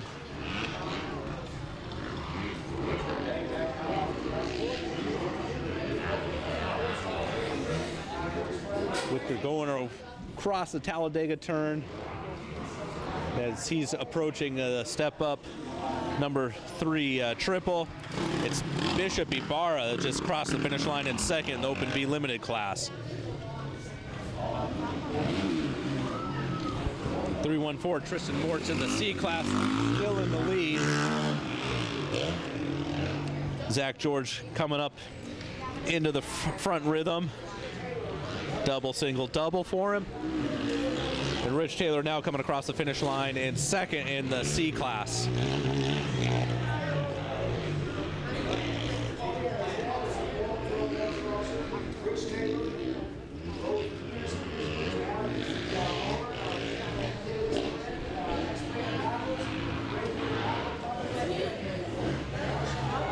.193 Tanner Acklin coming across right in front of Robert McMillan. Zach George coming down that large number 8. Looks like he pulled up a little shorter than he did last time for a little bit of a softer landing. But you can see how whooped it is going up that hill. And it's hard to see on camera, and it doesn't look that steep, but that's a pretty good grade.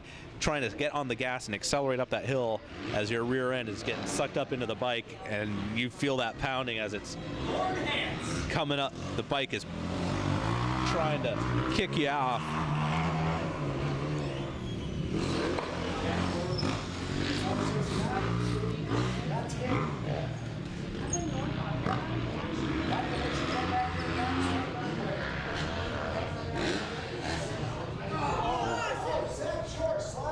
Zach George down just in front for the white flag, but he has such a lead. Its bike stays running.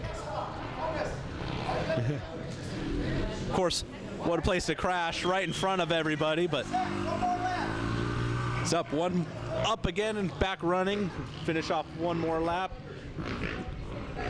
We still haven't seen second place Bishop Ibarra come down. Now I just see him peek across to the front finish line section, and bike seems to be okay for Zach George after that little slide out. But he can take it easy and just cruise around like it's a parade lap for this final lap for the moto win, his second moto win, taking a second place in the first moto on Friday. And 3:14 of Tristan Mortz, still in the lead in Open C Limited. He's going to go 2:21 on this final lap if he can keep it upright. As Tristan Mortz is hitting the number 1 jump. Richard Taylor coming across the finish line for his white flag. And we got Zach George making his way around into the rhythm section.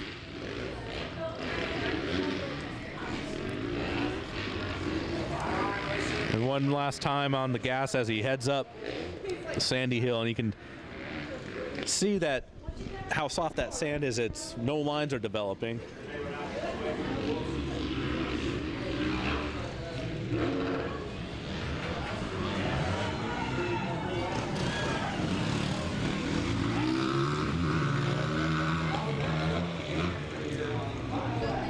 Yeah, George just taking it easy coming down off of number 8.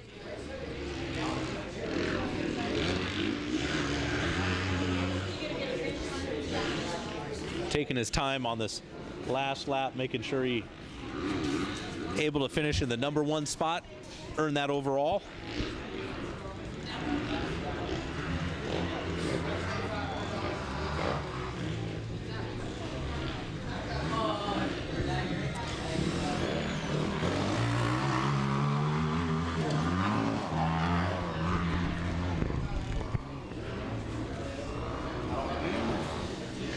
Zach George one more time, taking it easy over that hard pack and just coming up to grab the checkered flag for the moto win and the overall, going 2-1-1 for the weekend. Winning his number 1 plate and his cactus. So we will turn it over to the podium and see what's going on with Zach George and how his race went.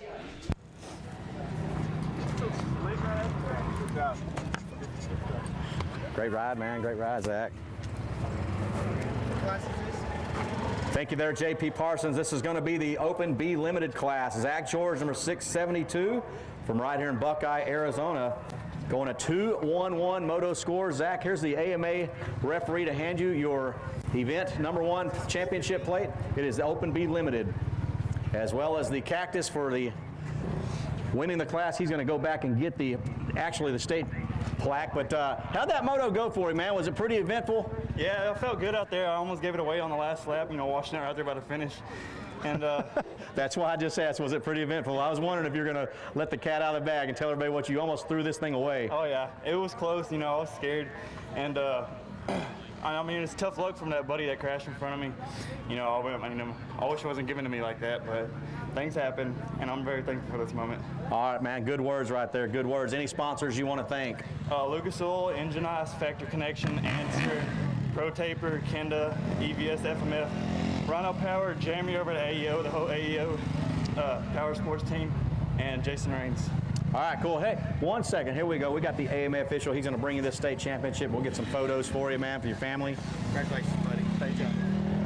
So give it up for Zach George, your Open B Limited class, folks. Out of Buckeye, Arizona, going 2-1-1. Back to you guys up in the tower. All right, man. Good job. Thank you. You want me to hold this way?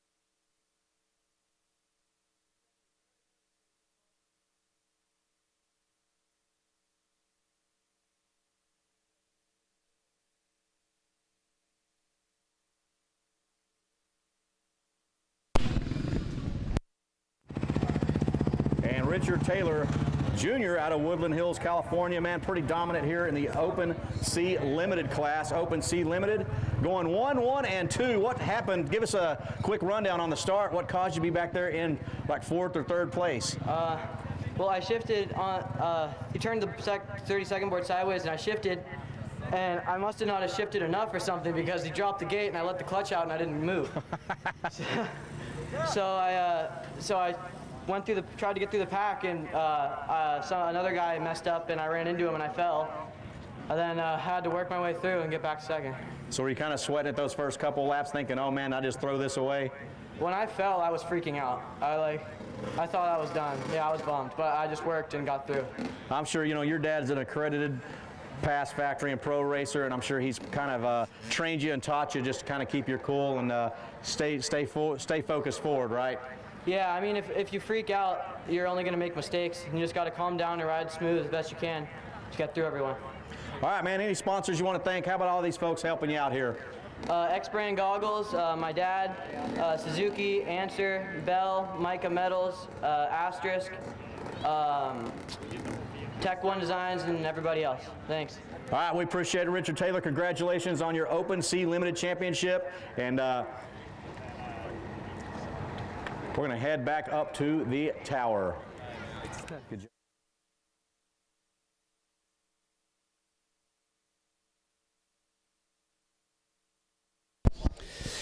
And we are back, waiting for the parade lap to finish up for the second moto for the 50cc 4-8 Open Limited.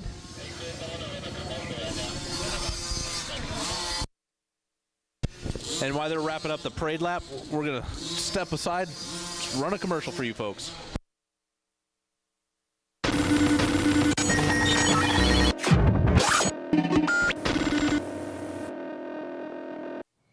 Years ago, FMF came to life with a spark.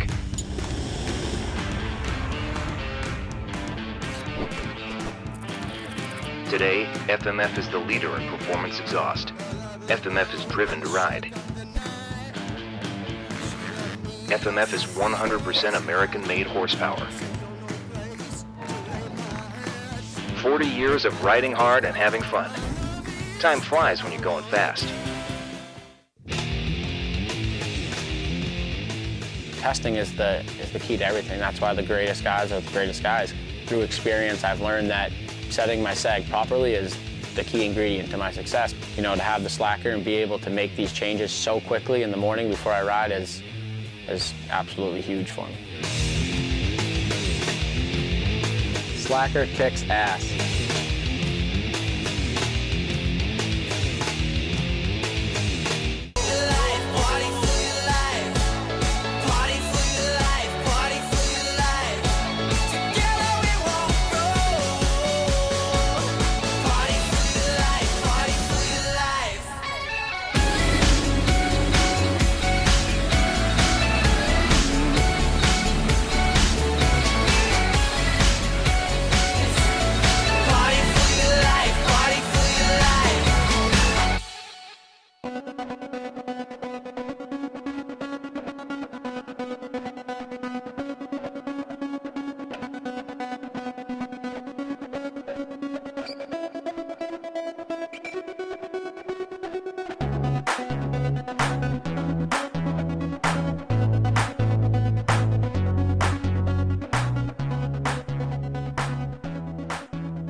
We are back watching the opening lap of the second moto, the 51cc 4-8 Open Limited. First moto earlier today, Brazen Dever took the moto win with Austin Camden in second, and it looks like Austin has taken the whole shot and is in the lead. So we'll try and zoom in here on who's in the lead, see if we have a battle for the overall. On race 22, our plus 25 open. Bet plus 38. Bet plus 30 B and C second moto. Interstate area race 19. Mini over 9 to 18 years of age. Girls junior 9 to 12. Girls senior 12 to 16. Race 20. 65cc 711 open. And currently on the track is race 17. Our 51cc 4-8 Open Limited. I'm pretty sure every single time this world is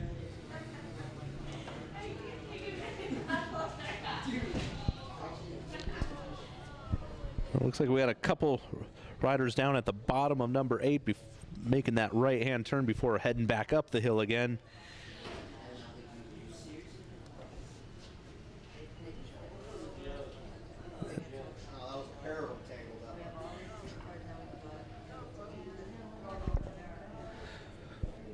We'll get a running order here as everyone starts to come through the front straightaway. so quiet. These binoculars aren't talking. Read the number. Yeah, I don't know. I just saw two of them go together. It is the 112 of Brazen Dever out front, trying to copy his first moto win with a second moto win as well. And he is putting in quite an opening lap with a strong lead over second place.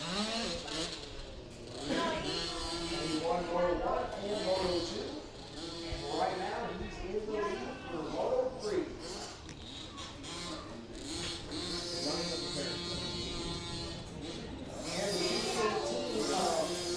Now we got the 218 of Devin Cook coming around the finish line. Give it as we're watching Brazen Dever go through the whoop section. The 191 of Austin Camden in third place, just passing through the finish line. Brazen do no wrong this moto. He's out front. Built himself a good lead where if there are any issues, shouldn't cost him the first place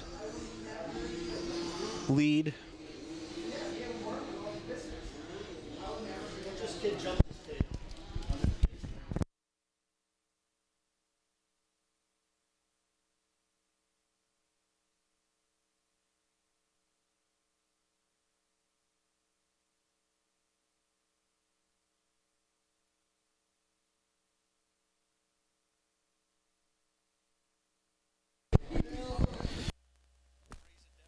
Fraser Park, California, taking his Cobra through the rhythm section here at Arizona Cycle Park. Day 3 of the AMA AZ Open MX Championship. This live feed brought to you by FMF.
Brazen Dever still maintaining his lead. Get an idea of what those ruts were like coming into that right-hand turn as it just basically swallowed up the Cobra underneath Brazen.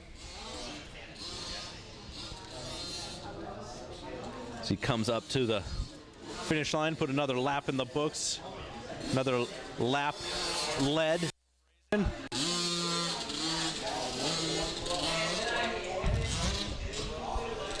It's the number 218 of Devin Cook in second place.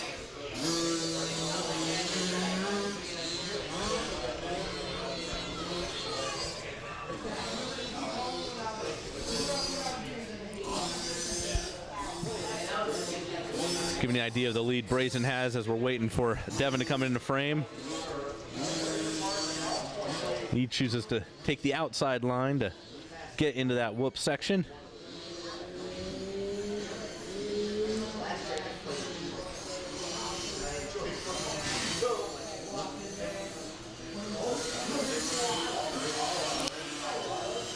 The number 62 coming across the finish line for Dalton Caudell. And back to Brazen as he is making that right-hand turn, heading up to the uphill triple.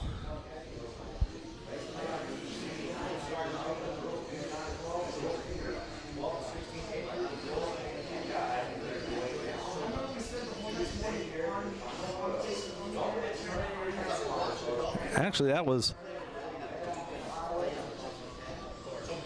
the 218 of Devin Cook. He's closing in on race leader Brazen Dever. Entering in the rhythm section, Brazen is about half, just leaving the rhythm section. So he might be closing in on race leader.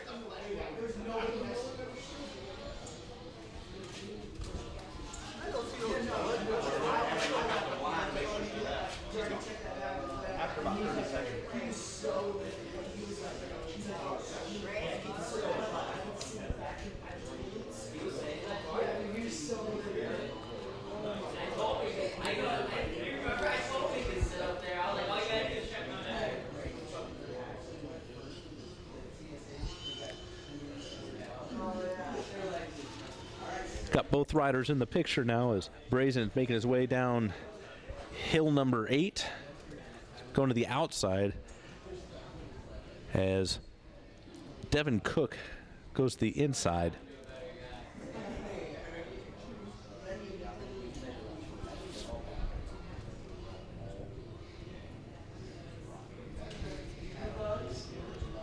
Both of them up on the southwest portion of the track, waiting for them to reappear as they come down in the front rhythm section.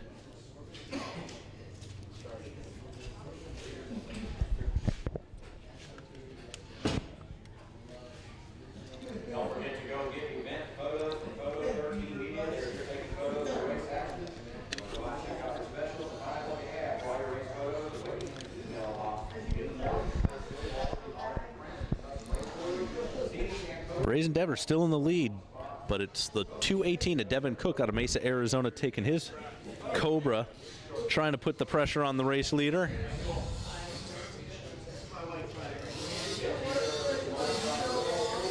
The 112 Brazen Dever getting the white flag for the final lap of the 218. Devin Cook on his rear wheel, trying to reel him in.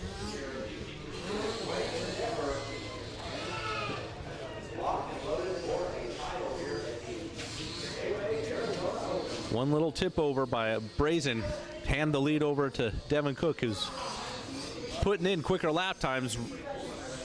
It's the 191 of Austin Camden, just crossing the finish line now in third.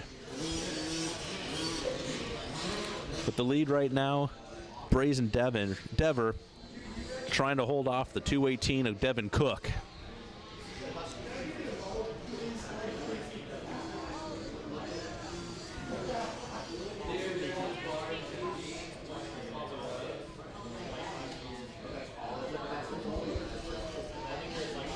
One last time, doubling up onto the step-up triple.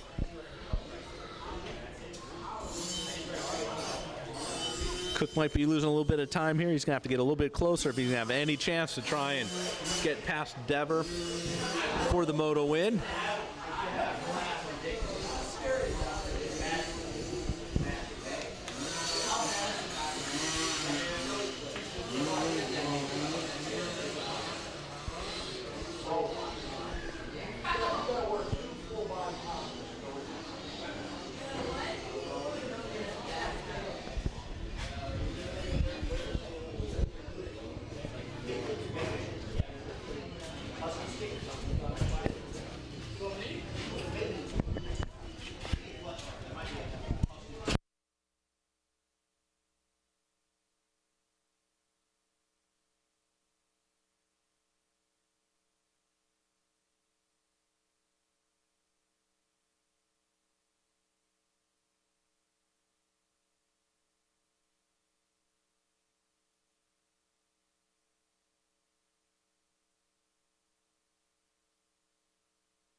Checkers are out for the 112 Brazen Dever out of Fraser Park, California. Followed up by the 218 at Devin Cook, Mesa, Arizona, for a second moto score.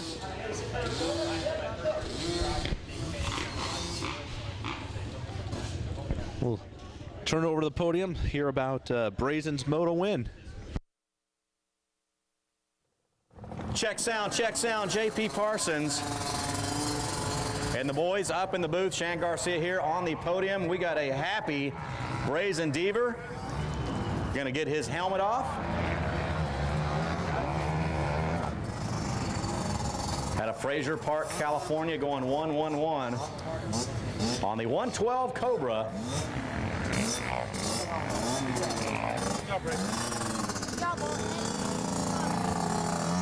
So Brazen Dever, here's your #1 plate. Great job, buddy. Good job. Championship plate and a cactus. How about those awards? They pretty cool. You like those? Yeah. Yeah. Is this your first major championship to win? Yes. All right. Check this out. You went 1-1-1. How much training and preparation did you coming in this weekend? Did you know you were going to come here and win? Yeah. Yeah, you have confidence, huh? Mm-hmm. All right. What about your sponsors and your parents? Anybody you want to thank? Who's all helping you out? Cobra, DT1 Air Michael Metal, Pack Racing, Naka Pension, Tropical UAA,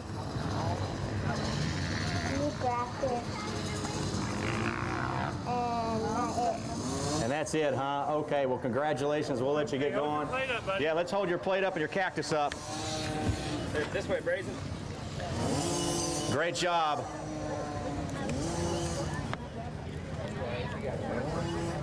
Awesome, buddy. Here, why don't we carry it over to the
parade lap wrapping up. Racing plus 25 open, the Vet Plus 30A and B and C. This is their second moto of the day. Getting them staged one more time after the parade lap.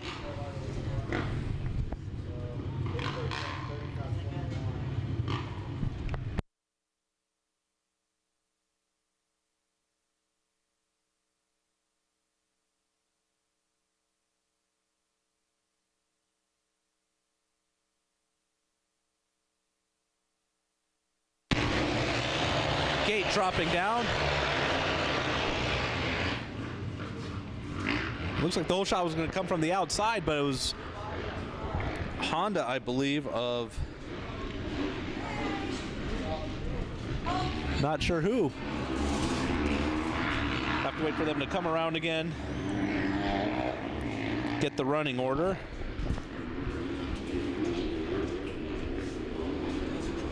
All right, taking a whole shot, 595 Honda Rider. Dominic Des Moines. 595 Dominic Des Moines, who won Moto 1 in the lead with the whole shot.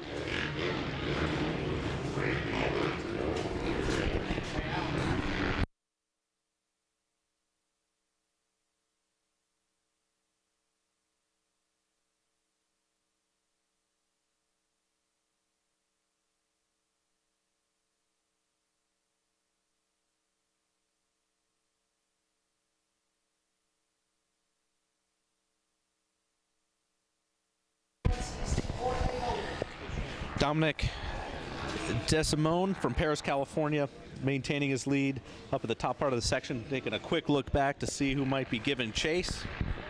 It was Jeremy Ray, who won the second took second in the first moto.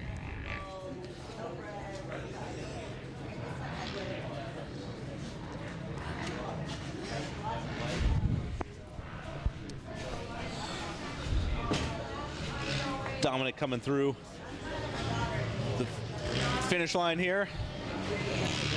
And first, the number 45, Chad Ruggles in Bet 30 Plus A, and the 123 Mattel Smith going 1, 2, 3 in the moto order.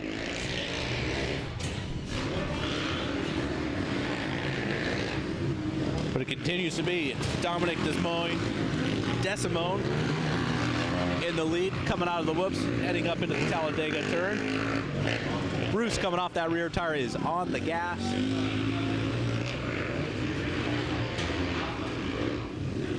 One more time up the step-up triple.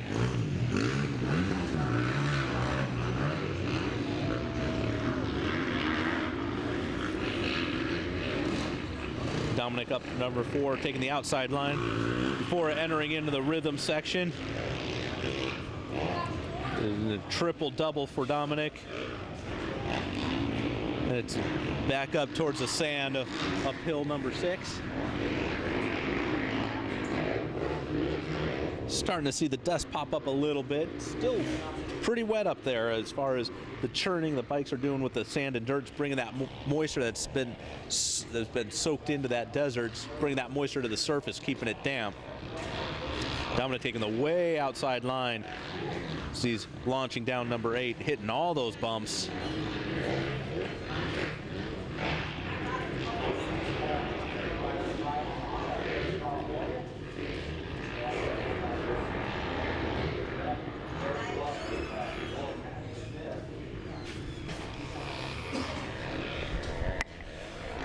Waiting for Dominic Desimone come back into the front rhythm section, extending his lead.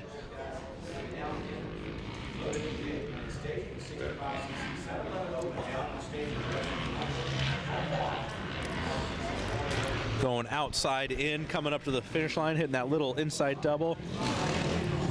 One more lap in the lead in the books for Dominic Desimone. It's the number 45 of Chad Ruggles. And the 1, 2, 3 of Matthew Smith. They're battling for the Bet Plus 30A class.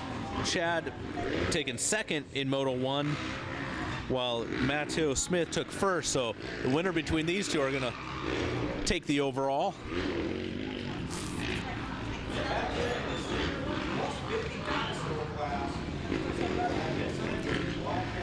all that is going behind Dominic DeSimone as he is extending his lead in the plus 25 open class.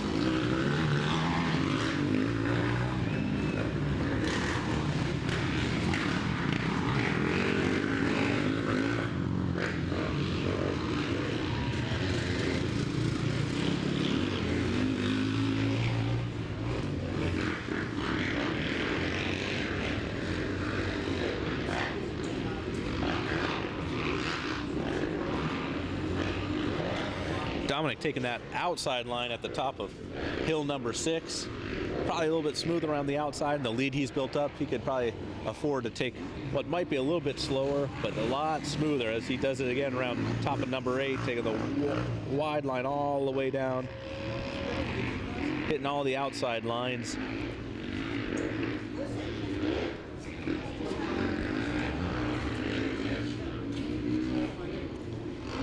Looks like we might get a battle going on here for the Vet Plus 30A between Chad Ruggles and Mattel Smith. Ruggles out of Lakewood, California. Smith coming up from Tucson, Arizona.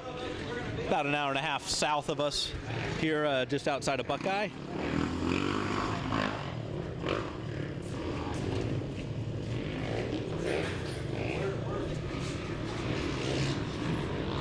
Number 45 Yamaha, Chad Ruggles leading the way on the Kawasaki of 123 Mattel Smith as they're coming through the finish line momentarily. We just heard Dominic DeSimone come across.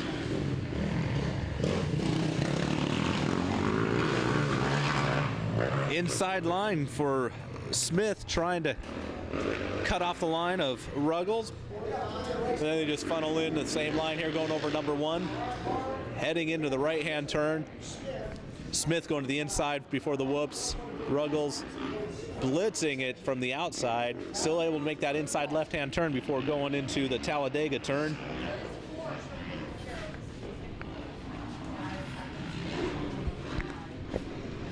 Coming up to the step-up triple. Little mistake here can push you to the far outside, leaving the door open for Smith. But they both get through pretty clean, coming up to the trickiest section on the track. The right-hand turn coming into the rhythm section.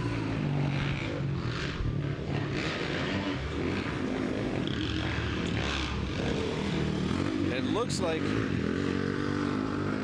it's the Kawasaki of Smith getting by Ruggles in that rhythm section. Now that Smith is taking the lead, a little bit of clear track in front of him, be able to see if he's able to ride his own lines and extend the lead, or if Ruggles is able to counter him, make a comeback. Ruggles going to the inside as Smith carries momentum around the outside, back up the hill again. Moving to the far right, staying on the outside, whereas Smith cutting to the inside, trying to cut off some real estate, make up some time.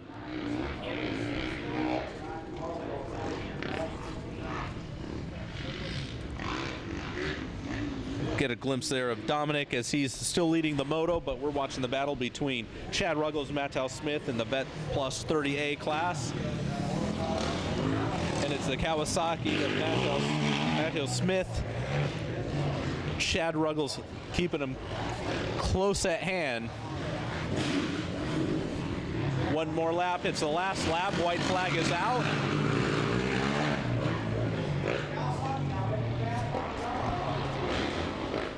Smith in the lead, trying to go for a 1-1 sweep.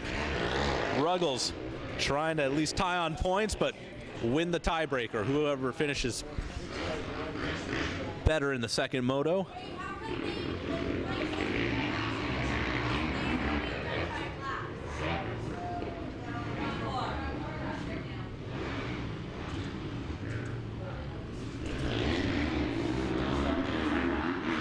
Smith trying to make a case for a pass going up the inside.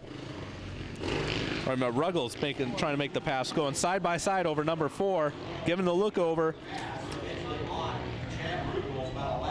Smith making the pass, cutting to the inside, but it's Ruggles doubling through, making the pass right back.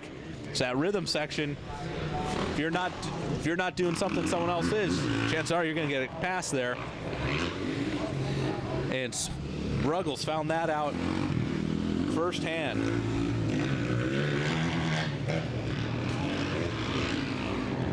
Smith able to open up a little bit of a lead now. So coming down number 8. Smith going to the inside. Ruggles trying to carry momentum around the outside.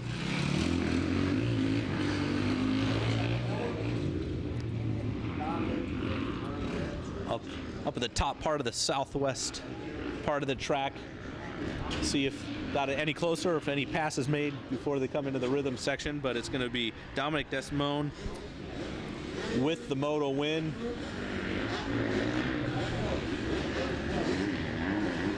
Looking back at Ruggles and Smith, it is Smith in the lead, coming up on a lapper here.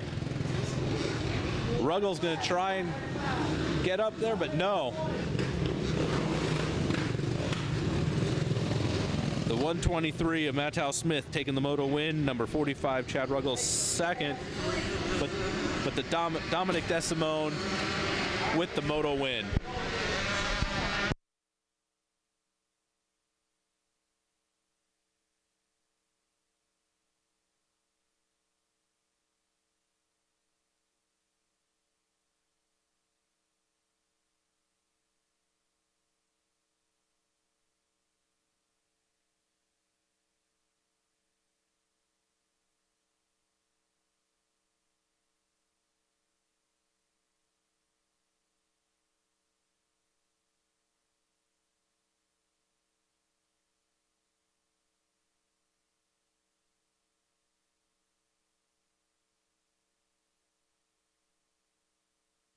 Check sound, JP Parsons. Shan Garcia up here on the podium with Dominique Desimone out of Paris, California. Man, Dominique, why don't we hold up that #1 plate and that cactus real quick?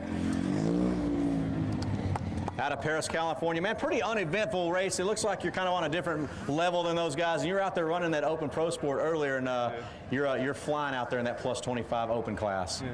Well, I just wanted to get the same advantage everybody else had for riding 2 classes, 250s and stuff.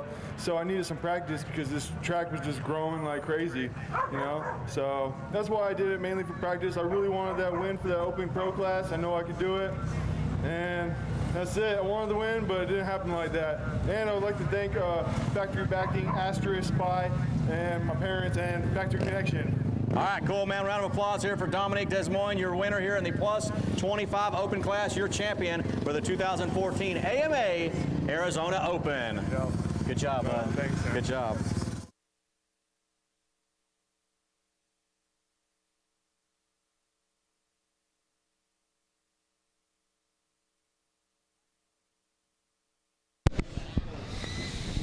We are back getting ready for race number 19, the Mini Open, 9 to 15-year-old, girls junior 9 to 12, girls senior 12 to 16.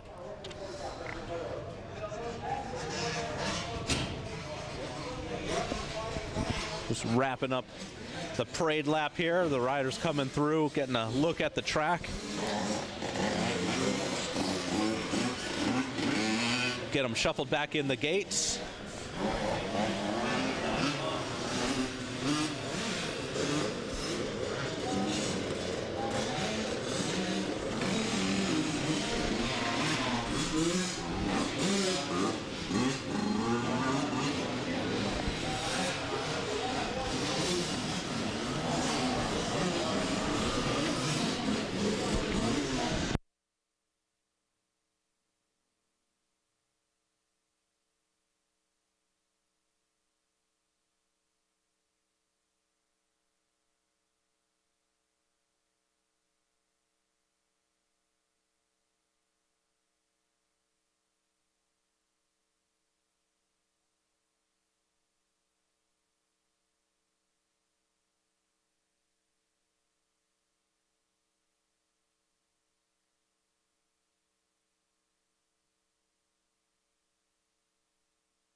30-second board up, gonna go sideways.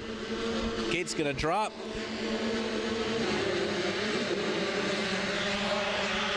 This is the mini 9 to 15 open.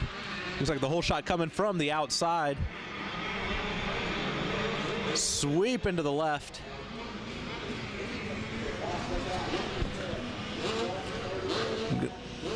Looks like we might get a pass for the lead here coming up the uphill triple.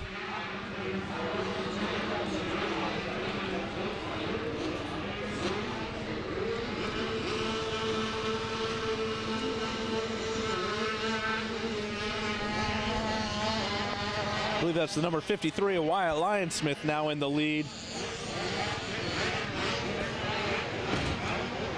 So they're making their way through the rhythm section, powering up the hill. A battle for first between three of the riders. One of them, Wyatt Lyonsmith.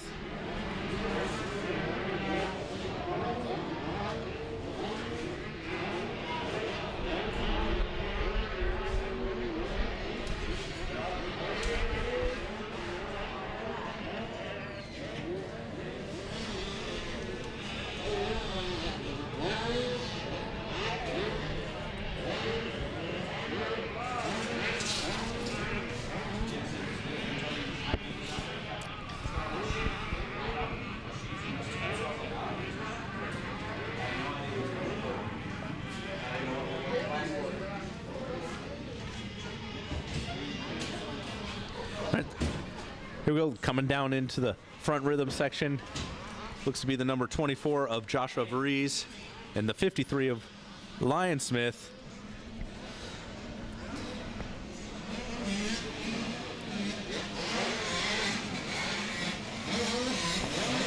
And the 74 of Dylan Schwartz.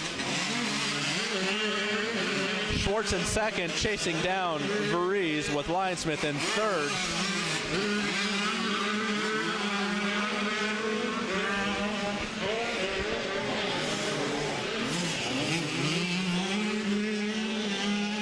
Looks like Schwartz making a push to the inside before the whoops, but Joshua Varese out of Paris, California, able to keep the momentum going through the whoops and cross Talladega. Schwartz maybe making a push here again, coming up to the uphill triple with Lyonsmith coming up in third. Schwartz took a high line there and trying to cut back down into the inside. Might be a little bit quicker as you're able to carry a little more momentum. And the all tricky rhythm section here. These little guys are going double, single, double. Back up the hill into the sand.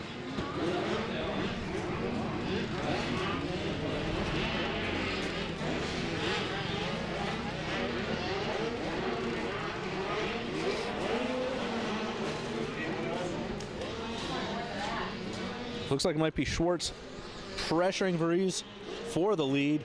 Coming down number 8.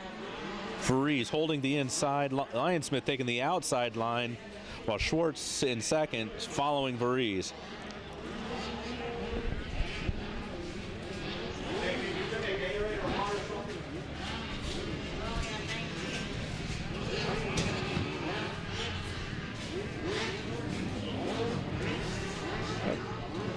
Coming back into the front rhythm section. Looks like the 74 of Schwartz is in the lead now, making a pass at the top part of the track. Followed by the 24 of Joshua Varese and the 53 of Wyatt Lyonsmith. Running first, second, and third. 604, Max Miller slowly creeping up to the back of this trio. But Schwartz seems to be pulling out a lead on Varese.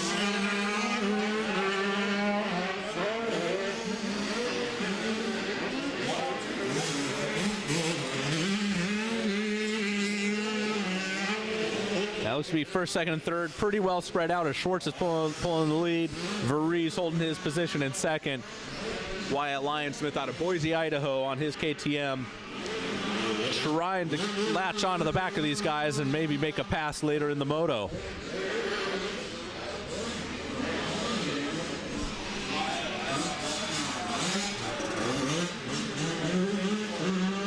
Schwartz enters in the rhythm section, followed by Varize, then Lionsmith. Little mistake by Schwartz, causing Varize to catch right back up. Be a drag race up the hill as Varize is going to the inside. Schwartz trying to stay the outside, take that momentum. Varize on the brakes to make that left-hand turn. And it's Schwartz maintaining the lead as they're heading back up the hills again. Lionsmith now starting to latch onto the back of Varize in third, trying to push into second place. Schwartz seems to pick it up a little bit, increase that lead, give him a little breathing room.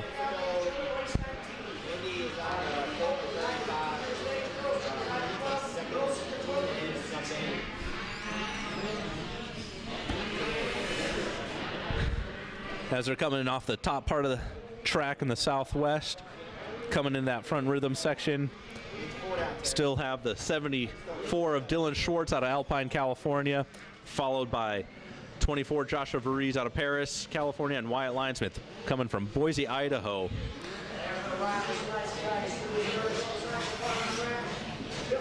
As Schwartz getting on the gas, see that back end stepping out a little bit on him, coming across the finish line. Varize, Lionsmith maintaining that gap.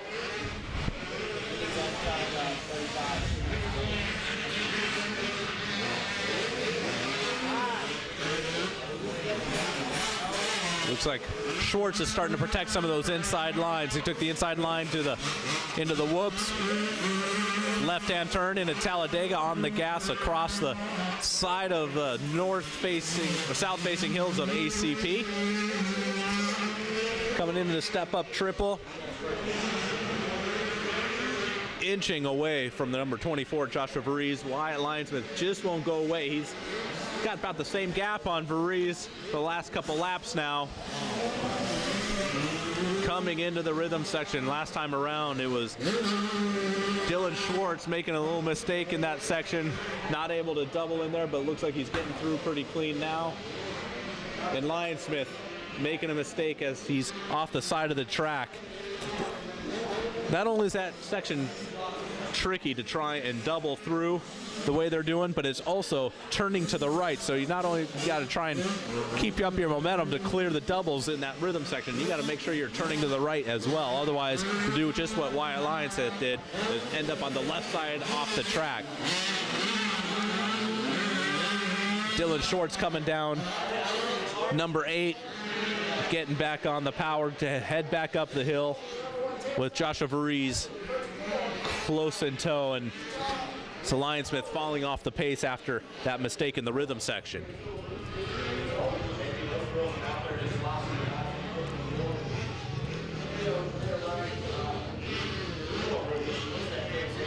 So it's going to be a battle, it looks like, for first and second here between the 74 of Dylan Schwartz and the number 24 of Joshua Varize.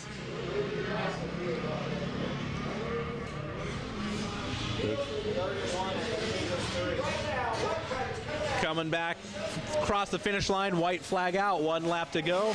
Be a last push for Joshua Varize to try and catch up to Dylan Schwartz. 53 Wyatt Linesmith getting the white flag now.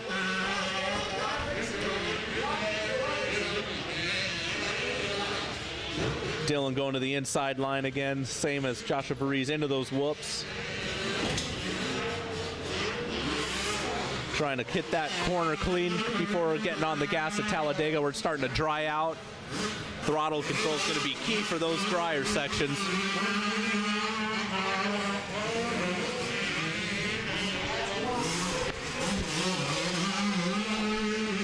Over the step-up triple, Dylan Schwartz maintaining that lead. Doesn't look like Varize has been able to chip away at it at all this lap. Varize is hoping that Schwartz will make a mistake in the rhythm section like he did earlier this moto. Well, yeah, a little bit of mistake by Schwartz, but Varize also made a mistake. Didn't gain any time, didn't lose any time. And Lionsmith in a distant third right now.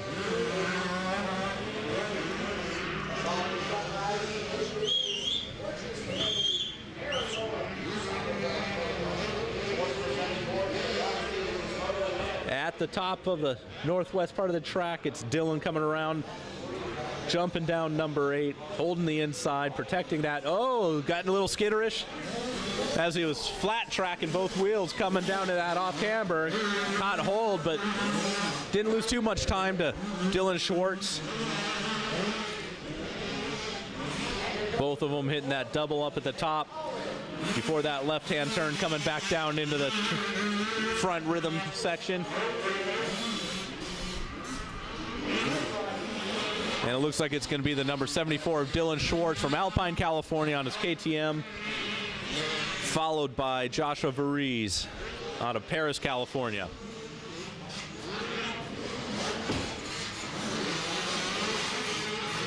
Checkered flag is out for the number 74, Dylan Schwartz, and the 24, Joshua Varize. Looks like with that second place finish, Joshua Varize is going to be the overall winner with a 2-1-2 finish. We'll take it to the podium and see how that race went. Over there with Alex from AMA, and Brissett, our champion of the award. Over to you guys. Go up there? He don't want to? Yeah, he can. No, we're going to get him for the moto win. Championship first. Yeah.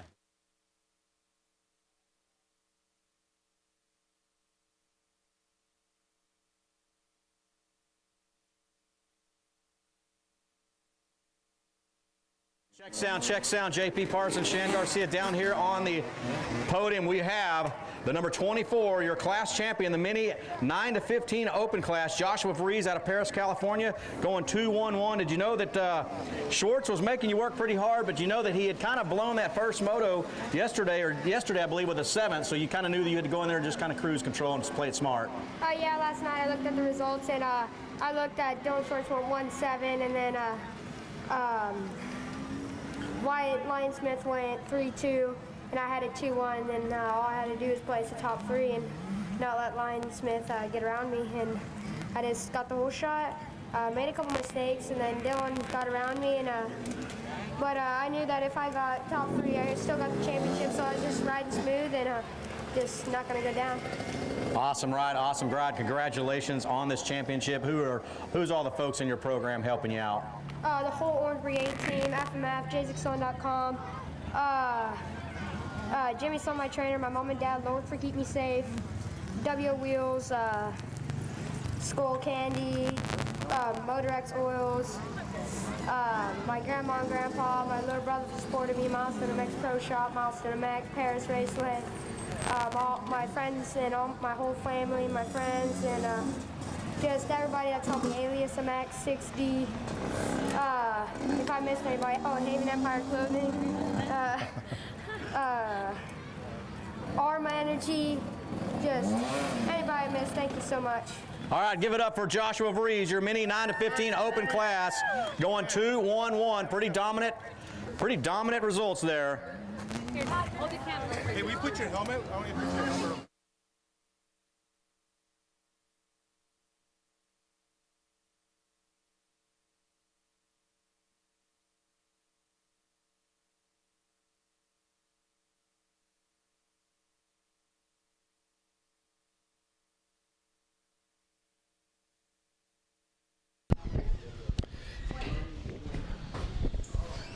Welcome back. We are wrapping up the parade lap for race number 20, 65cc 711 Open.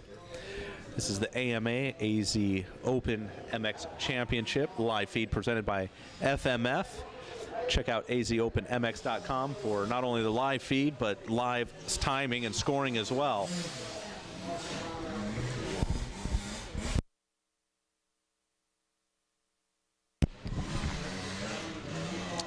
This is going to be the third moto for these guys.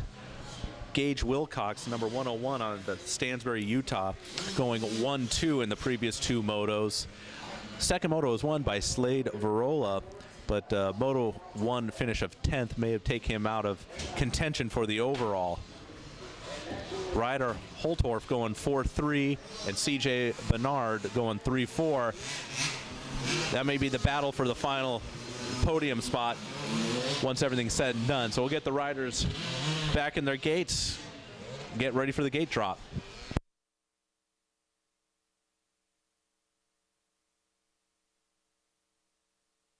Fantastic ride, man. I love watching you ride. I want to compliment you right now. You have this KX85 dialed in. Love watching you ride. Your style, you're pretty aggressive, but you're smooth at the same time. And how are you feeling? I was feeling pretty good out there. Feel good to win a title? Yeah, it feels good. Any sponsors you want to thank? I'd like to thank God for keeping me safe. Scott, Fly, West Coast Mech School, my mom and dad, Podium X Designs, RC Suspension, Vertex, Hot Rods, Whole Shot, and anybody else. All right, Carrie, what are your plans for 2015? So go out and win Loretta's and as many titles as I can. She's on a tear, folks. Let's get it up for Carrie Killebrew. She's going to win as many titles as she can. That's the right answer right there. All right, sweetheart, let me hold this. You got anybody that can come grab this? Kristen. Hey, Kristen.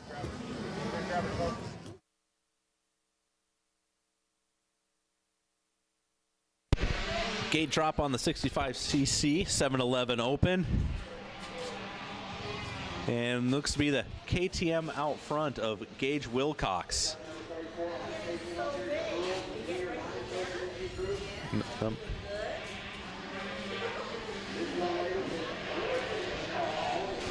Gage going 1-2 in the previous two motos, putting himself in contention for that overall win. Earn his cactus for the weekend. This week? Yeah, the track was rough though. Yeah, are you used to riding a rough track like this? Yes. Oh, that's good, that's good. Now, what are your plans for 2015? Just to try to win Loretta Lynn's. Go to Loretta Lynn's. Any other amateur nationals? No. Oh, yeah. Possibly? Yes. All right, cool. Any sponsors you want to thank? Who's in your program that helps you out? Nihilo, PPS, Rhino Designs, my mom, my dad, and I can't remember. Anyone else who I forgot. Thank you.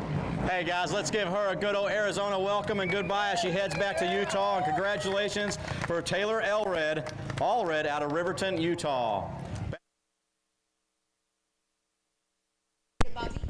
All right, back to the racing action. It looks like Gage Wilcox still in the lead, but making a little bobble there.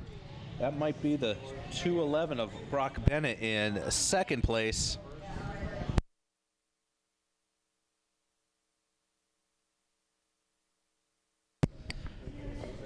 As they head up to the top part of the track, waiting for us to take a look at the front rhythm section, see if anything's changed up. And it has changed up. It looks like the Gage Wilcox is back in second place. Got a new leader. Hey. We do. It's a new leader, number 211, Brock Bennett, followed by Gage Wilcox, number 45, Slade Varola on the KTM, and then number 94, Ryder Holtorf in fourth place. Brock Bennett went 2-6. He might be out of contention with the overall. Gage Wilcox, if he goes 1-2-2, may secure his number one plate.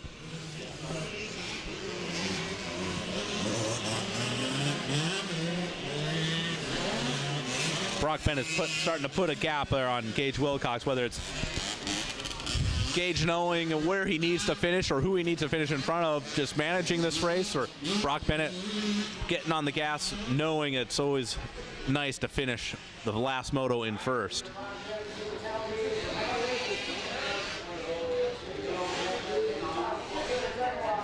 Brock Bennett just skying that number 4 jump, clearing it no problem before getting set up here for the rhythm section, able to double in.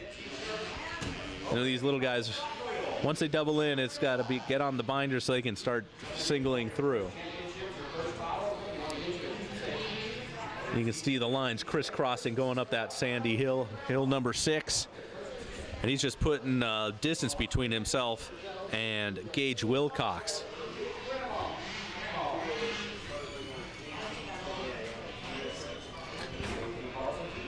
Brock Bennett in a lonely first place with Gage Wilcox in a lonely second place behind him. You get a glimpse of him there. And then the 45, Slade Varola back in third. Oh, little mistake by Brock, having to tiptoe or walk through that rutted section, off-camber section. So important to keep your balance through there. Otherwise, you're falling off to the left as the track is going up to the right.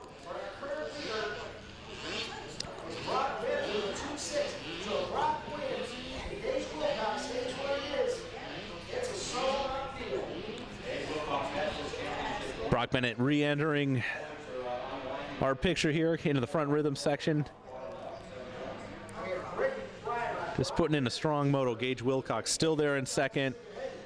The 94 of Slade Varola.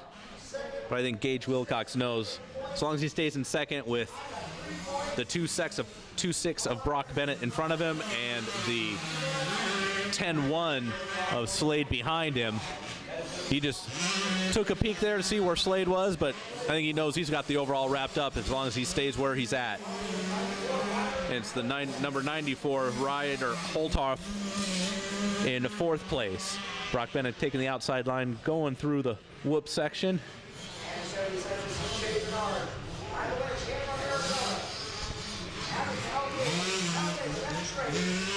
Across the drying and baking Talladega turn.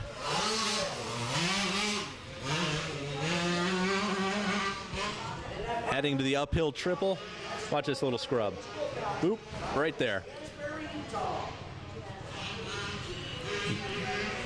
Gage Wilcox just entering the triple now as Brock Bennett clearing that no problem.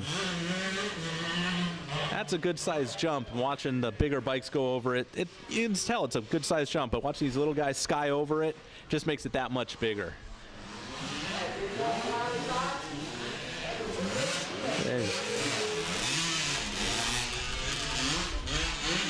Pick a line going outside up the hill, number 6 for Bennett.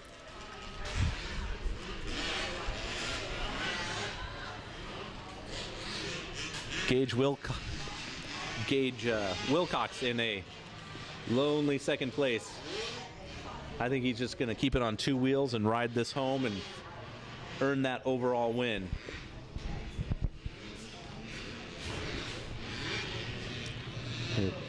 Brock Bennett, last couple laps around, seemed to have some trouble through there.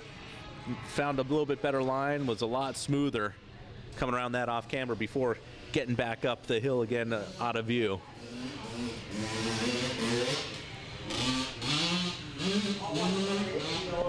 Waiting for him to come back into view. Front line or front rhythm section. All the spectators are able to look down and get an idea of who's in first. In this case, it's the 211 of Brock Bennett.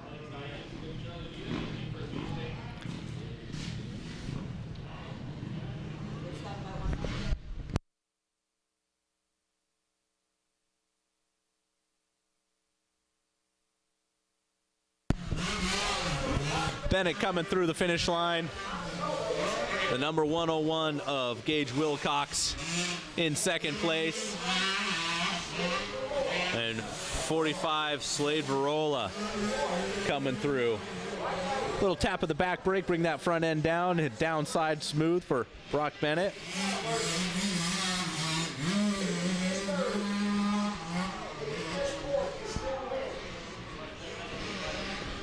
Slade Varola in fourth place still.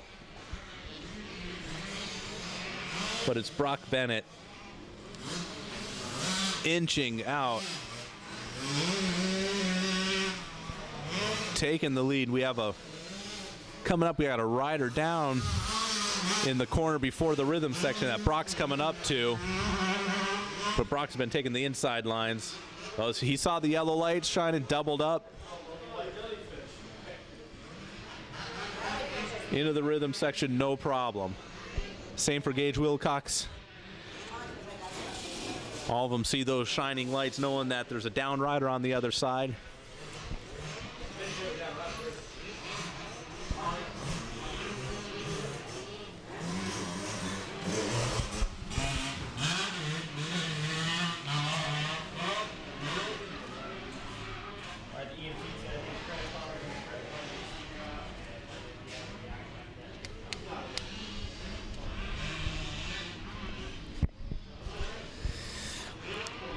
back down hill number 8 for Brock Bennett. Yeah, he found a smoother line down there at the bottom. He's just able to accelerate down at the bottom, back up the hill again.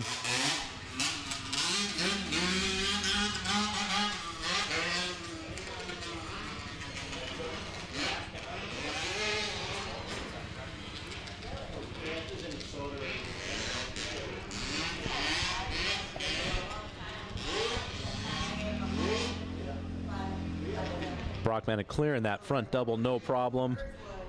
Jumping up, finding the least deep rut to make that right-hand turn.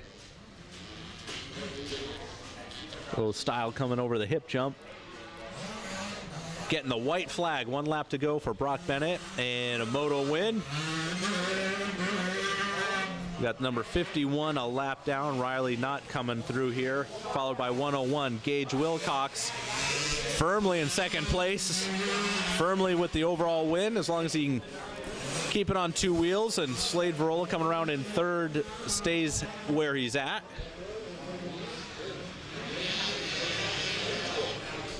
And the number 94, Ryder Holtorf, in 4th place, coming across the finish now, as we're keeping an eye here for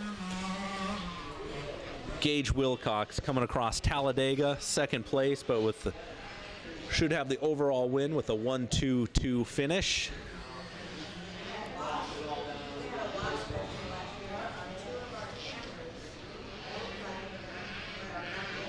And here comes the 77, CJ Dark. Right by his out for CJ.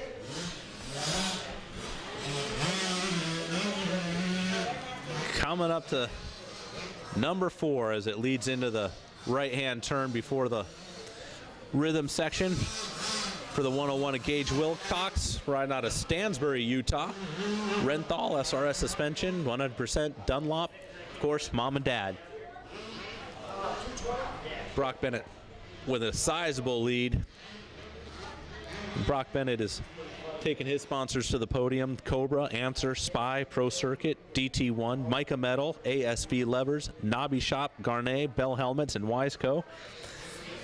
One more leap down number 8. Just taking his time, coming through the bottom there before he's heading back up the hill again. As he's heading up, Gage Wilcox is just starting to come down number 8.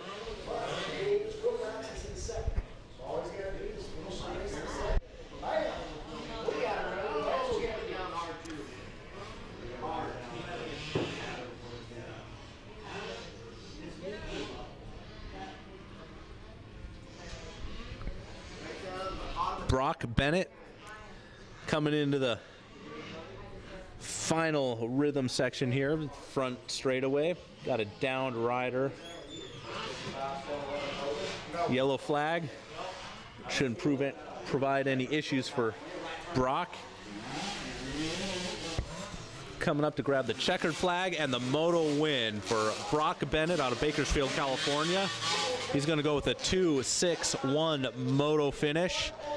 But it's the 101 of Gage Wilcox out of Stansbury, Utah, with a 1-2-2 moto finish and overall win.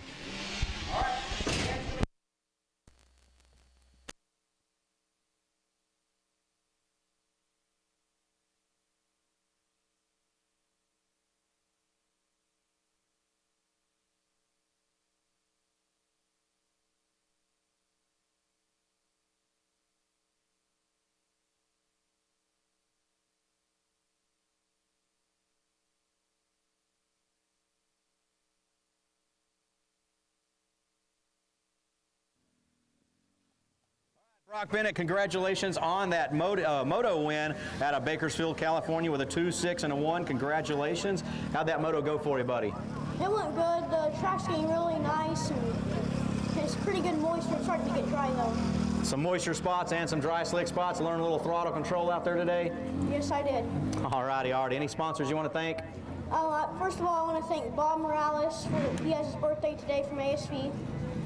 And I want to thank KSV, Mica Metals, DT1, my Uncle Jared, my dad, Garnet Boots, Cobra, and Answer and Spy.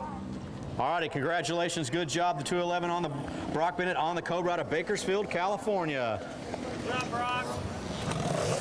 And next up, we'll get Gage Wilcox, number 101, your class champion, the 65 7-11 open class. Buddy, great job, buddy. Here you go. This, that. Slide that over. You got the bike? You got it? Great job, buddy. Great job. Hey, Gage, how you doing, my man? Good. Yeah, you're doing pretty good. You just won yourself a championship. You know that, right? Yeah. 65cc 711 open class out of Stansbury, Utah. What are your thoughts on taking home this number 1 plate? I rode as hard as I could, and I just tried to win it. You rode as hard as you could, and it was good enough, wasn't it? Yeah. Any sponsors you want to thank, buddy? Who's all? I know there's quite a bit of people helping you out, right? Yeah, Dunlop, 100%, Mom and Dad, Brenthal,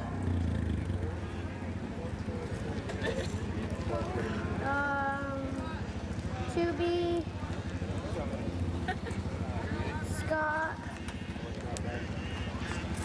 and TLD. TLD. Yep.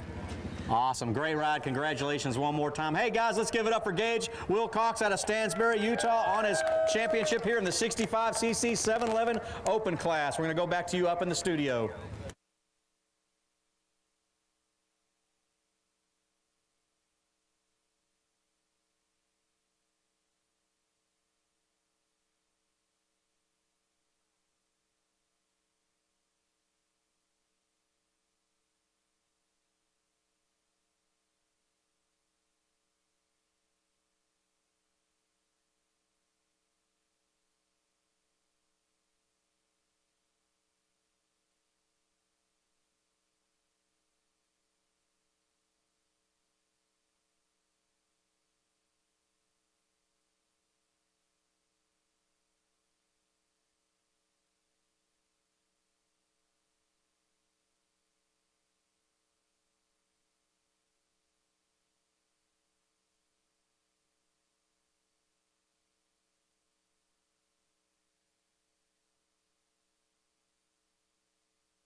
Welcome back to the AZ Open MX Championship, live feed presented by FMF. The AMA sanctioned event. We're getting ready to drop the gate for the second moto. I'm sorry, for the third overall moto, second moto of the day for the 51cc 4-8 Open. They're just going through with their parade lap now, getting a look at how the track has changed, and it's certainly drying out compared to yesterday. So we'll get them loaded back in the gate and get ready for the gate drop.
we go, getting ready for the third moto for these guys, second one of the day.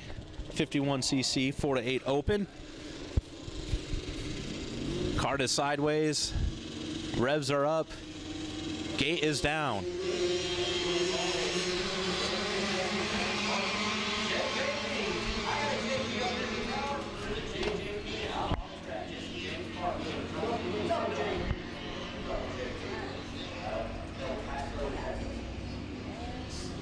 Looks like a clean start. Trying to get the number on this little guy. He's opened up the lead. Open up quite a lead already.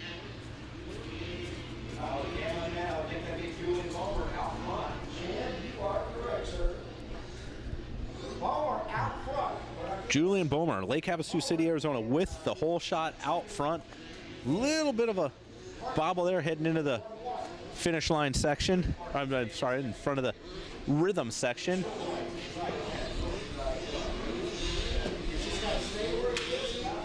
Making his way up Sandy Hill. You can see it's starting to dry out. Dust popping up a little bit.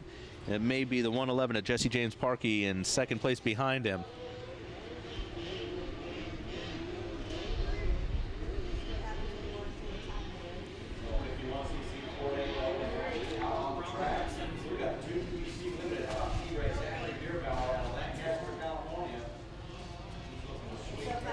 Julian Bomer making his way down the steep, bumped, potholed hill, and right back up another hill just like it.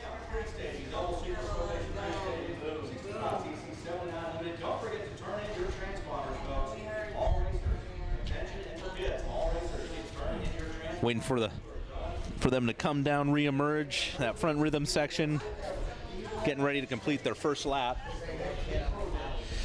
Looks like it's going to be the Julian Bomer, Lake Havasu City, Arizona, in the lead. Number 29.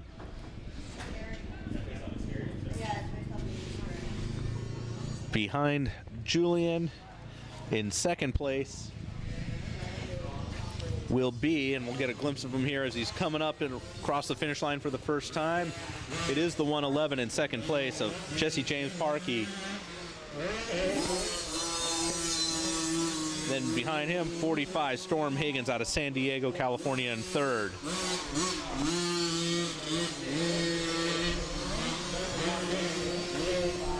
.821 out, Aiden Edgar, 33, Morales.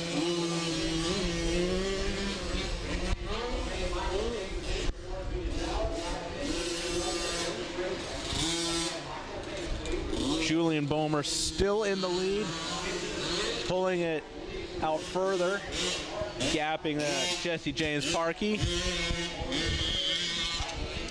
There you go. Launching up, I don't know if that was quite a double. It could have been 2.5 as far as he was flying up that triple.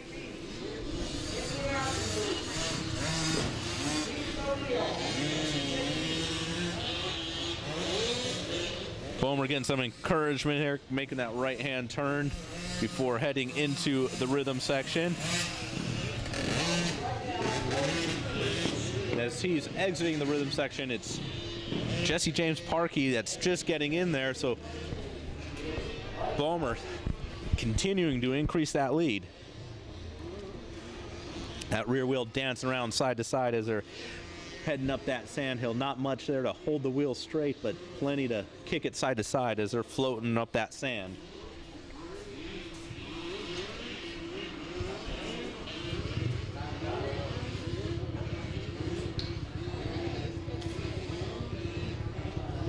Julian Bomer taking the long way around there on the top of number 8 before making his way down into this off-camber rutted section.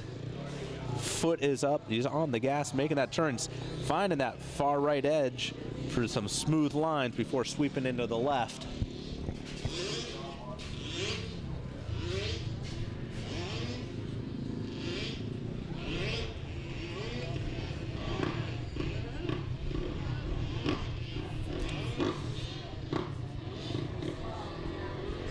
And And it's Julian Bomer coming into the front rhythm section, maintaining his lead, maintaining first place.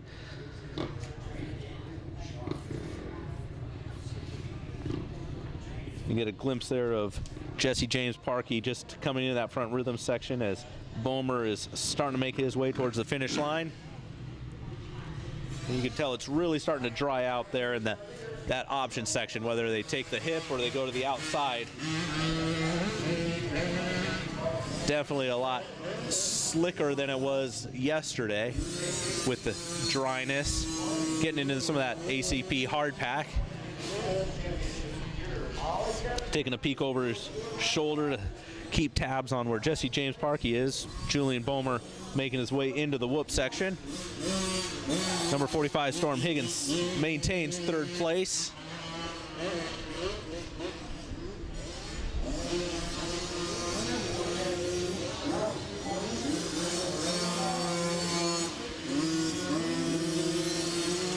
A little bit of a scrub over that single there for Julian Bomer.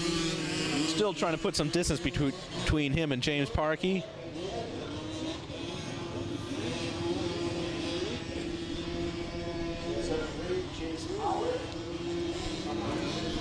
Here he comes up to number 4, doubling up nicely. Coming into the rutted section, trying to choose a line and hold that line through that whole right side while maintaining your momentum to come into that rhythm section.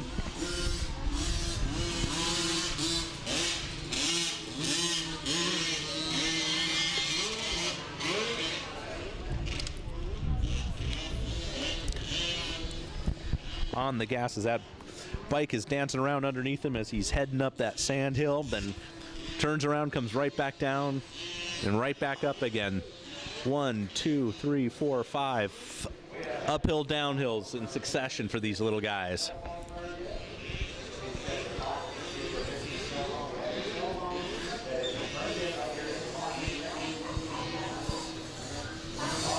Julian Bomer maintains his lead, if not stretching it out a little bit, over Jesse James Parkey. Heading back up the hill one last time before making a tight left-hand turn into the top northwest part or southwest part of the track.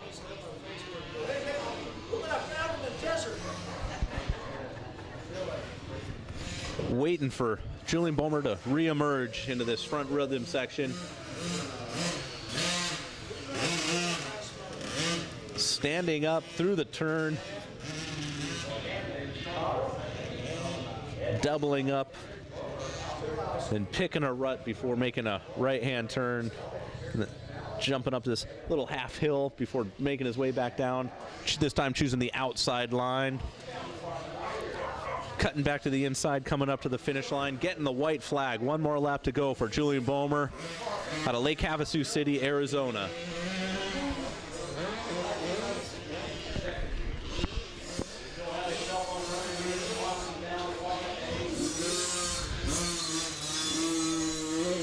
Jesse James Parkey just passing the finish line now. Gives you an idea what kind of lead that Julian Bomer has as he's entering in the whoop section. Actually doubling through the whoop section, it looks like. He was jumping through there like Mario and Super Mario Brothers.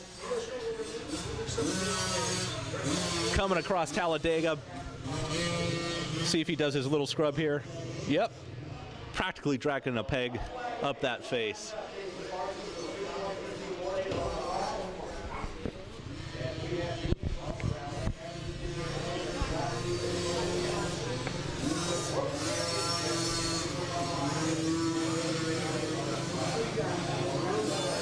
Bomer doubling up. Oh, almost losing it, coming down number 4. Back end stepping out on him, but maintains control and gets right into that rhythm section.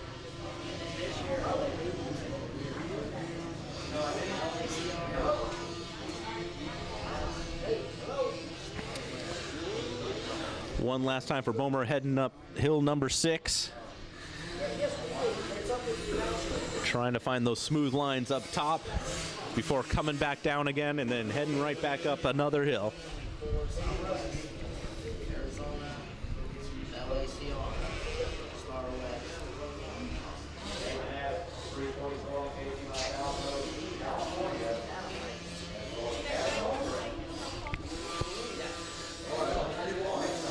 on the gas as he's coming down. Number 8, picking a rut, try and stay in it through the bottom turn and right back up the hill again. Back end, stepping out a little bit, getting a little aggressive on that throttle. But shouldn't slow him down to and still keep his lead for Moto 3 win.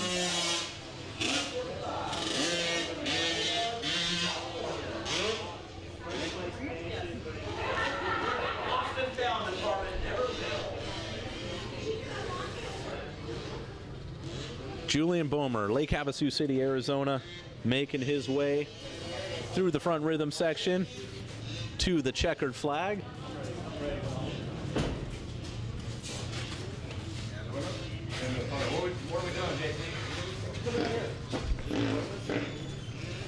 See number 62, Dalton Cottle, getting one more lap in, but it's the 29 of Julian Boehmer taking the checkered flag and the moto win. It'll be followed up by the number 111 of Jesse James Parkey.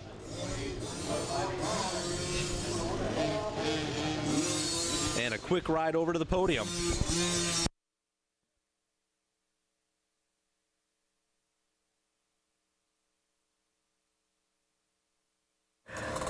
No pressure, just smooth as ice.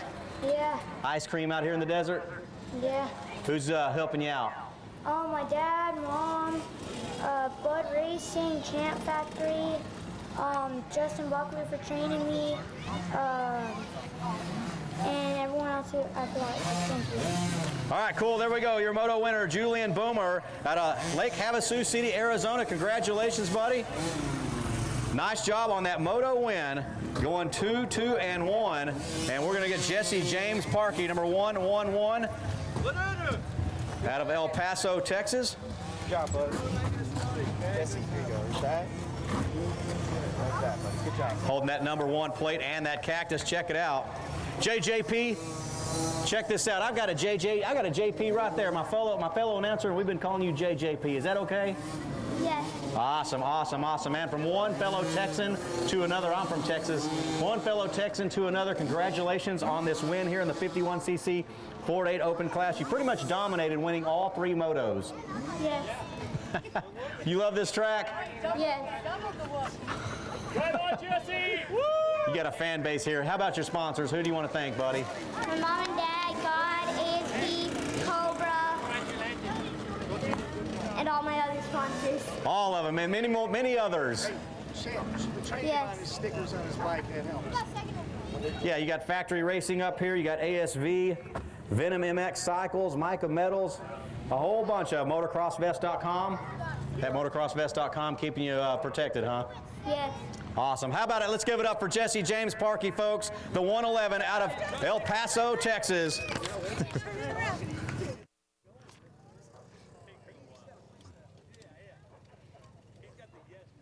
we're going to send it back up to the tower. Good ride, JJP.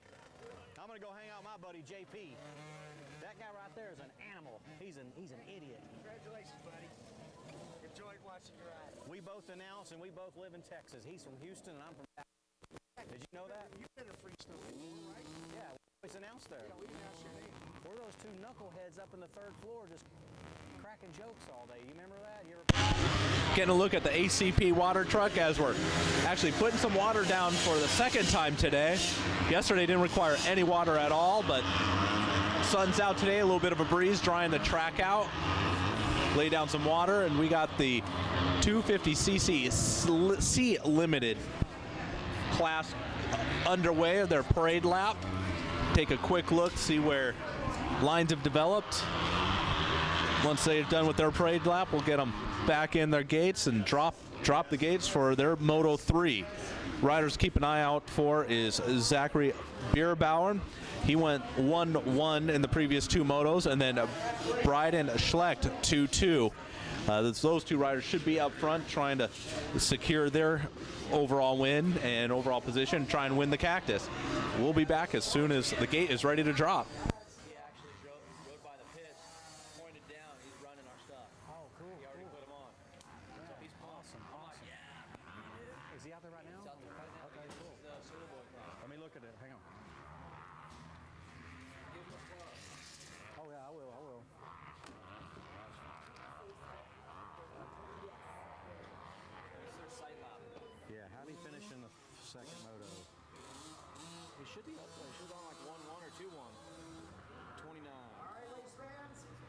250C limited. Right now is our 250C limited. Oh, what happened there? Maybe it's the one after. He rode down all weekend long. Oh, I see his bike. It's up against the wall. He's just in staging, hanging out. He's in stage 17, race 17. Winning Moto 1 and Moto 2. Bryden Schleck out of Phoenix got the second in Moto 1 and second in Moto 2. And then in the third position would be Just take some Quaaludes or something, dude. out of St. George, Utah, out of 312 Kawasaki with a 3 and a 4. He may be done. Then C.J. Hearns with a 6 and a 3 out of 17 That's it, race 22 to 31. He's not in 250C. Jackson Poe with a 5 and a 5. 29, right there. It is, okay, 250B. He went 1-2. Okay, so that guy's got 5 points. He's got 3. Zach George, 3, 3, 7. So he has to finish third or better. Yeah, he's got this one. The book, if he just stays upright. Is it third or better? Or second or better? Third or better. So here's the deal. If he wins, get your phone and get up there. And, you know, you don't have to include me. Just tell him to hold up the #1 sign or just just do whatever. Just get creative. Just take a few shots. Oh, yeah. We may have a Shock Socks champion coming up here. We already have one. Oh, the kid that bought. Yeah, Damon. No, Travis Damon, yeah. I'm confused on their names, dude. I'm calling too many names. You're having one-on-one talk with him and getting fired up, and you're focused on him, and I've got all these names in my head. I'm like, Well, you don't know all these kids yet either. no. That's why. We're not going to be talking about 1,000 different ones to be all over it. This kid right over here in the 65. On the 220? Gage Wilcox on the 101 on the 65. He's the one that his dad bought the Shock Socks and then he put one upside down, and got pulled down. That was him. He won a championship. And I was hoping you were over there to take a picture, but it kind of caught me off guard too. All right, getting back to the start, checking off the riders for this 250C limited class, third moto of the weekend. 32nd board is sideways.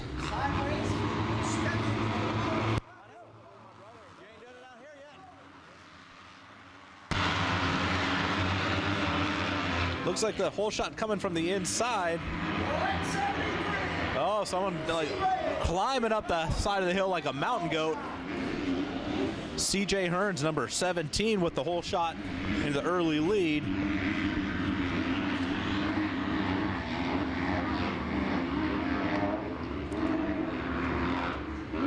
I'm sorry, it looks like the 173. 173, Zachary Bierbauer out of Lancaster, a whole shot and the lead.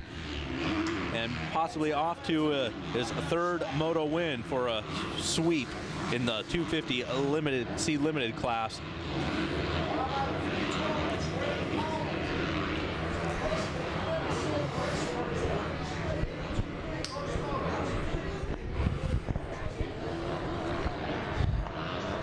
Zachary moving out to an early lead.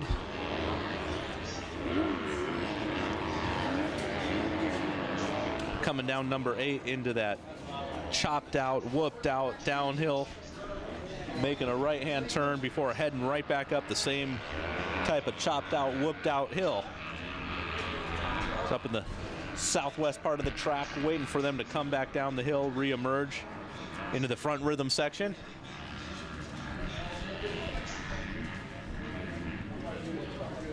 There's Zachary on his Honda.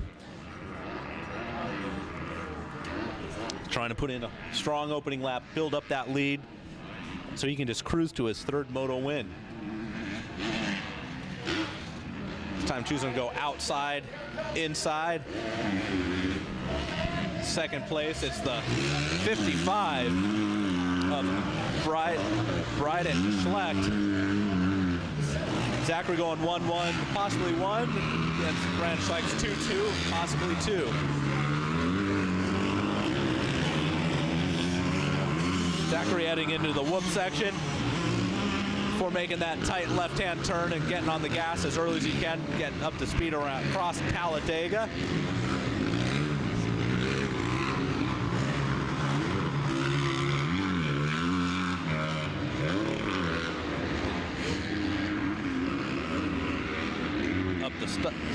up the step-up triple.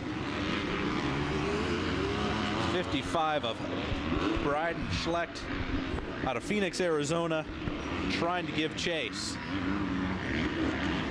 Zachary entering into the rhythm, trying to go for that double.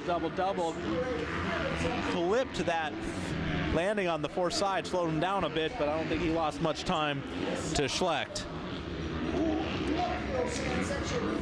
Up at the top of the sand, coming back down again. And this has got to have some huge braking bumps coming into that turn, be as soft as it is. And you can see how whooped out it is heading up that hill and how his bike is jumping around. Launching down number 8, trying to find a downside of a bump to give as smooth a landing as possible. Far right edge coming into those huge bumps. You can see that rear end kicking up. There's the distance to second place, Bryden Schlecht.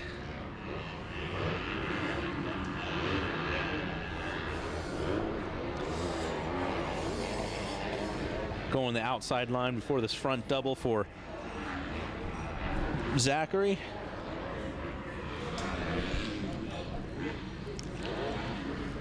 A little bit of an uphill double there. You see the riders will kick up their leg or get the bike ready to make that left turn to come back down the hill. He's coming up through the finish line one more time.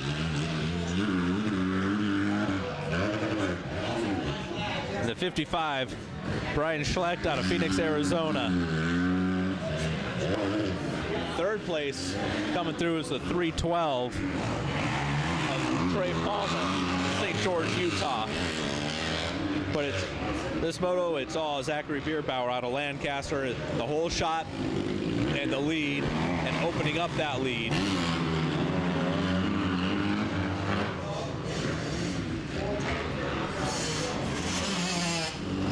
Getting a good shot here of the uphill triple and the mountains and the green desert in the background.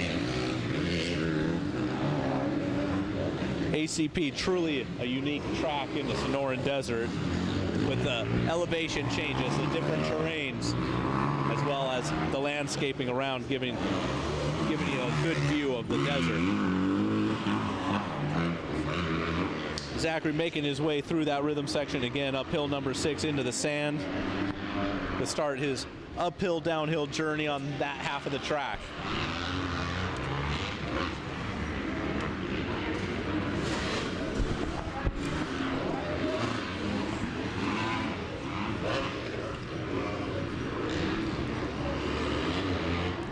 Trying to find those smooth edges, just keep the momentum up. He's built enough in the lead where you could probably doesn't have to take as many chances or push as hard, just maintain the lead to grab the third moto win out of the 250C limited class.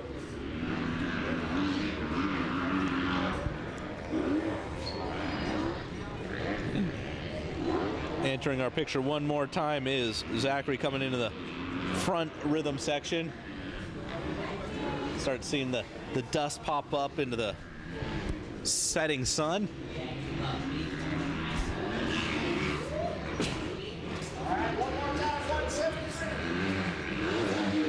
Doubling up on that inside turn.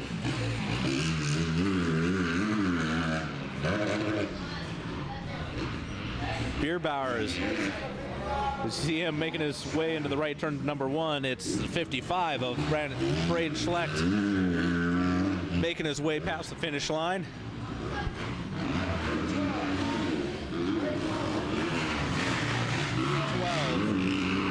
Trey Palmer, 17, CJ Hearns.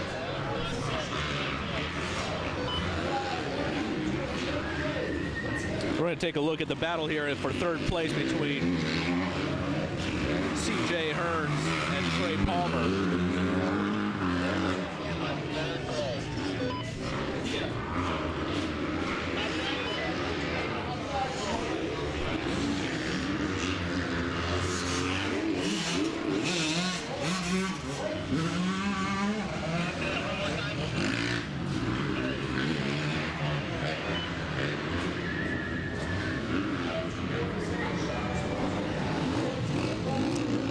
There we go, getting a good look at The 3:12 of Trey Palmer in third, but it's 17. CJ Hearns trying to make the pass on double, single, double. Trey Palmer able to get through there. It looks like a little bit cleaner than CJ Hearns and getting on the gas, heading up number 6 into the sand. I think this part of the track, it's going to be whoever can find the smoothest lines. It's going to be the fastest, not necessarily the inside line, but the smoothest line. It's going to either allow Trey to build more of a lead or give CJ a chance to pull up close and battle for that third position. Trey Palmer has gone 3-4 in the previous 2 motos, while CJ Hearns going 6-3.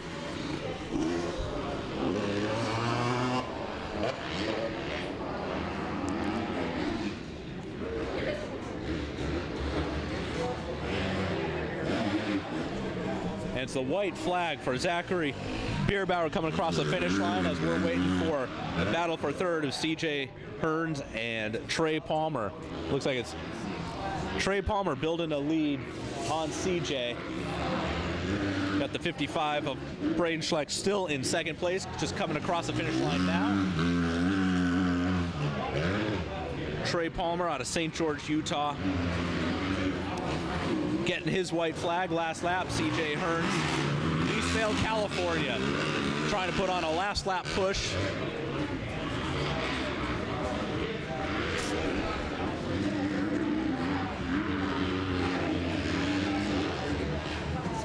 One more time through the whoop section for Trey Palmer.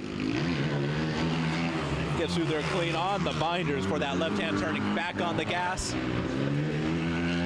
You see he's getting on the gas, front wheel light going over those chop and over those bumps.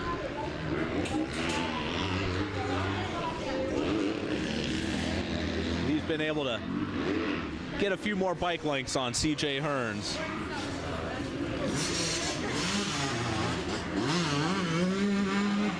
There you get a good look of the lead that Trey has on CJ as they come over number 4 into that right-hand turn into the rhythm section. Yeah. Both CJ and Trey getting through that rhythm section the same way. Now we'll get back onto race leader. Number 173 is Zachary Bierbauer, riding for O'Neill, FMF, X-Brand, Hinson, Factory Connection, Vortex, Flu Designs, Maxima.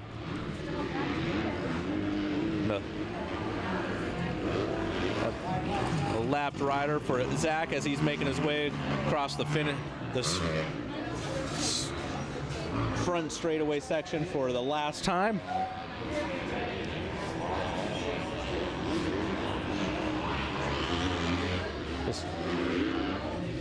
Still able to do that little double on the inside line, taking the checkered flag for the 1-1-1 moto sweep in the 250C limited class. He'll be making his way right up to the podium.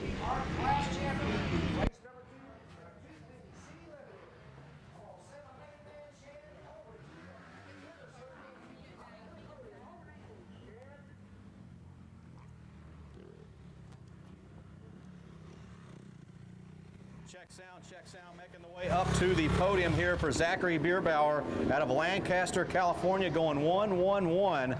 Pretty much a C-class sweep this weekend here at the 2014 AMA Arizona Open. Zachary, man, we got to interview you so many times. You've been up here on the box plenty of times. How does it feel to win one more championship? It's good. I just got to stay focused on that last one, and that's the one that counts. So, yeah. That's it. Is that the last one for the day? Yeah, race 30. Yeah, that's the last one. Okay, so another one coming up, so you can go and get some water and clean some tear-offs and just get mentally prepared? Yeah, for sure. My X-Brand goggles are keeping clear, so I don't really have to do anything. So grabbing those hole shots also helps out, huh? Yeah, for sure. All right, who's all in your ballpark here helping you out? My mom, my dad, Lord Jesus Christ for keeping me safe, Lucky 23 MX Academy for helping me through this whole week and getting prepared for this race, and then Vortex, Honda, Mid-Cities, Flu Designs, FMF, X-Brand, Bell, Factory Connection, and anybody else that I forgot. Thanks. Let's give it up right now for Zachary Bierbauer out of Lancaster, California, taking the 250C Limited Class Championship.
We are back getting ready for the 250B Limited.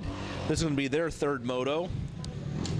Braden O'Neill won Moto 2, but with the fourth in Moto 1 may be out of contention for the overall, as Travis Damon has gone 1-2.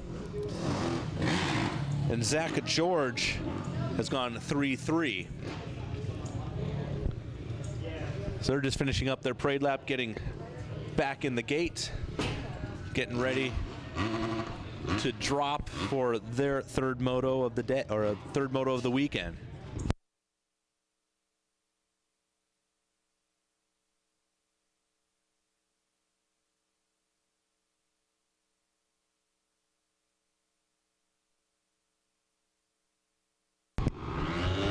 Second board sideways, gate drops.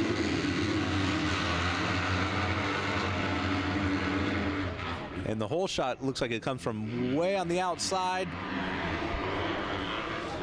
But quickly, I believe it's Braden O'Neill shoots into the lead on the number 17 Honda. Zach George being fourth place.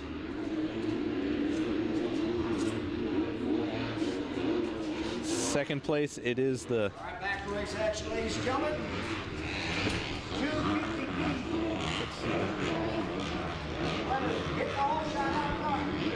17, Braden O'Neill in the lead out of Chatsworth, California, picking up where he did in the second moto with the first place, but with a fourth place Moto 1 score. All he can do is hope to win this one and hope for some bad luck behind him. On the line, race number 24, 69, 60, 79, 10, 11 limited. In the stage area, race 20. 5. And the schoolboy 1.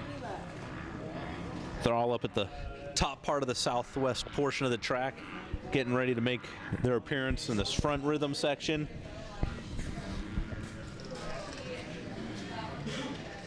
It's the 17 of Braden O'Neill. He's a little bit of a lead.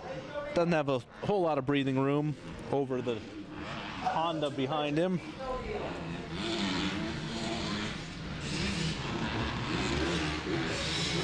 Braden decided to go outside. It's the 424 of Garrett Allen in second, and the 29 of Travis Damon in third, and Zach George in fourth. So Garrett Allen in second place, having previous motorsports at 7-4. Not quite in contention for the overall, but wouldn't be a bad way to end your weekend with a moto win. It's going to be tough chasing down Braden O'Neill.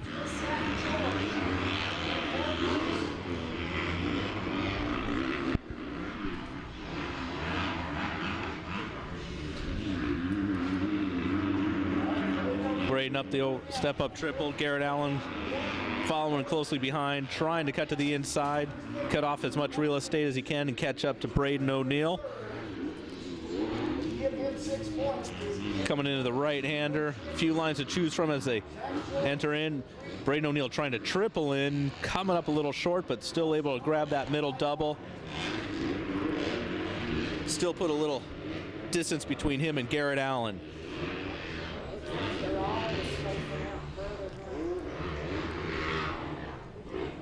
There you get an idea of the lead Braden O'Neill has over Garrett Allen. Garrett Allen has over third place 29 Travis Damon out of Lake Havasu City. And that's in Arizona, if you were wondering.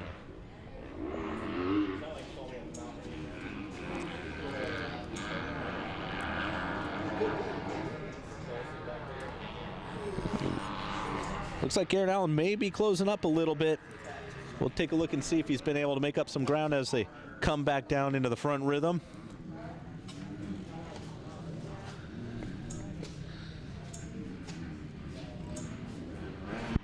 That does look a little bit closer.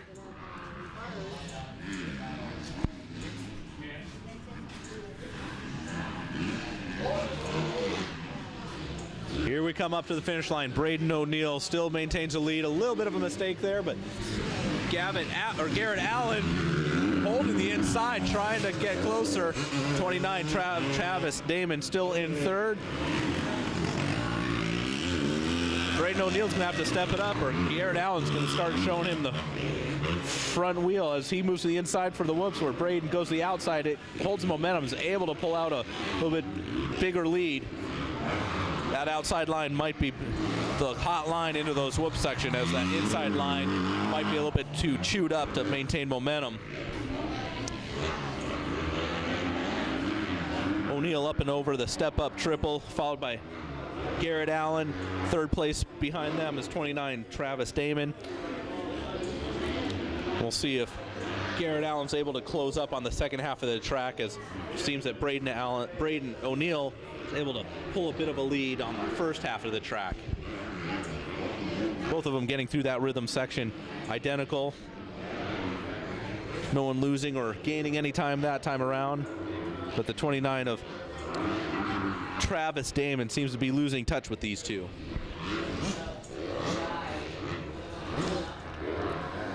There's a quick side step to the right to miss those holes. You get a good idea of kind of holes and how whooped out these hills are as the sun's getting lower and you see the shadows starting to develop.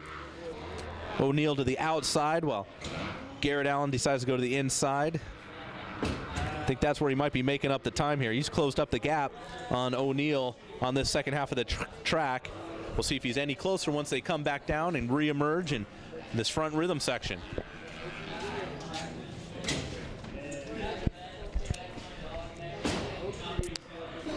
O'Neill still leading Garrett Allen, but certainly a lot tighter now. Little mistake by O'Neill.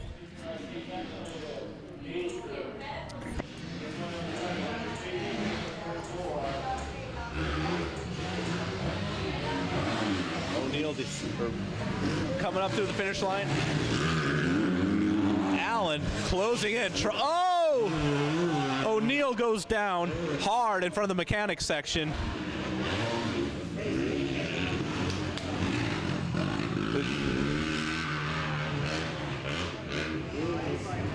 So on his feet, but not sure how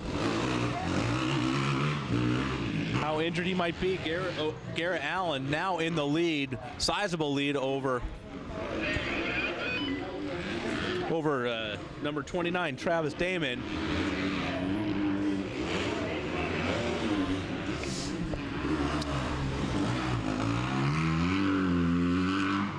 Garrett Allen up and over number 4, coming into the right-hand turn for the rhythm section. That was a tough fall for Braden O'Neill.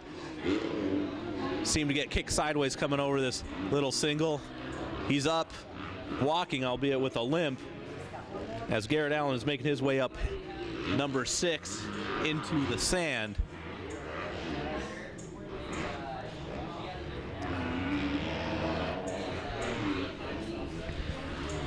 O'Neill appears to be okay, taking a seat on the hay bale over by the mechanics area. Garrett Allen coming down number 8.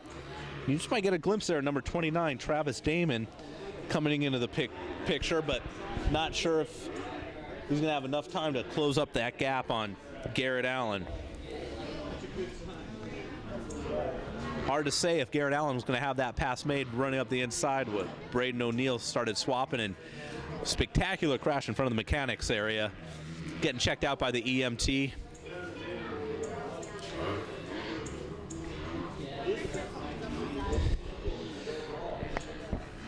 Of course, what that does for the math for the overall, I am not sure, as Braden O'Neill was going 4-1, but it's going to have a DNF here in this moto as Garrett Allen passes the finish line with 7-4 scores. 29 at Travis Damon, 1-2, currently in second place. He may have the overall win with a 1-2-2. Garrett Allen heading into the whoops. The 672 is Zach George is in third place.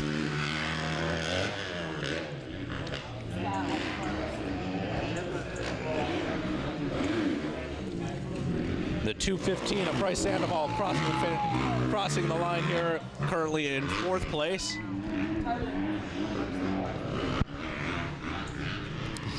Zach George making his way around.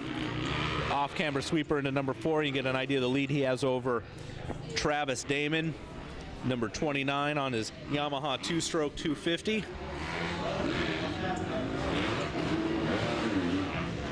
Yeah, you're getting a good idea how dried out the track is starting to get.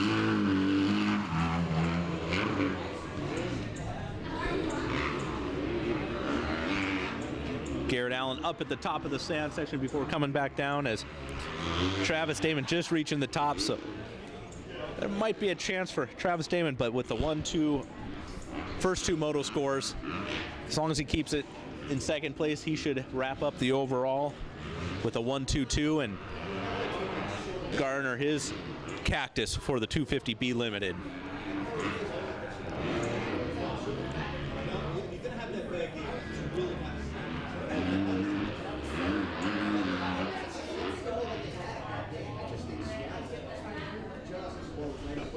Waiting here for Garrett Allen out of Riverside, California to reappear.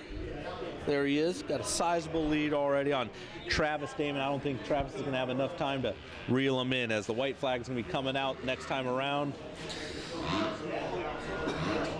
Garrett Allen riding his Honda for rugged radios, powered by Naveen, Pro Taper, Answer, Yoshimura, EBC brakes, Cycra, GoPro, Works Connection, DT1, Dunlop, Calgard, Bell, and X-Brand.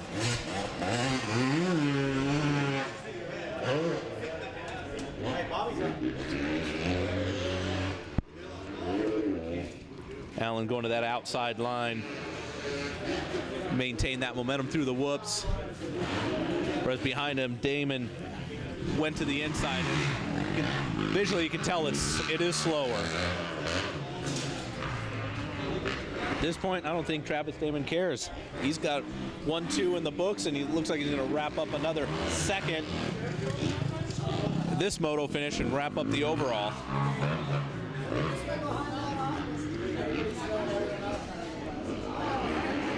Allen on the gas as he's landing off of number 4, coming into this rhythm section one more time.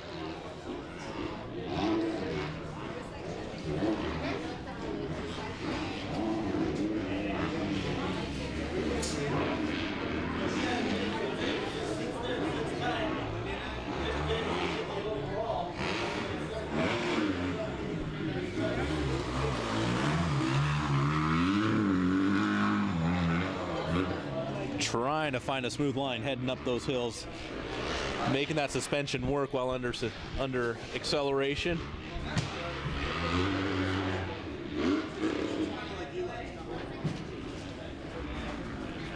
The last uphill for the day.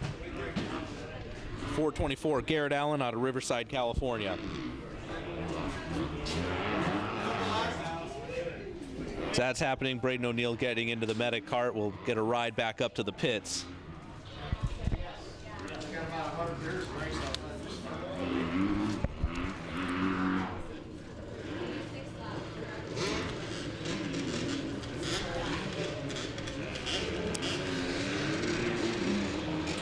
Comes Garrett Allen one more time. Checkered flag for the moto win. But it's going to be second place Travis Damon with the overall win. He's making his way straight to the podium.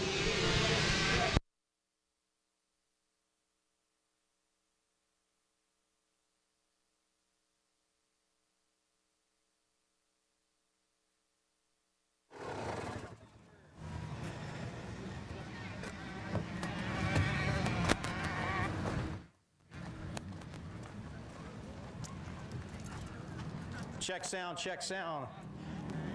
Making our way up to the podium. And it's Travis Damon out of Lake Havasu City, Arizona, going 1 and 2. Hold up those plaques proudly, man, Travis Damon. Check this out. Going 1 and 2, the number 29 on the YZ250, man. Keeping it real out there in the 250B limited class. Give us a quick rundown where you could look like you're starting to slowly close in on the 424. Yeah, I wanted to make sure I didn't fall so I didn't mess up this, but I wanted to get him for sure and started closing in towards the end. Wise choice, wise choice. How many titles does this make this week? That'd be 2. 2 this week. All right, cool. We got any more motos coming up this afternoon? Nope, I'm done. You're done. Ready for a shower? Yeah. Congratulations. 2 championships here. 250B Limited, folks. Your champion here is Travis Damon out of Lake Havasu City, Arizona. Any sponsors you want to thank? Yeah, I want to thank Shock Socks and Just Ride, River Rat Motorsports, Micah Metals, DT1 Filters, Alias Gear, and my mom and dad, Lord Upstairs, my girlfriend, everybody in Havasu that supports me. Thank you all. Appreciate it, Travis. Thank you very much. Hang tight right there. I'm gonna get a picture.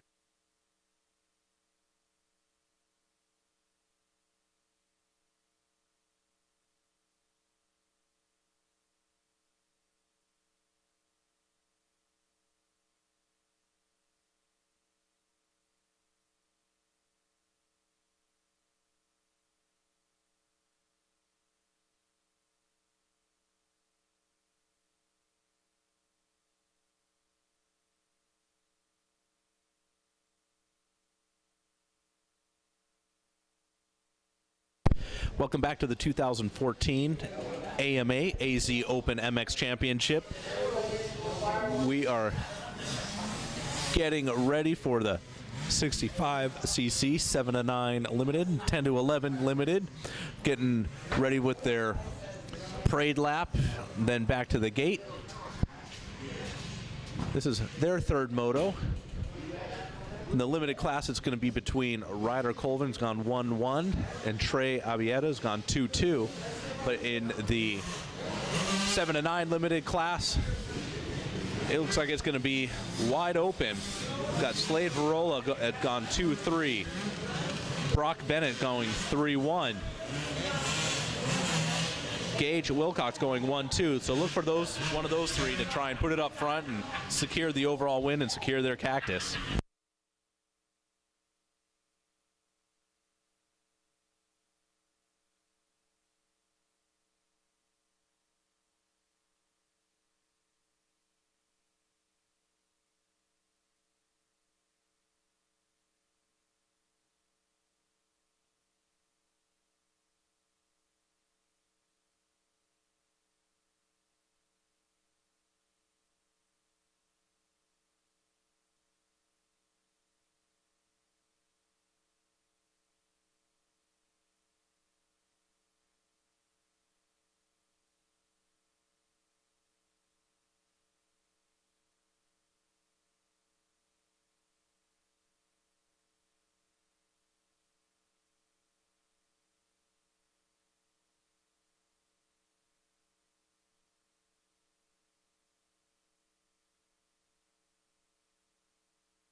Starter's done checking down each rider. 32nd board sideways. And we got Ryder Colvin and Trey Abieta in the 10-11 limited.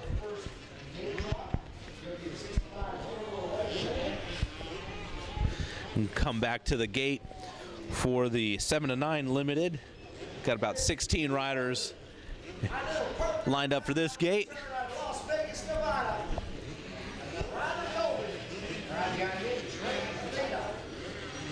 Now we got the 65, 79 limited, locked and loaded in the gate.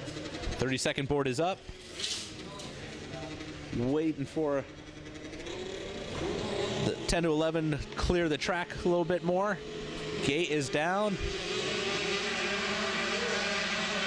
Everyone making a beeline to that inside line.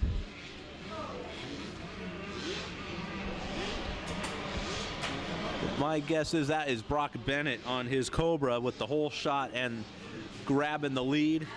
Probably right in front of Jesse James Parkey. Those two have been battling all day.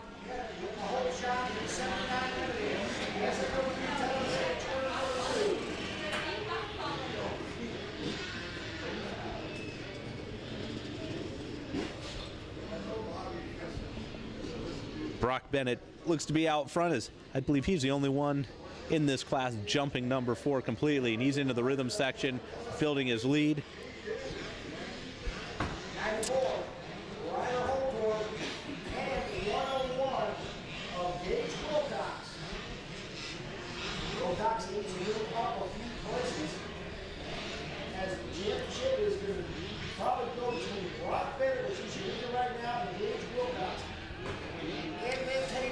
Taking a look at Brock Bennett heading up the northwest hill here at Arizona Cycle Park before coming around, dropping back down number 8. See that rear wheel kicking up as he's coming down the hill, trying to get on those binders before the right-hand off-camber turn, and then right back on the gas, heading back up into a tight left-hand corner, the top portion of the track. Right now, we have the number 220 Ryder Colvin out of the 10 to 11 limited class across the finish line.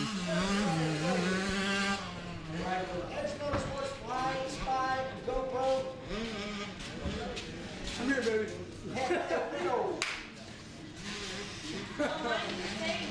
It's 211 of Brock Bennett.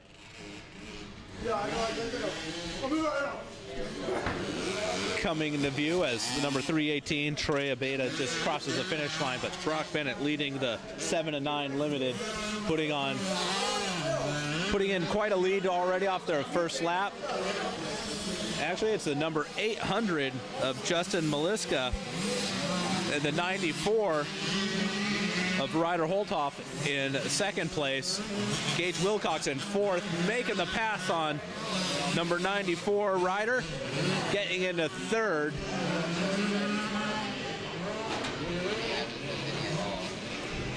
But it's Brock Bennett right now going to be making the pass on Trey Abeda. Brock leading his class, but moving into second for the moto.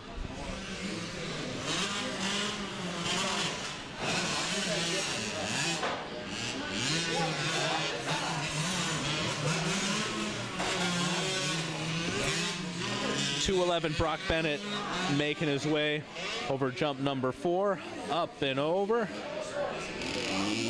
Little body English there. Coming into the inside line before the rhythm section, doubling in. It looks like it's still number 800, Justin Maliska out of Tehachapi, California, on his KTM in second place, but Gage Wilcox on the move.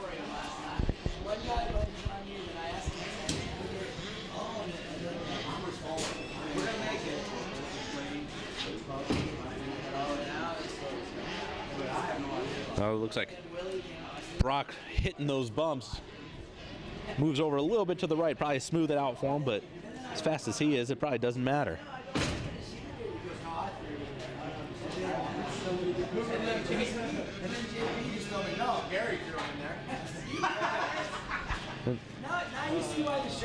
Brock making to the top part of the track here.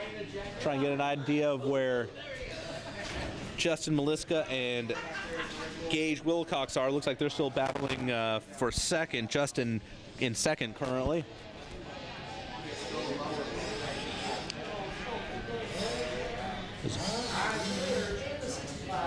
Brock Bennett making his way over the double.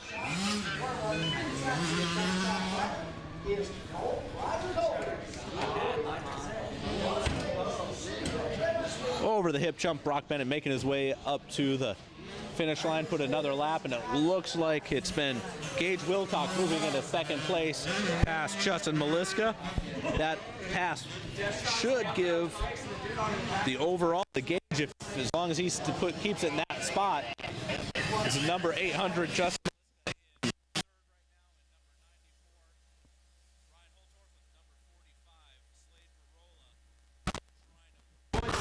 Move further in this top 5. Gage Wilcox currently in second place. 1-2-2 should give him.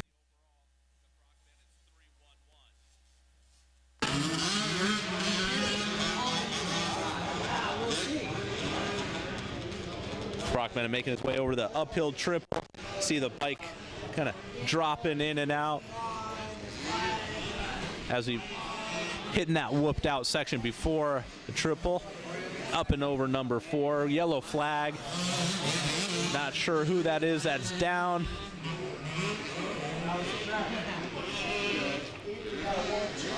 Bennett able to make it through that rhythm section. I'll give you the answer. Okay. Yes. Now looks like we got Bike down in that rhythm section, blind.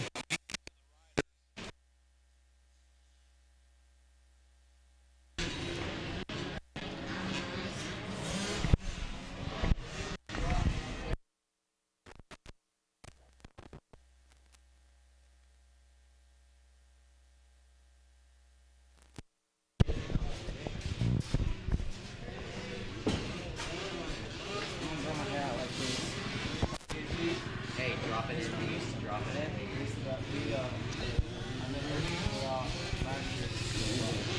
Gage Wilcox coming down number 8. Might be the number 45, Slade Varola. It's going to start trying to dig into that lead that Gage has in second place, but it's been all Brock Bennett out front.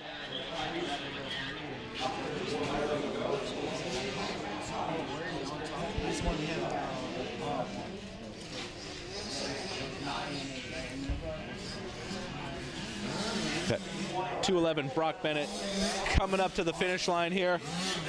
We're looking at Gage Wilcox in second place. And the number 45, Slade Varola from Simi Valley, California, trying to take his KTM and move it into second place. Gage coming up to the finish line. It looks like Slade is on the move. Any mistake by Gage Wilcox is going to allow Slade to get right up there and possibly make the pass. The 800, Justin Meliskas, fourth place, and 94, Ryder Holtorf in fifth.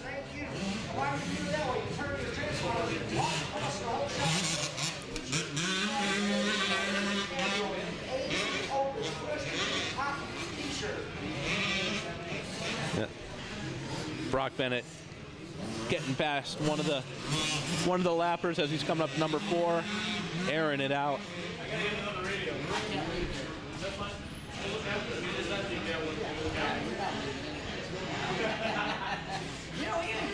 Doubling into that rhythm section and then having to roll everything out.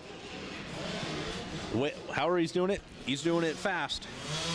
Brock Bennett in the lead. Hoping to get another moto win, giving him a 3-1-1 for the 65 7-9 limited class.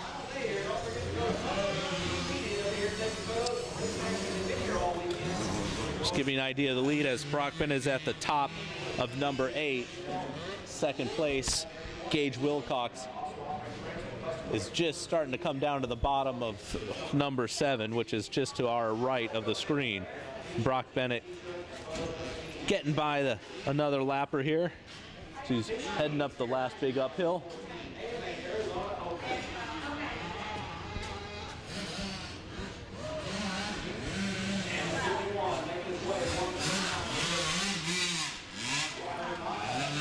There's Gage Wilcox, second place. We'll come back down to Brock Bennett. Clearing that double with ease.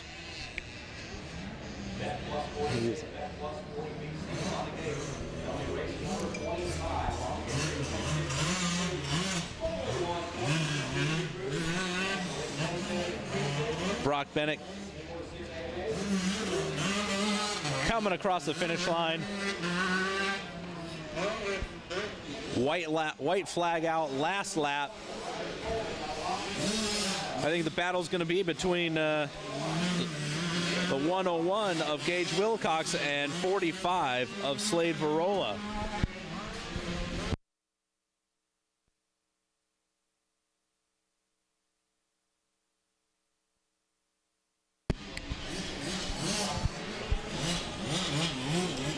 See if Gage Wilcox able to hold off the 45 of Slade Varola. Coming through the whoop section, Slade's blitzing through those whoops, getting right up on the rear wheel of Gage. Coming across Talladega, see who has more horsepower. Looks like the KTM of Gage is able to put a few bike lengths in there.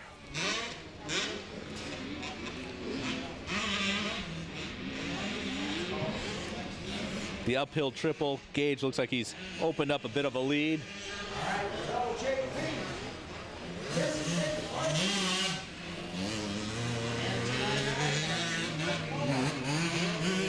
over number 4 coming into the rhythm section. Gage Wilcox still holding second. Tried to double in, cased it a bit, allowing Slade Barola to catch up.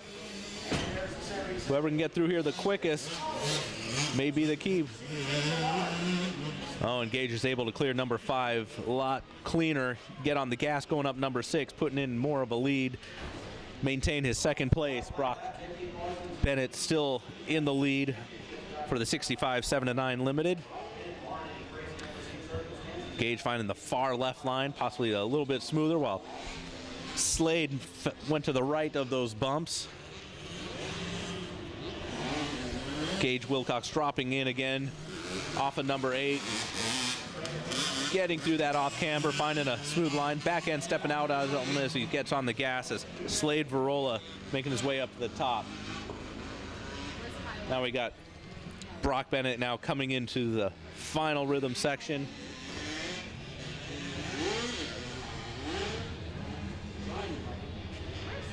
JP, have you had any coleslaw lately? Brock Bennett, Bakersfield, California, on his Cobra, coming up to grab the checkered flag and the moto win. That'll be a 3-1-1 for Brock. Number 101, Gage Wilcox, going to go 1-2-2, followed by Slade Barola going 2-3-3.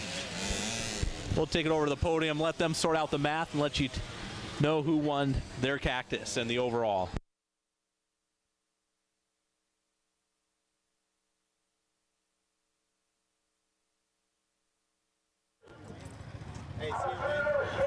Yeah.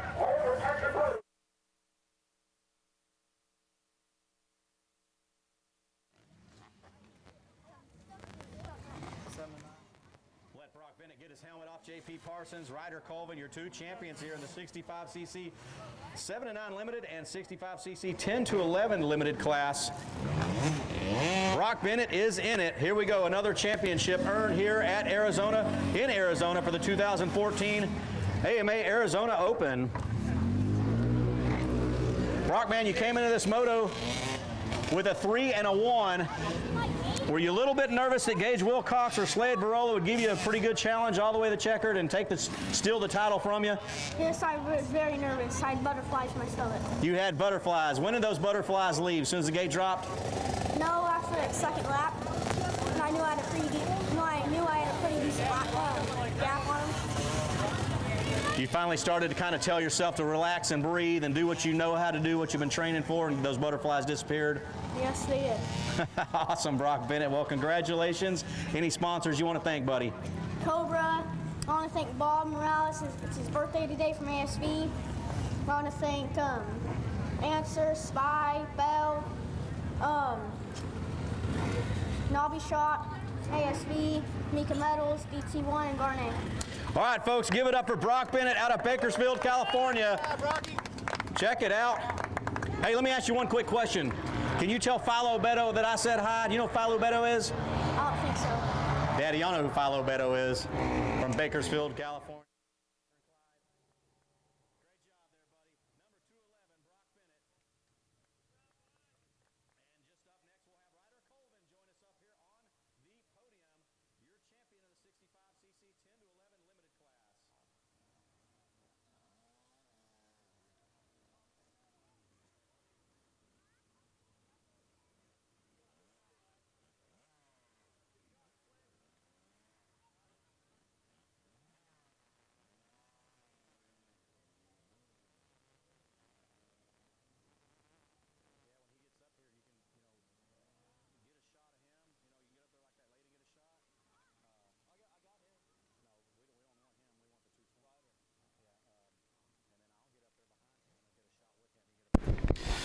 We are back at the AC Open MX Championship for 2014. This live view presented by FMF.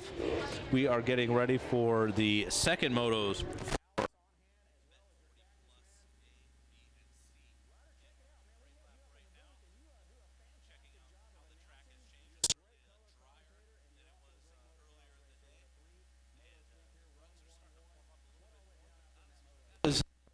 Yesterday. So lap, and then right back to the gates for the drop of the second moto for them.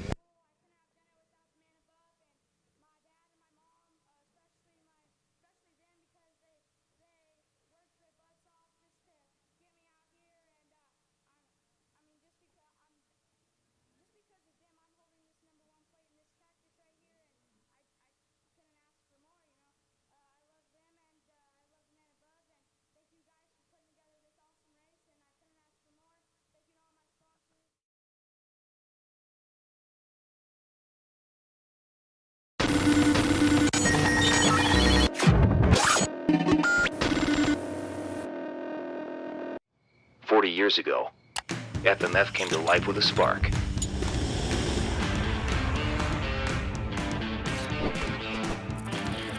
Today, FMF is the leader in performance exhaust. FMF is driven to ride. FMF is 100% American-made horsepower. 40 years of riding hard and having fun. Time flies when you're going fast. Testing is the key to everything. That's why the greatest guys are the greatest guys. Through experience, I've learned that setting my seg properly is the key ingredient to my success. You know, to have the slacker and be able to make these changes so quickly in the morning before I ride is absolutely huge for me. Slacker kicks ass.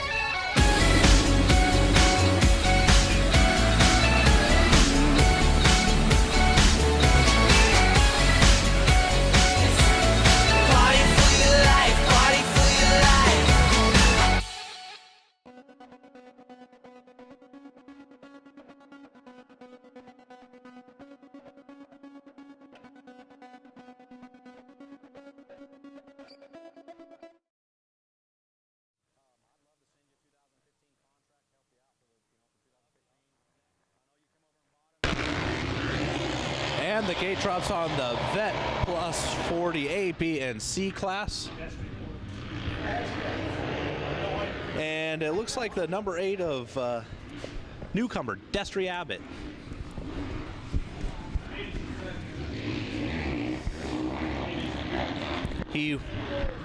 Destry handily won the last moto after put about a lap and a half of hard riding, put in quite a lead and was just able to cruise around. I think the battle is going to be for second place this time around.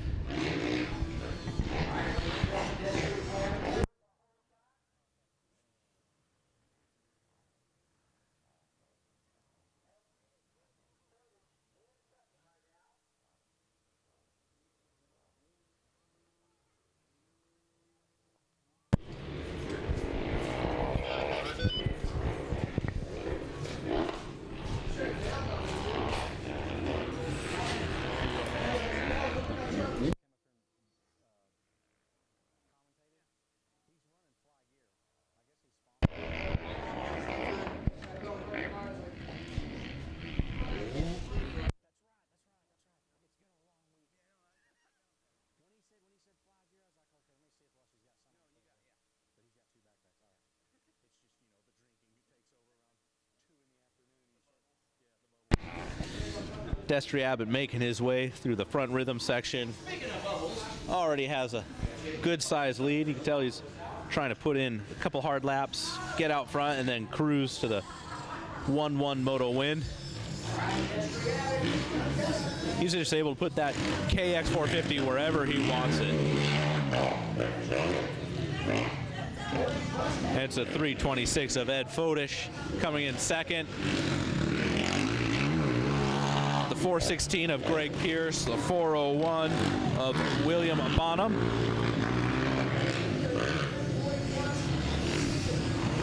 And Destry Abbott out front across the Talladega turn. quick glance over to his left, see where those riders are as they're coming into the whoop section as he's making his way up the uphill triple.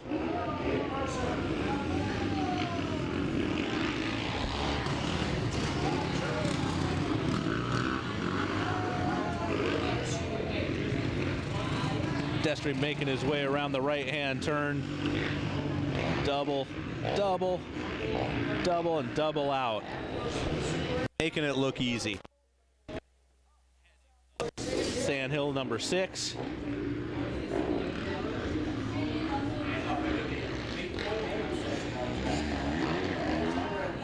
It's probably after this second lap, we'll see Destry just kind of back it down and cruise to the second moto win, 1-1 overall.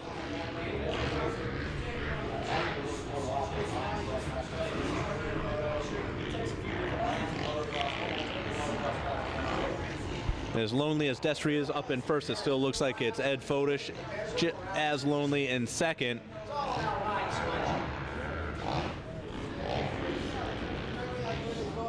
As Destry's coming down in the front rhythm section, we see Destry there moving, or Ed Fodish moving from right to left in the background.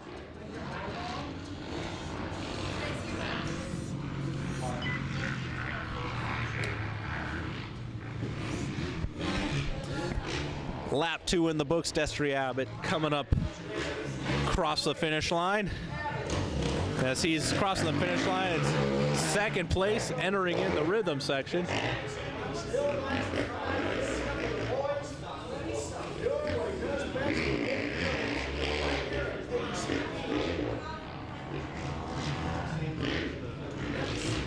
Destry making his way through the whoops. Just smooth going through that left turn into the Talladega corner. Ed Fodish coming across the finish line in second. And it's a 4:16 in third place of Greg Pierce. Greg coming out of Palmdale, California. This hard, dry, slick is probably something he's used to.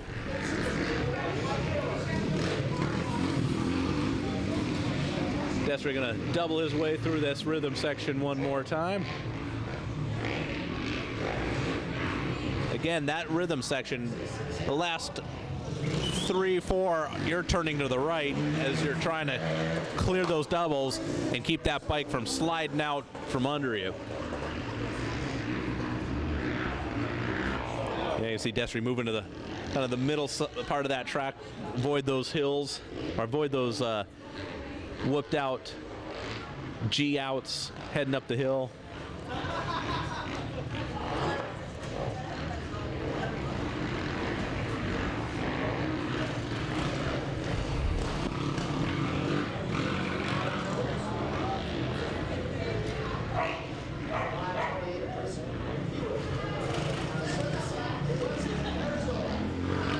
Destry Abbott leading this moto, leading the Vet Plus 40A class.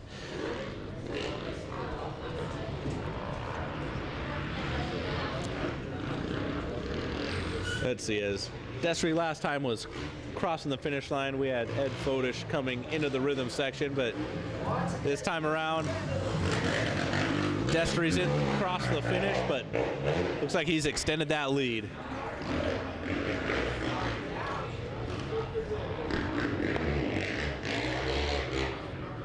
As now I just see second place coming into the front rhythm straight.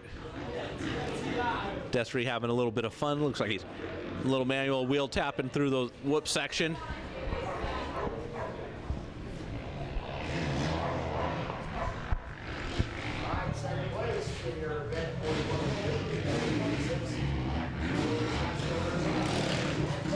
Ed Fodish through the finish line in second place, while Destry's making his way up to jump number 4.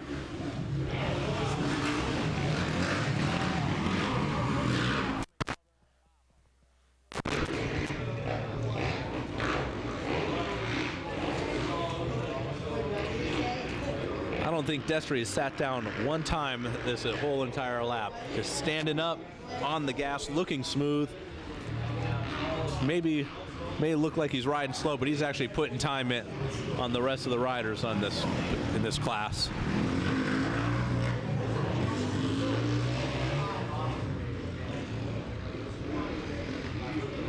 Destry now starting to get into the lapped riders. I don't think that's going to matter much, as he's just able to put that KX wherever he wants. Just ride it smooth.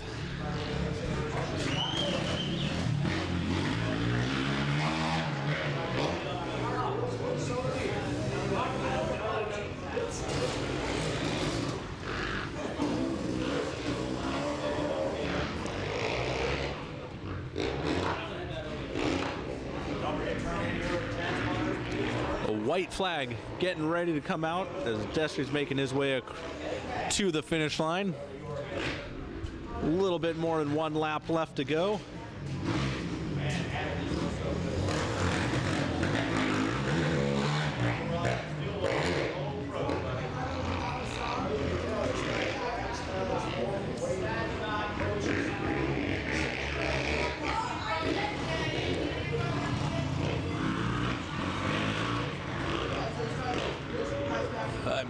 Made it all the way across on the rear wheel.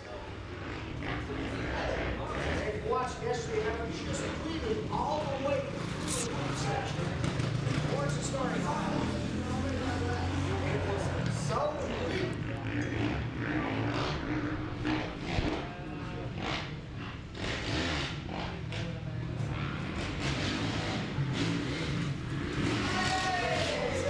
second place Ed Foge coming through. The start as Destry Abbott makes his way through the rhythm section for the final time.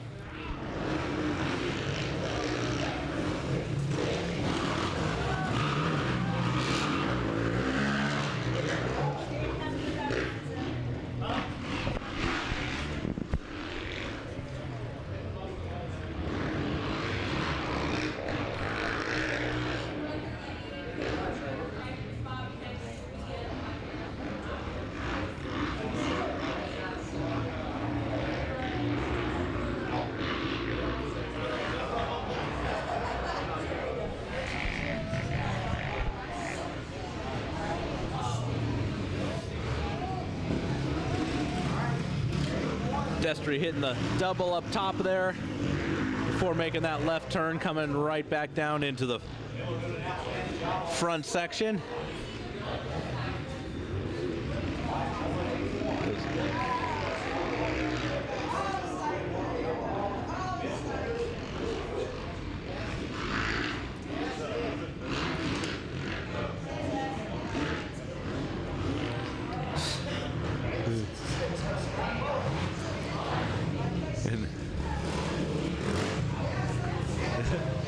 Destry Abbott with the checkered flag and the 1-1 win on the day.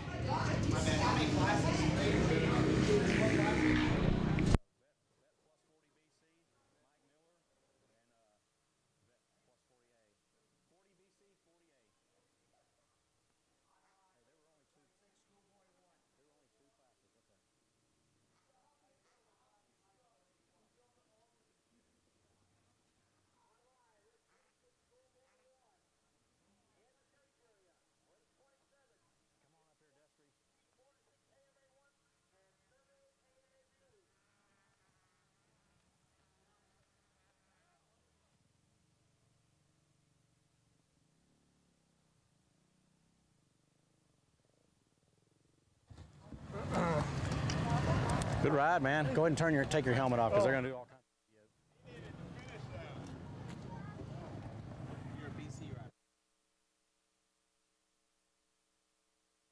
of Destry Abbott, your plus 40A class champion, bike number 8 out of Chandler, Arizona, man. Peoria, Arizona. Peoria, Arizona. I got Chandler. Oh, yeah, I do have Peoria, Arizona. Thank you. The old desert racer, the old pro desert racer, man. Great job there, Destry Abbott. Thank you. I had a good time. I had schools the last 2 days. Otherwise, I wanted to be out here and helping the guys out, helping some of my riders. But still lucky to come out here and raced earlier with the pro sport guys. And these kids go fast. You know, I've been training like I should, and those guys were going really fast. But I had a good time riding with them, and it was fun for sure. You know, Destra, to your credit, there's a little bit of an age difference in those kids. And you're out there running 6th and 7th and 8th place position, and man, you're definitely the biggest name here of the weekend. Everybody knows the legend, the off-road legend, Destry Abbott, so you still have what it takes, bud. Thank you, I appreciate that. I still love the sport, and that's what I'm trying to give back now. And you know, it's fun. You know, it doesn't matter how old you are; it's just a number, and that's the way I look at it, really. And you know, I'm having fun out there. I might be 42, and the kids are all in their teens and 20, but I still had fun. So, you know, 6 in the pro sport class isn't too bad. Not at all. Your riders, you said you're training some riders out and working on them. You getting some good results out here for your riders? Yeah, absolutely. I would definitely have some moto kids, and then I have a lot more off-road guys. But, you know, I'm trying to build my moto market and show the kids I used to race outdoors and everything too. But, you know, I got to thank DA8, my training facility and online training in schools, Monster Energy, Kawasaki, Thor, CD, Scott Goggles, Moto Box out here, AEO. You know, I got some really good people behind me, and can't do it without them. You've been around a long, long, long time, and you know it's all about sponsor support. Yeah. Thank you very much. Hey, man, give it up for the world-renowned fast off-road racer, Destry Abbott. Still has what it takes. Bike number 8 out there on the Kawasaki, looking really good.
Now the starter checking down for race 26, Schoolboy, 12 to 15, B and C. Gate drops on the 3rd moto for this class.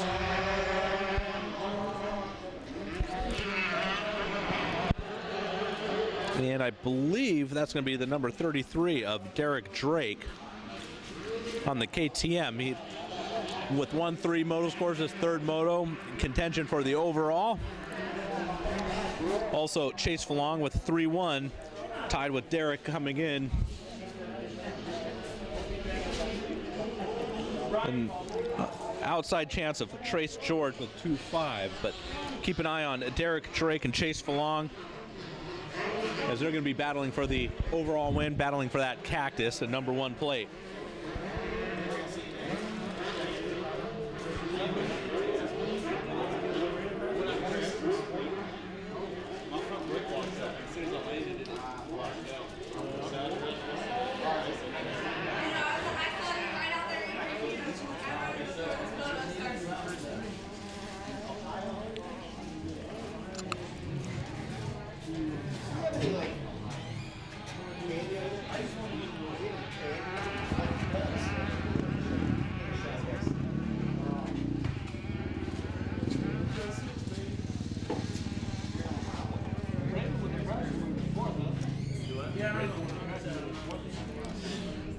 Gonna get a good look here at our leaders as they're coming through the front section for the first time.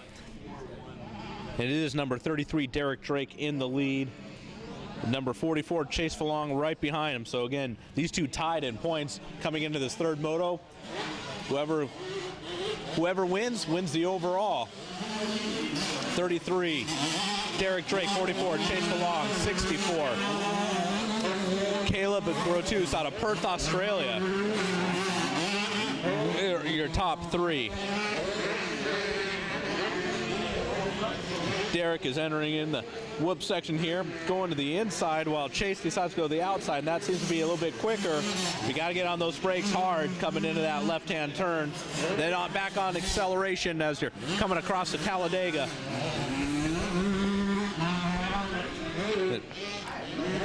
Derek coming up to jump number 3, the uphill triple.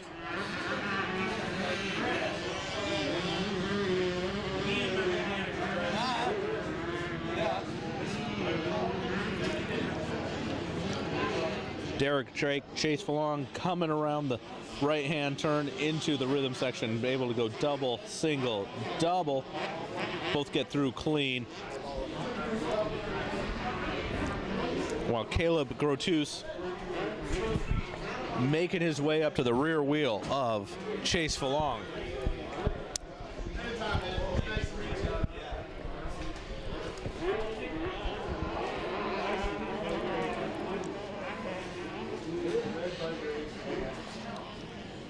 Heading down number 8, Derek Drake starting to inch out a bit of a lead while Chase Falong going to the outside, carries momentum back around up the hill.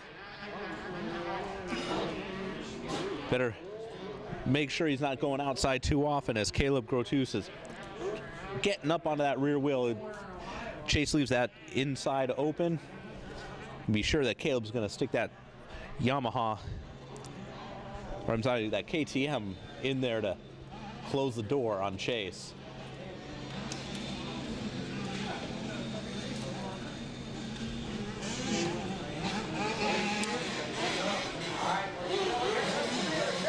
One more lap in the books. Derek Drake coming across in first, 44 Chase Falong in second, the 64 of Caleb Grotus in third. The 672 of Trace George coming around in a distant fourth. Right now it's the top 3 fighting for the lead. Looks like Chase has a better line through those whoops, getting a little more momentum, getting up closer on the rear wheel of Derek Drake, but Derek Drake able to start pulling away once they get through the past the whoop section through Talladega. Coming up to the uphill triple, you can already tell that Derek has inched out. Caleb Grotus still hanging back there. Chase can't be too aggressive with Derek, because Caleb will come right in and possibly make the pass for second. All 3 of them getting through that rhythm section clean. Making their way up the sandhill, number 6. Making that sweeping left-hand turn, dropping down again before making a hard right on the gas, get up that hill as fast as possible. And it's a big sand sweeper. And then a big drop coming down number 8 into those braking bumps, trying to keep it on 2 wheels as they hit that off camber, and right back up another hill, trying to find those smooth lines. Derek Drake increasing his lead a little bit. Caleb Grotus maintaining the distance behind Chase Falong, who's in second place.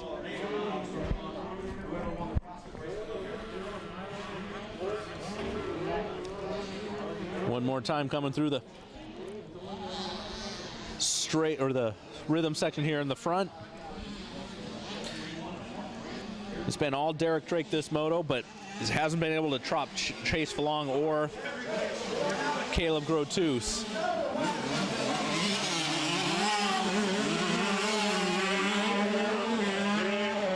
Looks like that KTM of Derek Drake is able to pull Chase out of the corners.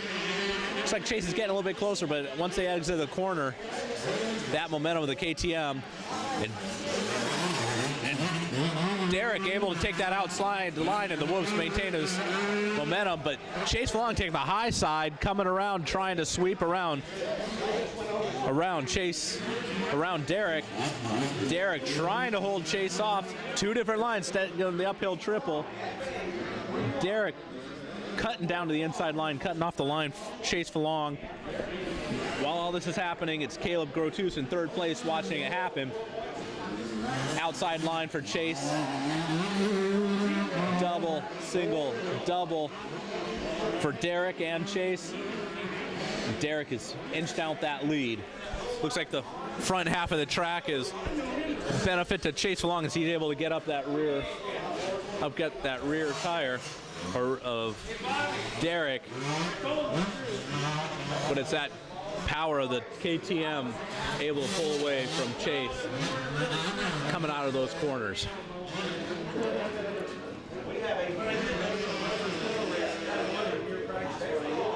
Different lines coming down number 8 before turning and coming back up the next uphill before they get to the top section.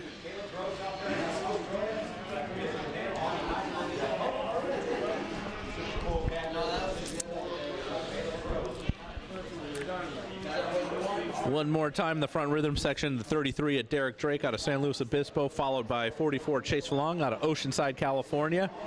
This is the part of the track that Chase seems to catch up to the rear tire of Derek over the hip jump. We got the white flag last lap.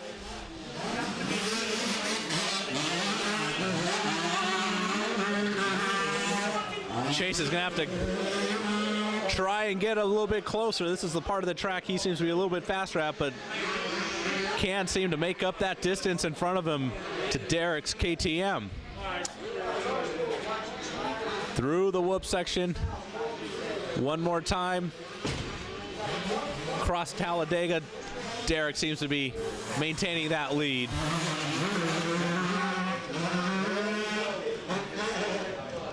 Derek opts for the right side of the uphill triple. Chase Falong follows him up and over. Caleb Grotus maintaining third place behind Chase. Derek seems to like that inside line. Chase Falong follows him this time around. Getting through that rhythm section. No problems. Again, with Derek Drake going 1-3 and Chase Falong 3-1 in the previous motos, whoever wins this is going to win the overall. Right now looks to be Derek Drake on his KTM Troy Lee Design Spy Pro Taper Orange Brigade. Down number 8. Inside line. Chase trying to carry speed around the outside before heading back up again.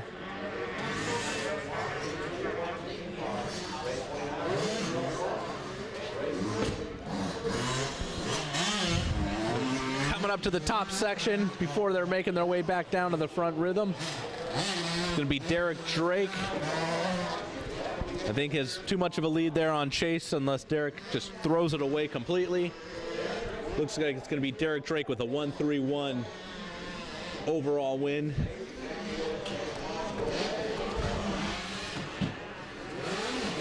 The checkers are out for Derek Drake, your class champion, with number 44 Chase Falong going 3-1-2 for second overall.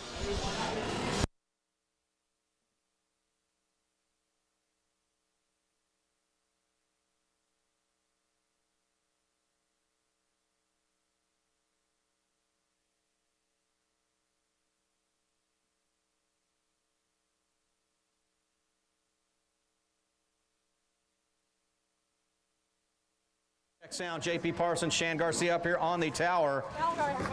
We've got a very ecstatic Derek Drake, number 33. The braces are smiling. The braces are showing he is smiling. He is one happy camper. Derek Drake, congratulations on a 1-3-1. Man, you kept Chase Falong at bay, and he was hounding you. What did you think about him just so close to your rear fender? Man, I just kept on counting down the laps. If I knew I did the last lap, I knew I can do the upcoming lap, so I just kept doing the same thing, and worked out. It worked out. Rode a smart race. Not patient. You were going as fast as anybody on the track today, besides a few of those open pro sport riders. Yeah, trying to. How do you like that track? It really shaped up after 2 days ago. Yeah, I did for sure. I just got bumpier and bumpier each day, and kind of suited my riding style a little bit, just hopping through the bumps and keeping it smooth. That short wheelbase through some of these ruts, it seems like maybe it helped you. Yeah, I think so. All right, any sponsors you want to thank, buddy? Who's all in your program? My whole family, my mechanic, Orange Brigade KTM, Troy Lee Designs, FMF, Pro Taper, Spy, 2X, all my friends. Yes, thank you. All right, folks, give it up one good time for Derek Drake, number 33 on the small bike, taking it to the Schoolboy 1 class. Your champion here at the 2014 AMA Arizona Open.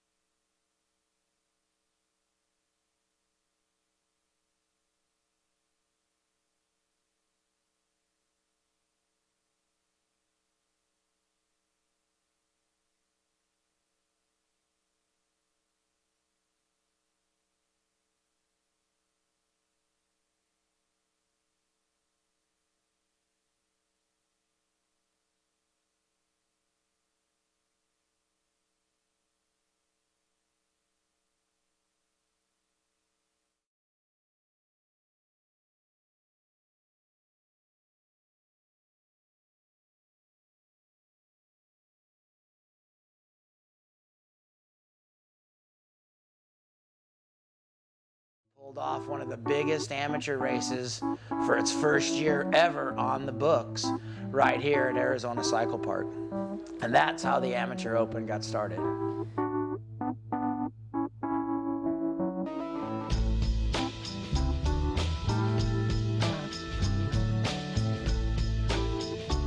The Amateur Open has been one of the first races because, you know, Loretta's kind of ends the season and everybody switches bikes, switches brands, moves up to B, moves up to A.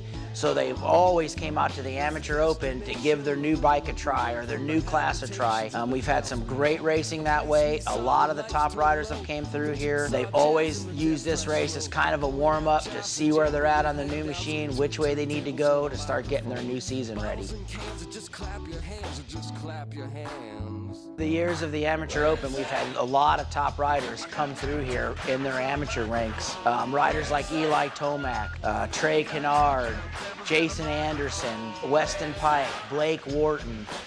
Many famous riders have came through the Amateur Open, cut their teeth out here in the Arizona dirt, and made it on through their pro careers. That was a good drum break.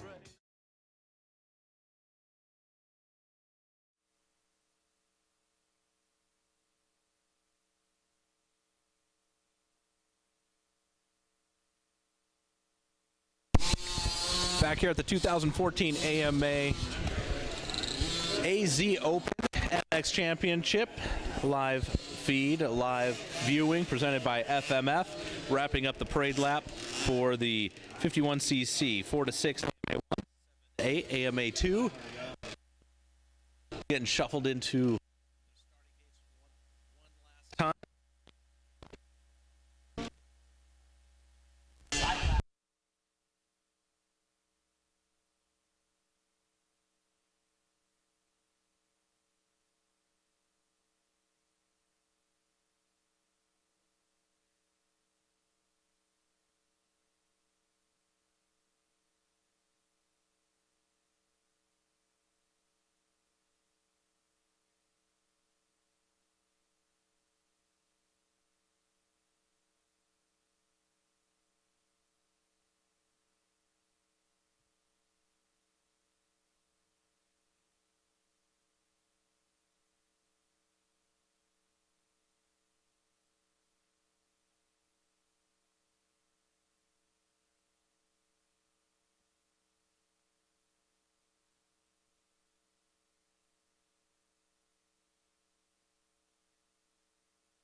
The 30-second board is up.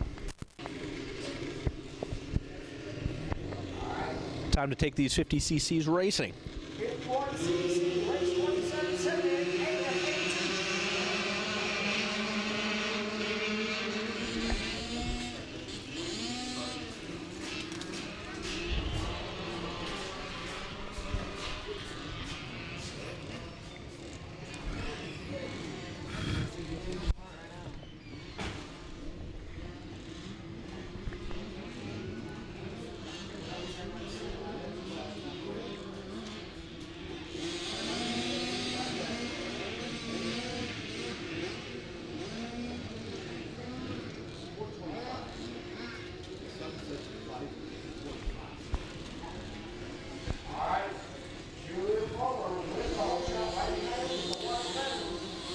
Looks to be the 29 of Julian Bomer, Lake Havasu City, Arizona, in the lead. Previous moto scores were 3-2.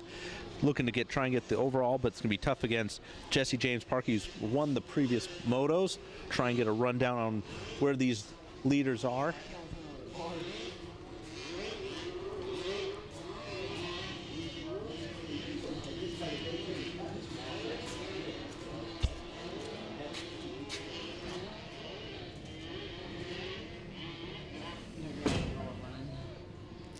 All the dads, 50 dads.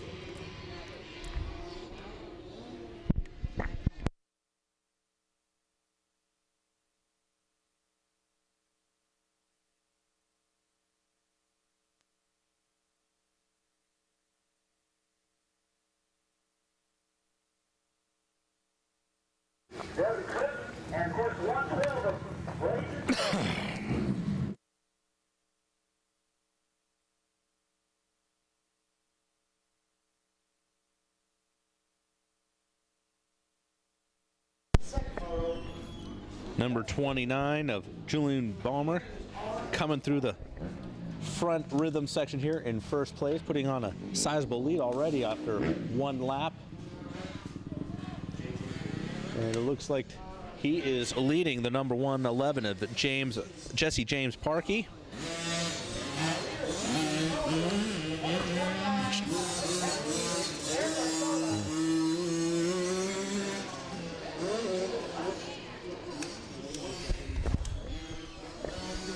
Fourth place in the 7 to 8 class is the 45 Storm Higgins, followed by the 33 Dane Morales out of Aliso Viejo, California. Julian Balmer heading through the whoops, that left-hand turn before Talladega turn, but he dumps it. He knifed the front end. 111 Jesse James Parkey gets by him. Julian Balmer back up on his bike, gonna give chase, see if he can reclaim what he just lost, which is the lead.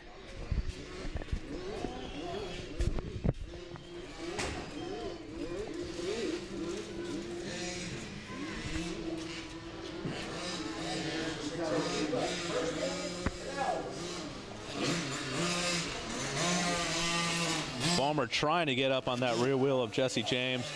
Both of them doubling up. Jesse James going to the inside while Julian going to the outside before this rhythm section.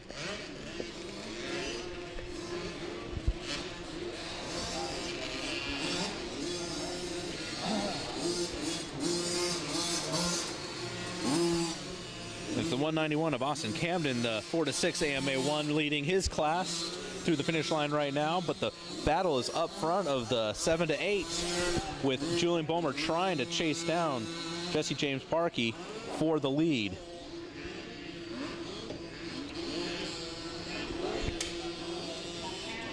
Up number 7, make the long sweeping turn in the sand up on top before coming down number 8 as Jesse James going to the inside while Julian Balmer around the outside. He was able to carry that momentum. Is he going to make the pass, or is Slappergan in the way? No, Jesse James is able to shut the door coming from right to left. We'll see if that stays the same as they make that left-hand turn down into the front rhythm section one more time.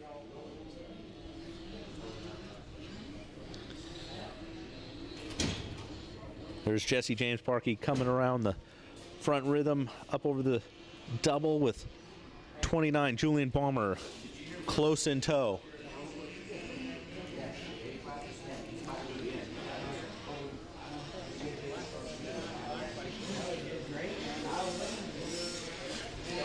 Coming up to the finish, it is still Jesse James Parkey leading the way in front of Julian Balmer.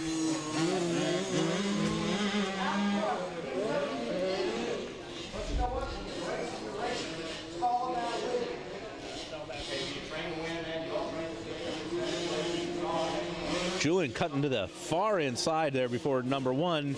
So they're heading into the right-hand turn before the lifts. Julian going to the outside, trying to carry more momentum as Jesse James went to the inside. This is where Julian lost it last time, gets through clean. Gonna get on the gas, try and get up on Jesse James. Nope, gap is staying about the same. Heading up to the uphill triple.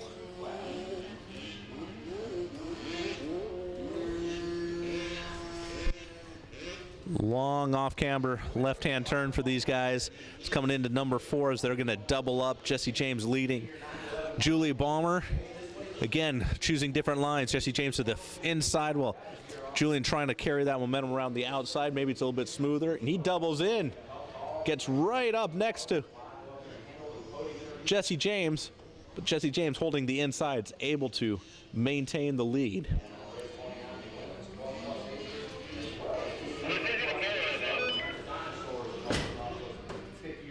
Up at the top of number 6, coming back down in the sand, it is Jesse James still leading Julian Balmer.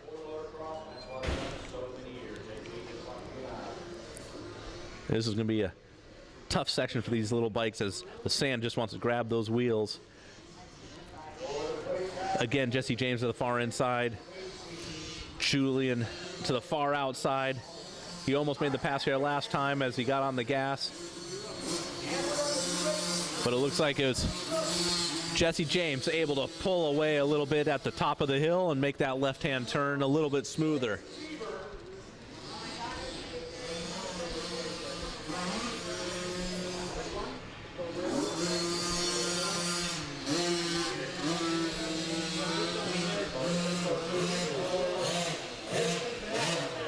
Through the front rhythm, they are tire to tire here as Julian Balmer's trying to reclaim the lead he gave up a couple laps ago to Jesse James.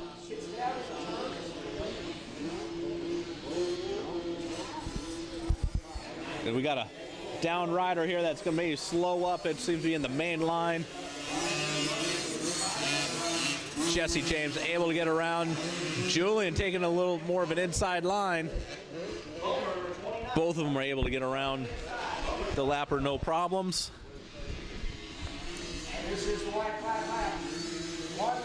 One lap left. We had the white flag out. Julian Balmer would like to win this moto, but it's Jesse James with the 1-1 moto score so far, looking to make it a 3-moto sweep for the 7 to 8 50cc class.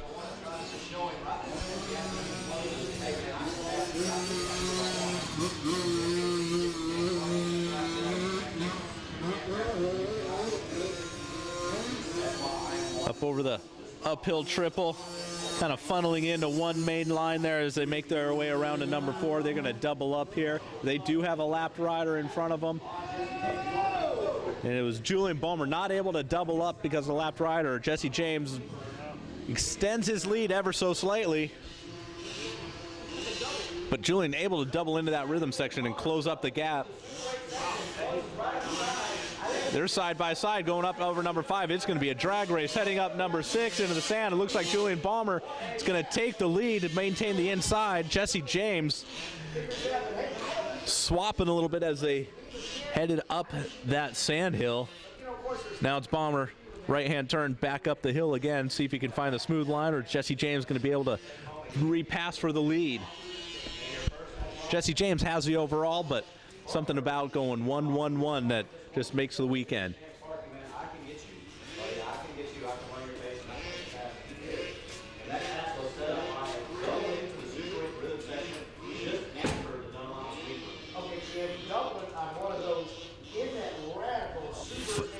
Final time up top before making a left turn, heading back down into the bottom of the track into that right-hand turn in the front straight.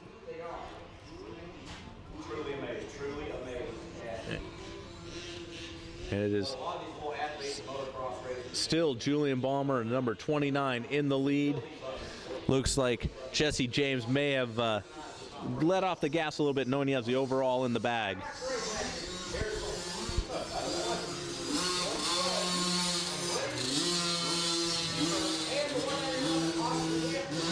Checkered flag is out for the 29 of Julian Balmer, going 3-2-1, and the 111 of Jesse James Parkey going 1-1-2, and the overall.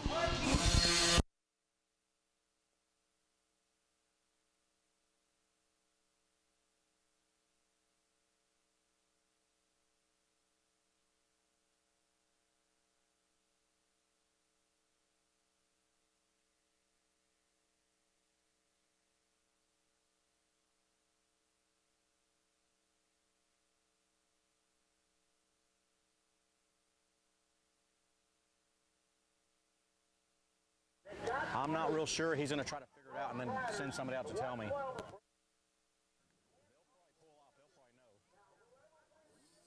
You're the 46 class, right?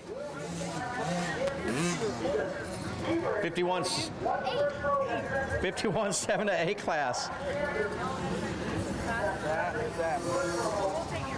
Another championship here for, hey, check sound, JP Parsons.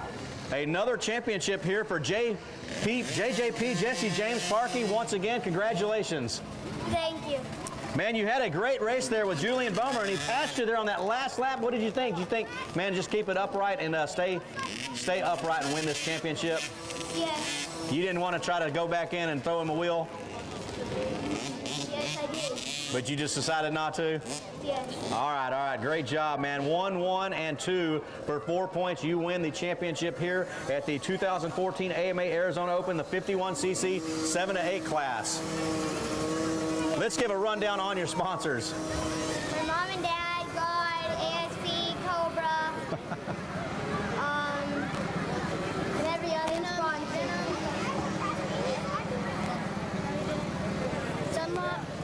Dunlop, and all my other sponsors. There we go, and many others. That's my favorite saying, and many others. Jesse James Parkey, folks, give it up for the 51cc 7-8 class champion here at the 2014 AMA Arizona Open. Great job, my man.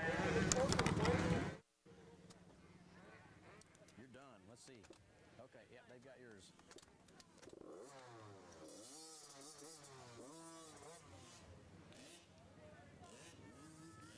So we are going to work on the moto scores for the 51cc 4 to 6 AMA class. It could be Brazen Digger, it could be Austin Camden, not exactly sure. Do what? That's what I'm waiting on to know. We are back at the AMA AZ Open MX Championship live feed presented by FML. Waiting for the parade lap finish up for a couple mini classes. Mini senior, 12 to 15 mod, mini junior, 9 to 11 mod. What a great pass he made on Jesse James Parkey. Come on up here, Julian. Man, tell me about that moto. That was really exciting. You chased down Jesse James Parkey on that backside of the track and made the pass. And I thought for a second he was going to try to throw a wheel at you and then make a pass back, but you had it, and you pretty much just took off after that. Yeah. Yeah. Tell me what it was going through your mind when you were chasing him down. I was chasing him. I just thought to go outside before those rollers, double in, and then try to get him before the number 5. You did double in. You were the only one doubling into that rhythm section after the Dunlop sweeper, the Super 8, and we both called it. JP Parsons and I out there in the booth calling it. Hey, man, he just doubled in, and that carried your momentum through the rhythm section, and then you pulled the trigger and made the pass. Yeah. How about some sponsors? Who's all in your corner helping you out, Julian?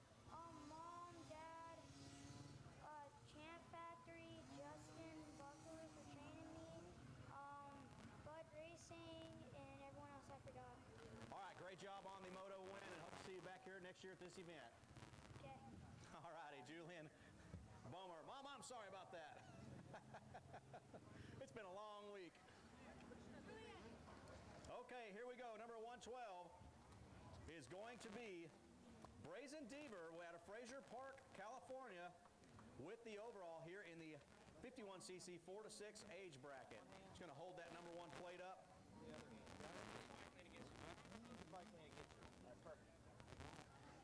Hey, Brazen Deaver, check it out, man. You're all smiles up here. How'd that moto go for you? Good. Yeah? You excited about winning this championship? Yeah. How many does this make for you today? 110. Do what? 110. I said, how many championships does it make for you today? 2. 2. He said 100, I thought. I wasn't sure. So that's right. Brazen, how about some sponsors? Who helps you out, buddy? Cobra, Michael Meadow, Path Racing, E21 Il Circle. Starter checking down the riders. 30-second board up. Going to go sideways. I'm going to drop the gate on the mini senior, mini junior.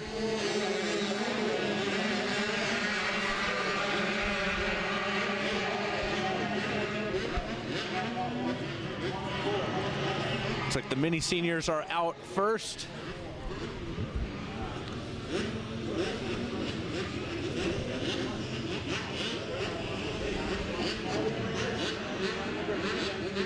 Little guys hucking the uphill triple.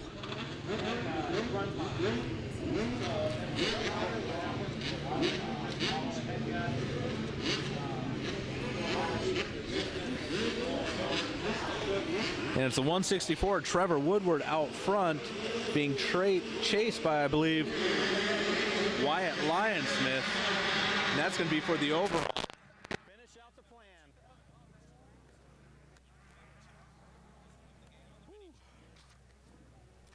Winding them down. You out of here? Yeah. Man, it's nice meeting you, dude. Hanging out. Nice meeting you, man. It was a pleasure, dude. Thank you for taking care of Carter and hooking me up, man. Did your other, was his other little brother or brother-in-law gonna get one? No, he doesn't even have a bike. I don't know. He just wanted it. Yeah, because Big Brother got one. He's like, I want one. When you get a bike, let us know, man.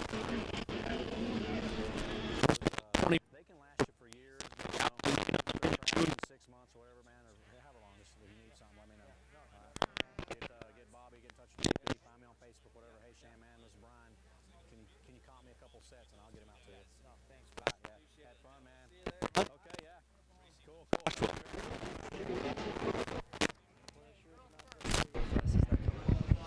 Got the mini seniors coming through the front rhythm section now.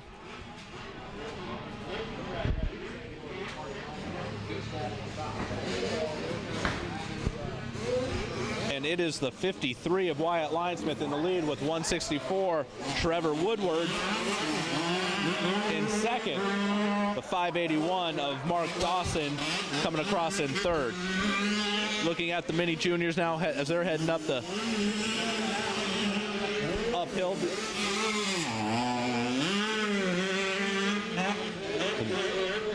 Back to Wyatt Lyonsmith out of Boise, Idaho, coming across the Talladega turn, being chased down by the 164, Trevor Woodward.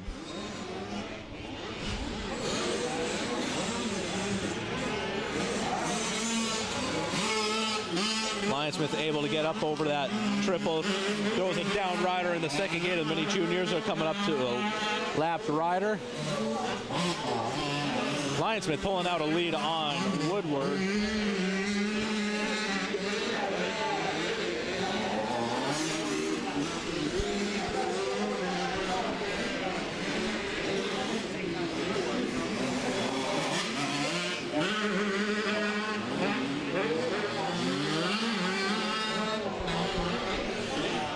Wyatt Lyonsmith making his way to the northwest part of the track, heading up the hill. Long sand sweeper here, being chased by Trevor Woodward.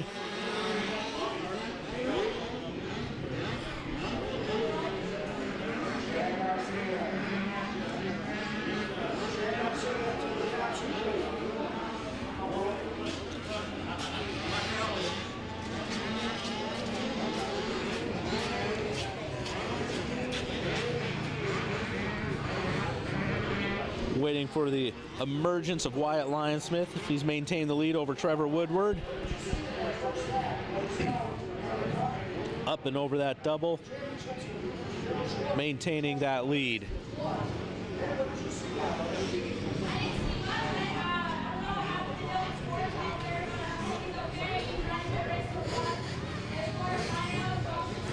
'53, Wyatt Lyonsmith coming across in first, being chased by Trevor Woodward, the 164. And this is the battle for the overall, as these guys are tied in points. So after the first two motos, this third moto being the decider.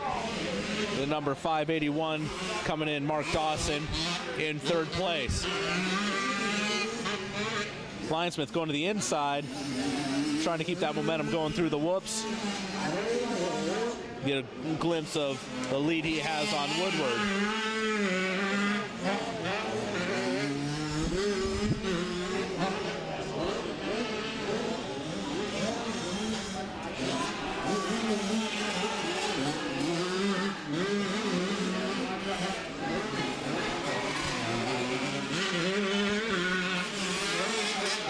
Lyonsmith throwing a little bit of a style going over number 4 before coming into the rhythm section where he'll double single and then just pop that double.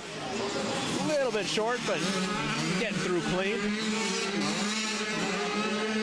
He has pulled out the lead on Trevor Woodward.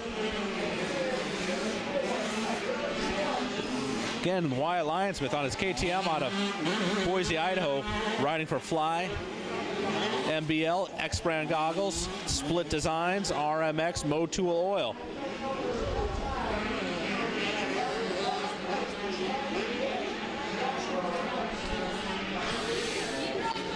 Lionsmith down at the bottom of number 8 as he's negotiating those ruts, trying to get on the gas, find that smooth line up the hill. That gives you a good idea of the lead he has on Woodward.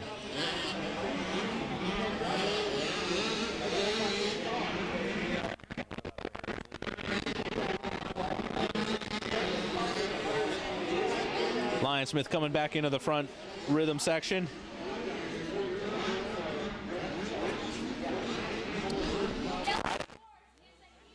A flawless race, not only getting the lead, but stretching out.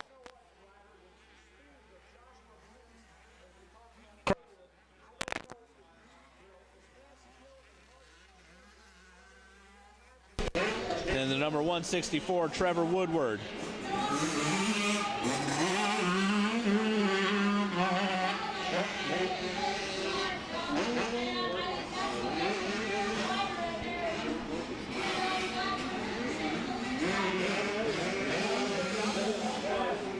.581 of Mark Dawson in a lonely third, being chased down the 427 of Deegan Palmer.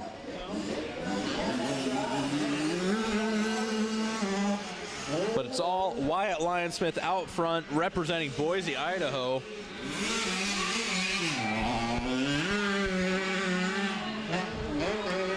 The mini junior class going on is Joshua Varese in the lead,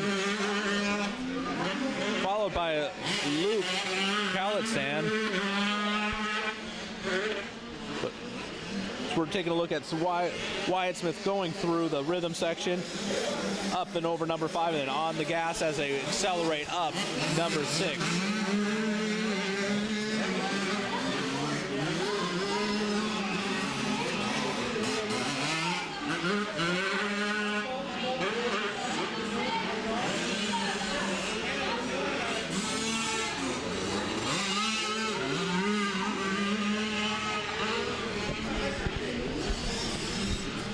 That back end starting to kick up a little bit, heading down number 8.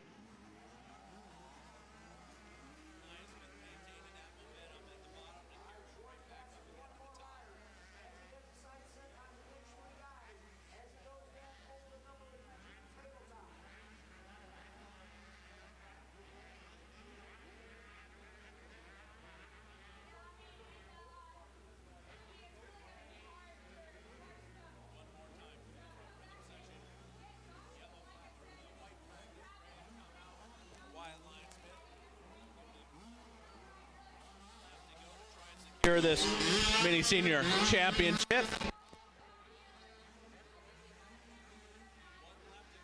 Wyatt Lionsmith to go 2-1-1 and grab the overall. Trevor Woodward a distant second. Should be 2. Section.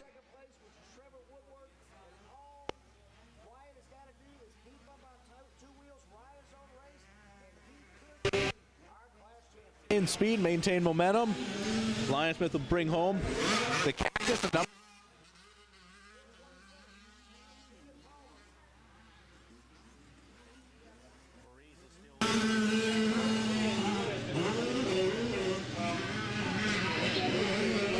While Lionsmith's out front in the mini seniors and the mini junior, 9-11, it's 24 Josh Varese in the lead with a 2-2 previous low score, going for a third moto win.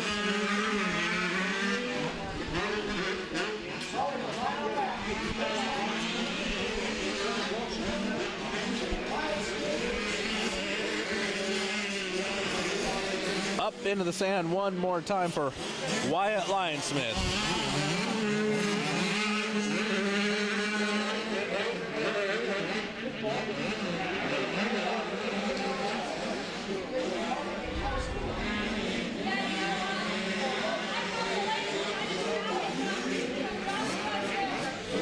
Here we got a battle going on third rider right there is Dylan Schwartz. After getting a bad start, 3-1 previous motos, bad start trying to push his way up front of this mini junior class.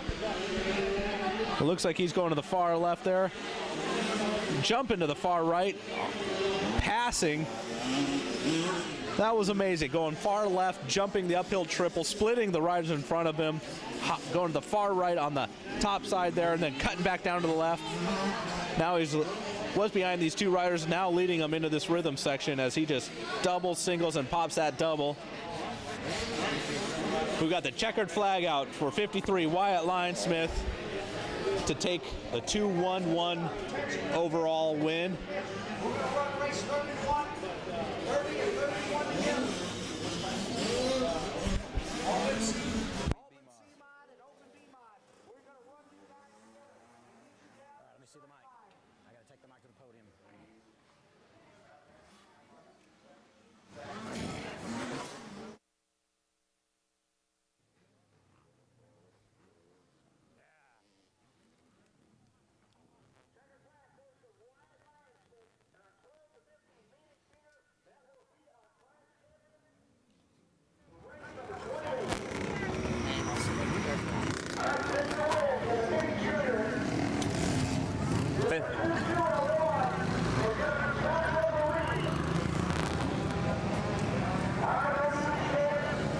Thank you there, J.P. Parsons, the boys up in the tower.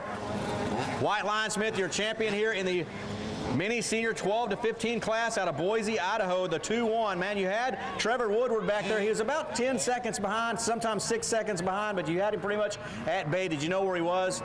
Yeah, I could see him. I just felt really comfortable that moto. I felt the best in that moto overall this weekend. It was just, the track was really fun. You put it all together when it counted right here on Sunday afternoon as the sun's starting to set. You're one of the few, the final ones that are going to take home a championship. Yeah, it's really sick. I just like to thank all my sponsors, Mom and Dad, RMX Series, the Bruff family for bringing me down here and giving me this bike, Fly, Motul, Pro Taper, MB1, X-Brand Goggles, and anyone else I forgot. Thank you. All right, man, we certainly appreciate it. Wyatt Lyons-Smith, your champion here in the mini senior 12 to 15 class.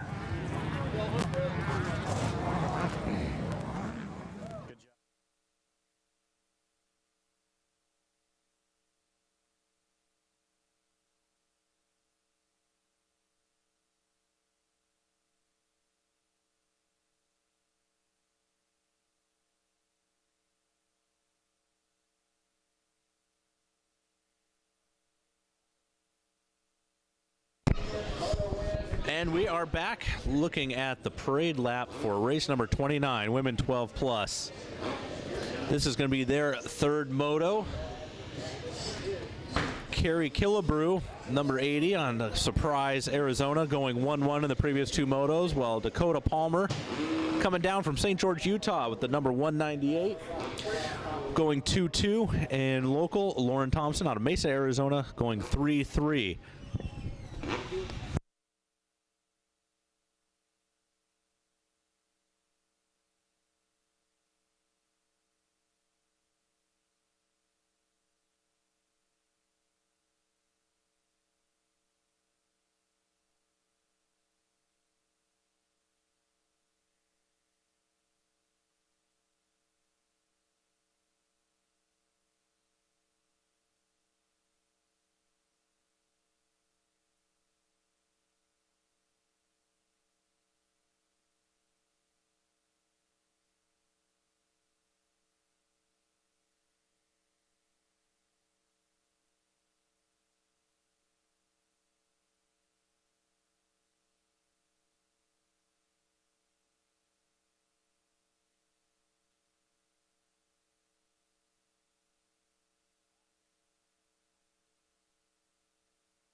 All right, we got the starter checking down these ladies as they're getting the 30-second board.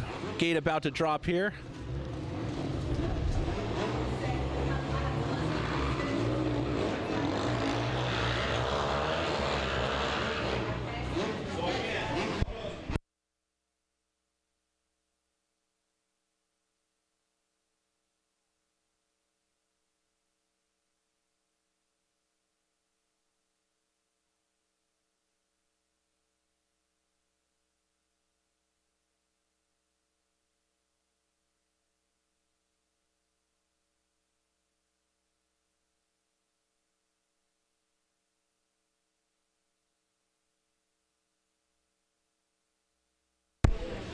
Just had the gate drop, I believe, on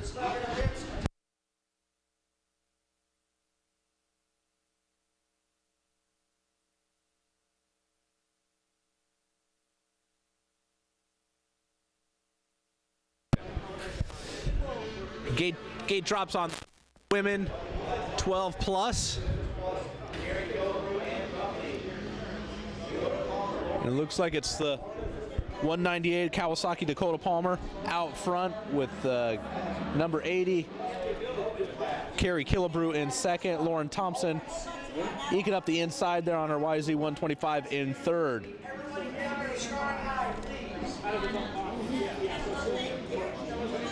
Carrie Killebrew coming around the outside into the rhythm section.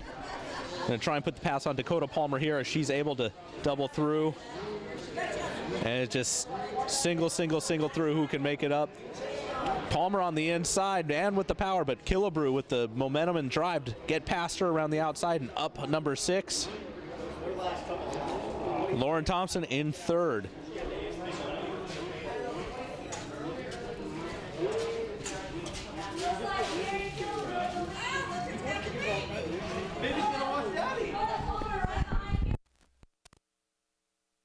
Carrie Killebrew coming around the top of number 8, dropping down into the whooped out acceleration bumps, chunked out hill, and then back on the gasket. Her KX80 back up the top. We're also running the 50 plus class.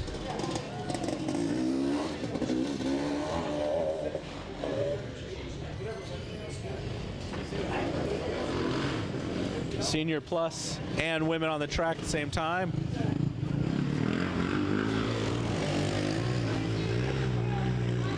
Ken Martin in third. Here we waiting for Carrie Killebrew to come through the finish line to lead the first lap for the women.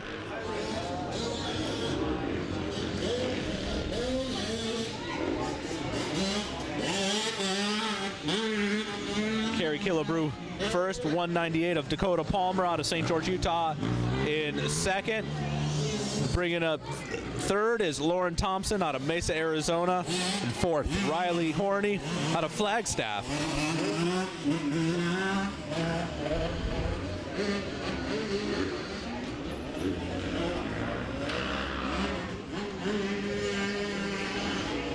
Carrie Killebrew floating across Talladega, extending her lead.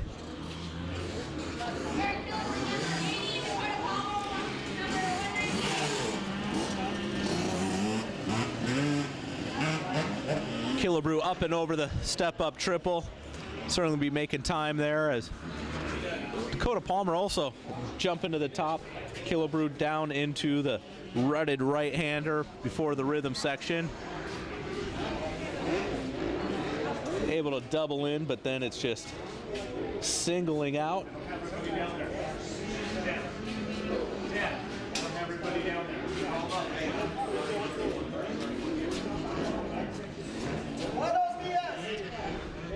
Carrie Killebrew up to the top. Already getting the back of the 50-plus riders. She's leading the women's class, but third overall this moto right now.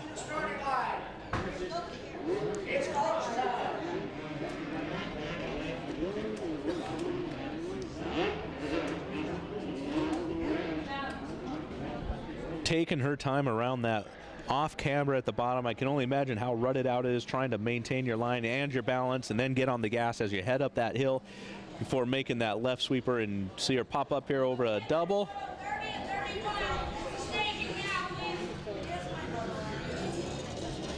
Carrie should be making her appearance down here into the right-hand turn in the front rhythm section.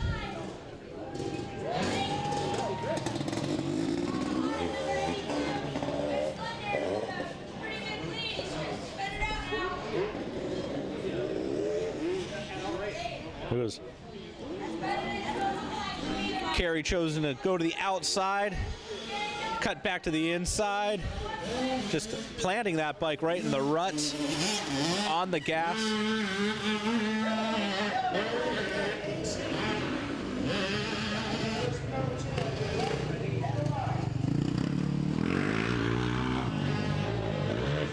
And it's the 198 Dakota Palmer coming across in second right now as Carrie's entering in the whoop section. She gets in there and starts to accelerate and double out. 29 of Lauren Thompson, missing her goggles.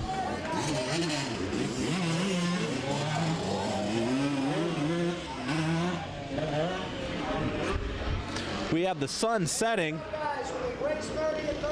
Sun setting here in Sonoran Desert, causing the track to light up in some areas, dark shadows in others.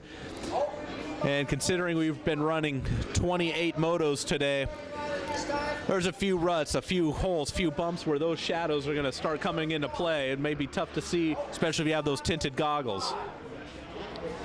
It's Carrie Killebrew getting out of the rhythm section over number 5 and then on the gas as she heads up number 6. It'll be nice and sunny up there, but then she'll drop down into the shade again on the west side of the track here at Arizona Cycle Park.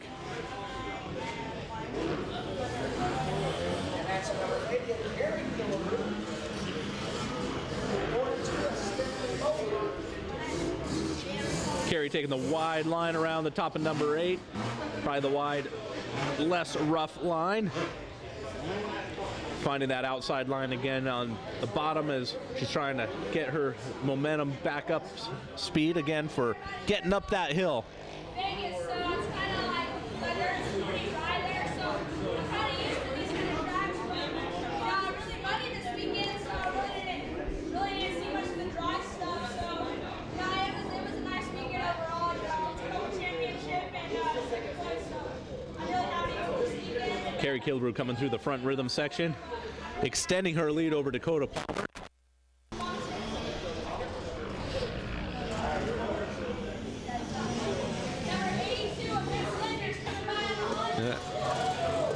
Carrie Killebrew, first for women, trying to chase down to get that first overall for the moto. Looks like Carrie's going to win the women's 12+ championship with a 1-1-1 moto sweep. Carrie jumping into the setting sun here as she's entering in the whoops. She's extended her lead as we're still waiting for second place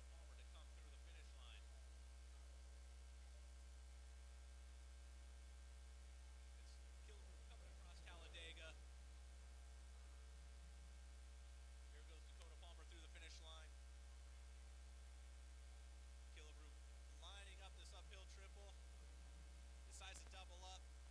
Considering there's a lapped rider coming up in front of her.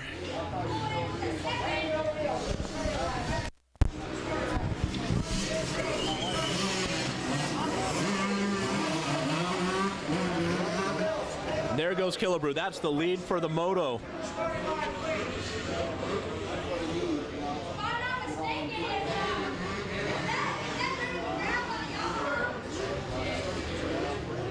Right now, it looks like the battle in the women's class is in for third.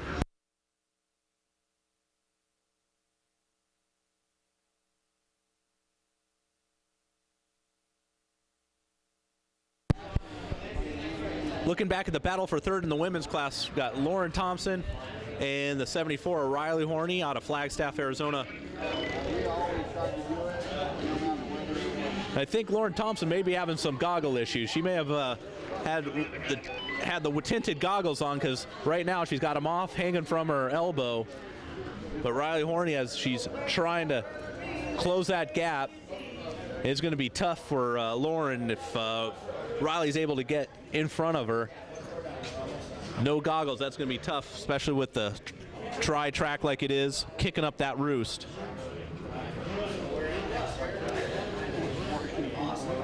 Riley able to find, it looks like a little bit of a double in that rhythm section as she's up and over number 5. Lauren extending the lead.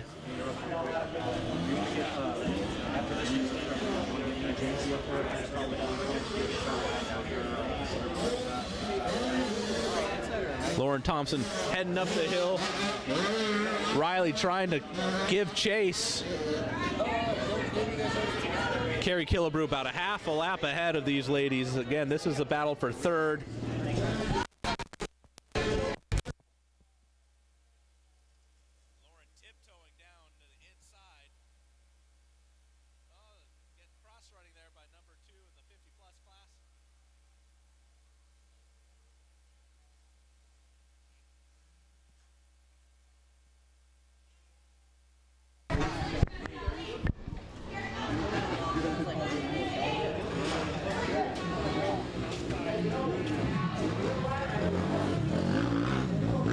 Here we see Lauren Thompson in third place in the women's class, being chased down by Riley on her Suzuki out of Flagstaff, Arizona, riding for MSR, Pro Taper, Answer, and Grandpa.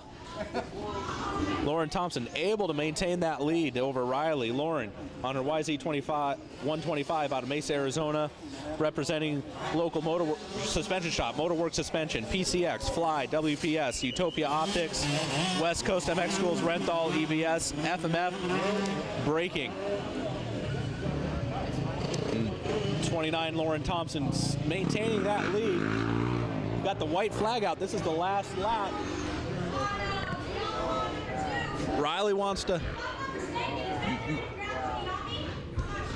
Yeah, it's a lot.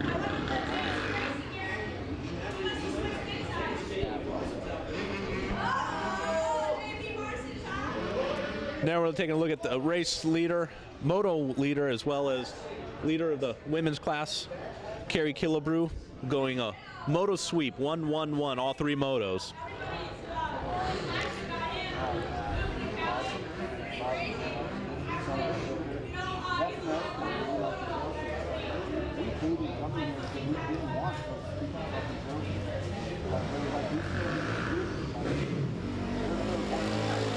One last time through the front rhythm for Carrie Killebrew.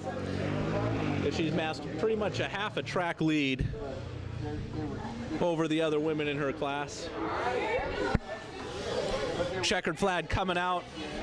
The KX80 of Carrie Killebrew out of Surprise, Arizona. Scott USA, West Coast MX School, Apache Cycle Gear, Guts, Sunstar. And she's making her way right to the podium.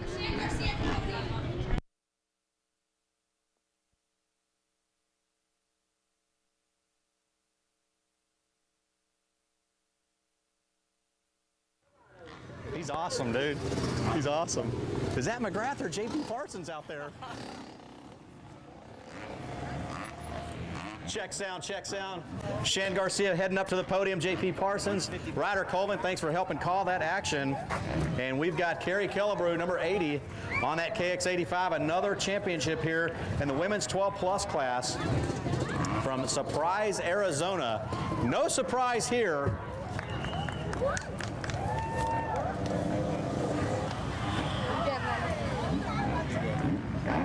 Carrie Killebrew going to get her AMA number 1 plate as well as the cactus for the event championship. And Carrie, man, I got to tell you something, sweetheart. We sat up there and just completely had the biggest smiles on our face watching you just totally rip this track apart. This track had no chance for a victory. You own this track. You put this KX85 out there and completely shredded this Arizona Cycle Park track. What does it feel like? It feels really good. My first title this year, so I'm glad I got it. You only had 3 weeks left. You kind of ran it all the way to the end. Yeah, it took us a while. All right, so how about this? For 2015, you told me you're going to go out and try to win everything you can and head to Loretta Lynn's. We want to wish you the best of luck. And I'll tell you what, sweetheart, I've totally enjoyed, myself and JP Parson and the rest of the guys here, we have totally enjoyed watching you just completely annihilate this ACP track. How about your sponsors? I'd like to thank God for keeping me safe. West Coast Med School, Fly Racing, Scott, Podium X Designs, Whole Shot, and Pivot Works and Vertex and anybody else, or RC Suspension. All right, give it up, folks. She's got a big crowd up here. Give it up for Carrie Killebrew out of Surprise, Arizona, your women's 12+ champion. Awesome job.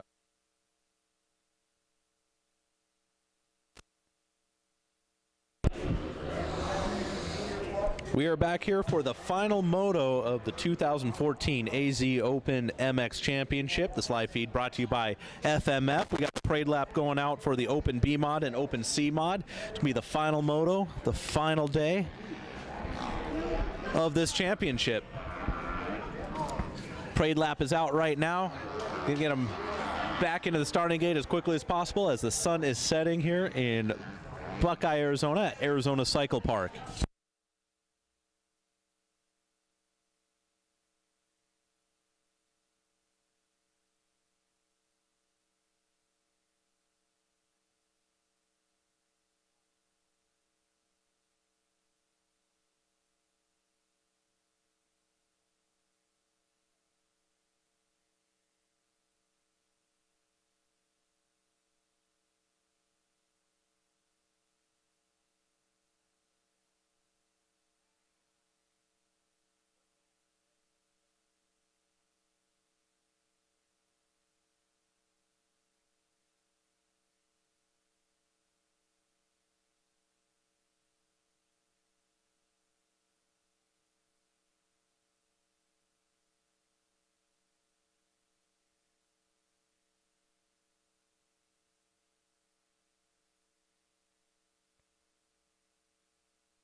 Riders are back in the gates after the parade lap. Starter going to make sure everyone is ready to go.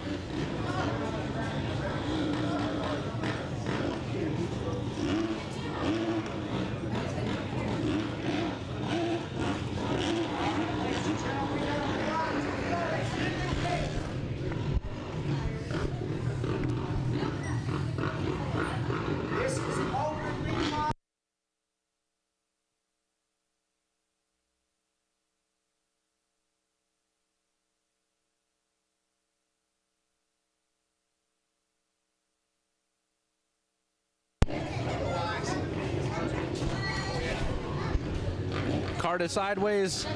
Gate is about to drop.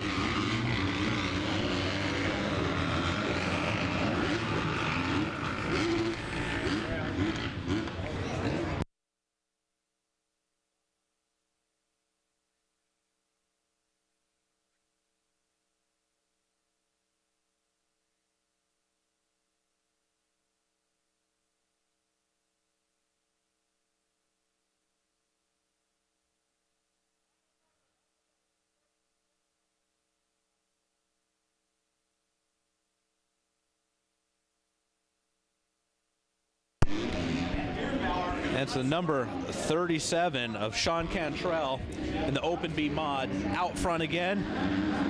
He went 1-1 earlier this weekend, looking for his, I believe, third moto sweep of the weekend, going 1-1-1 in his previous two classes.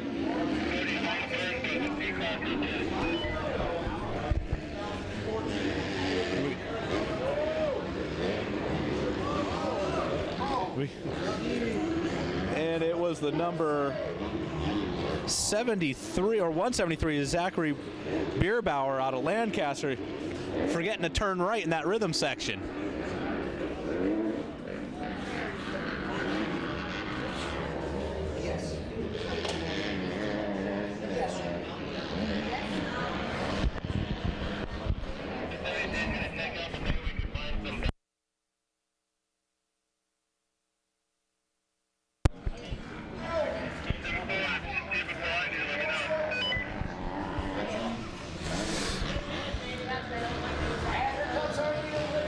Got number 37, Sean Cantrell, coming through to complete the first lap in the lead.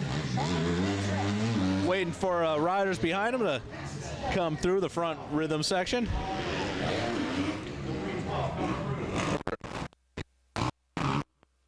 Trey Palmer out of St. George, Utah. And it's the number 55 of Brian Schlecht getting hung up in that right-hander before the rhythm, front rhythm. But it's all 37 Sean Cantrell out front right now. Looking at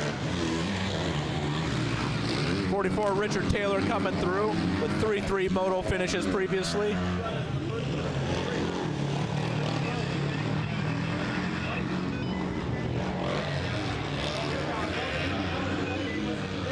And we got someone else down in the corner before jump number 1. I think that was the 173 is Zachary Bierbauer. But right now we're looking at the battle between the 44 of Richard Taylor and a freight train coming up behind him, a 122 or I believe 222 of John Rogero. Everyone stepping up that triple. Richard Taylor leading the way. Grabs a tear off, some clear vision. If you have tinted goggles out there right now, it's going to be tough as the sun is setting and there are shadows across this whole track right now.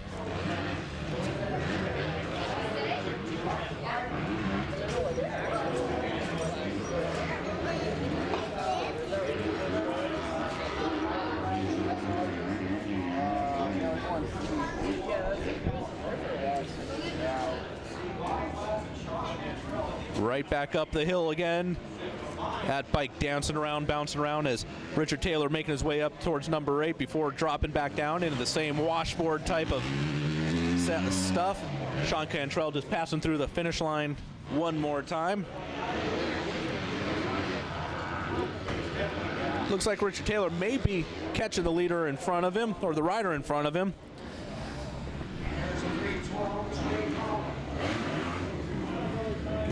.312 of Trey Palmer coming around the second place overall in this moto right now.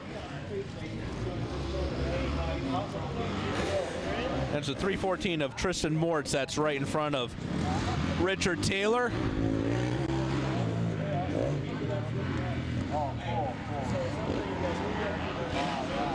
Coming around that hip jump into the finish line section. It's 314, Tristan Mortz, 44, Richard Taylor trying to put a pass on it. 254 of Rowan. Oh, Taylor almost put it up the inside there on Mortz, but Mortz holds him off and shut the door. They are going into the whoop section. Taylor decided to go to the inside. I think it's a slower line versus going outside carrying the momentum as Mortz is starting to pull away. And I believe it is Chris Rowan there, the third rider in that group.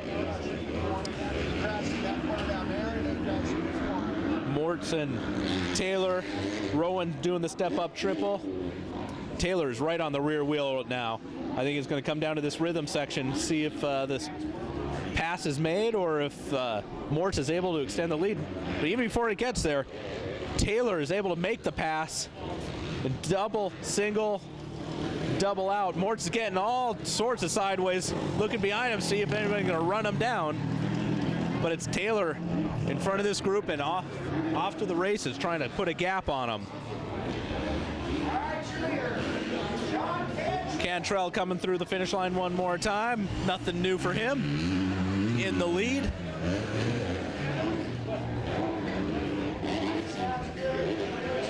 Richard Taylor making his way down number 8, carrying speed around the outside. Mortz still in second. But it's Taylor who's starting to inch out that lead a little bit further.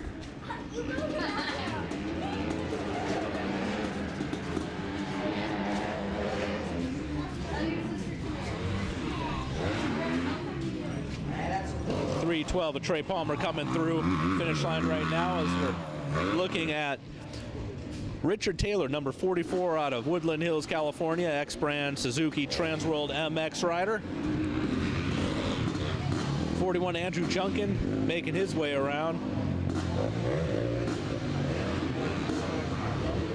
We go Taylor through the finish. The 254 of Rowan, 55 of Schlecht, and the 314 of Mortz.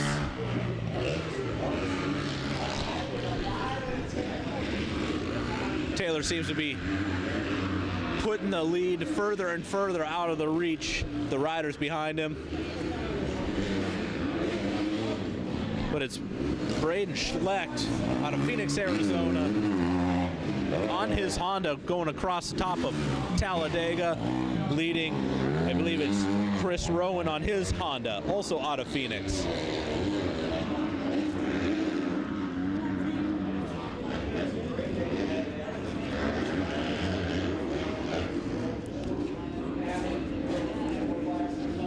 Looking at Sean Cantrell, number 37, Troy Lee Designs Red Bull Lucas Oil KTM, Dunlop Oakley Renthal Alpine Star out of Murrieta, California. Coming around, leading yet another lap today, getting the white flag this time. Final white flag of the day. As the race is coming to a close, the sun is setting on Arizona Cycle Park. Sean Cantrell's going to go 1-1-1 once again.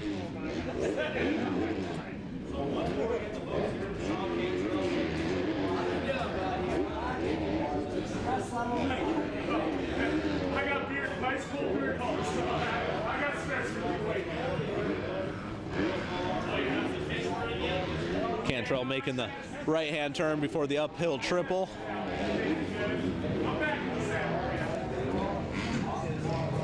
Hitting a bit of a kicker there on the landing, but just taking his time around as he's going to put another win in the books and another cactus up on his shelf.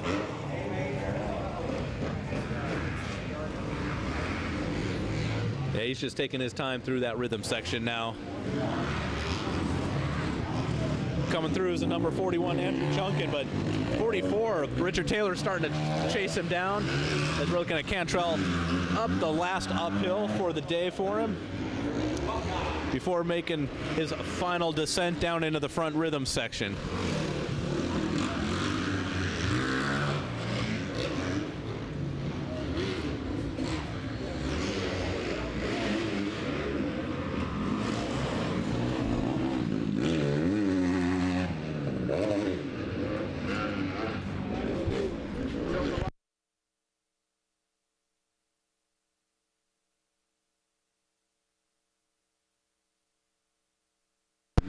Sean Cantrell taking down into the right-hander before the rhythm section. Up and over this double. Gives himself a fender slap.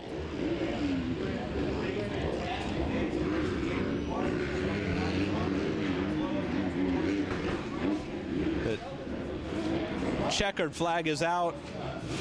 Sean Cantrell coming across, final first place finish of the day, 1-1-1.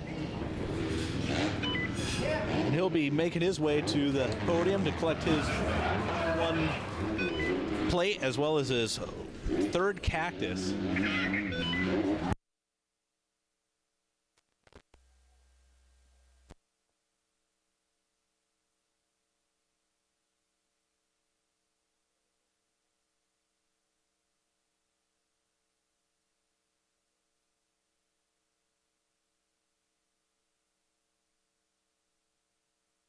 Cactus, Sean Cantrell. You got a hat? Sean Cantrell, welcome back to the podium, man. We saved the best for the last, and you claimed another championship. What are your thoughts on this, leaving this Sunday? Yeah, the track was phenomenal all weekend. It got a little gnarly out there, but it was fun.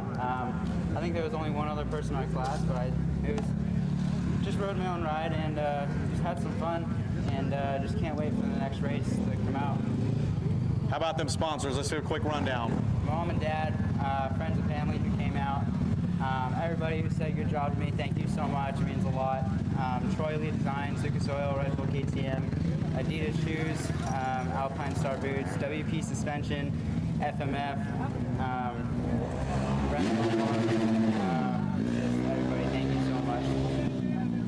Appreciate it, Sean Cantrell. Everybody give a welcome, a big thank you to Sean Cantrell. Not a thank you. Congratulations. It's been a long day, buddy. I'm sorry.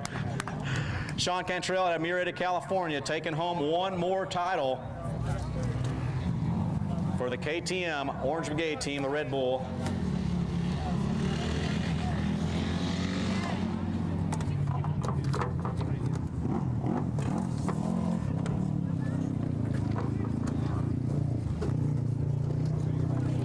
And we will get Andrew Junkin up here, number 41, aboard that Lincoln, California resident Honda. Fantastic ride by Andrew Junkin. He is your Open C Mod class champion.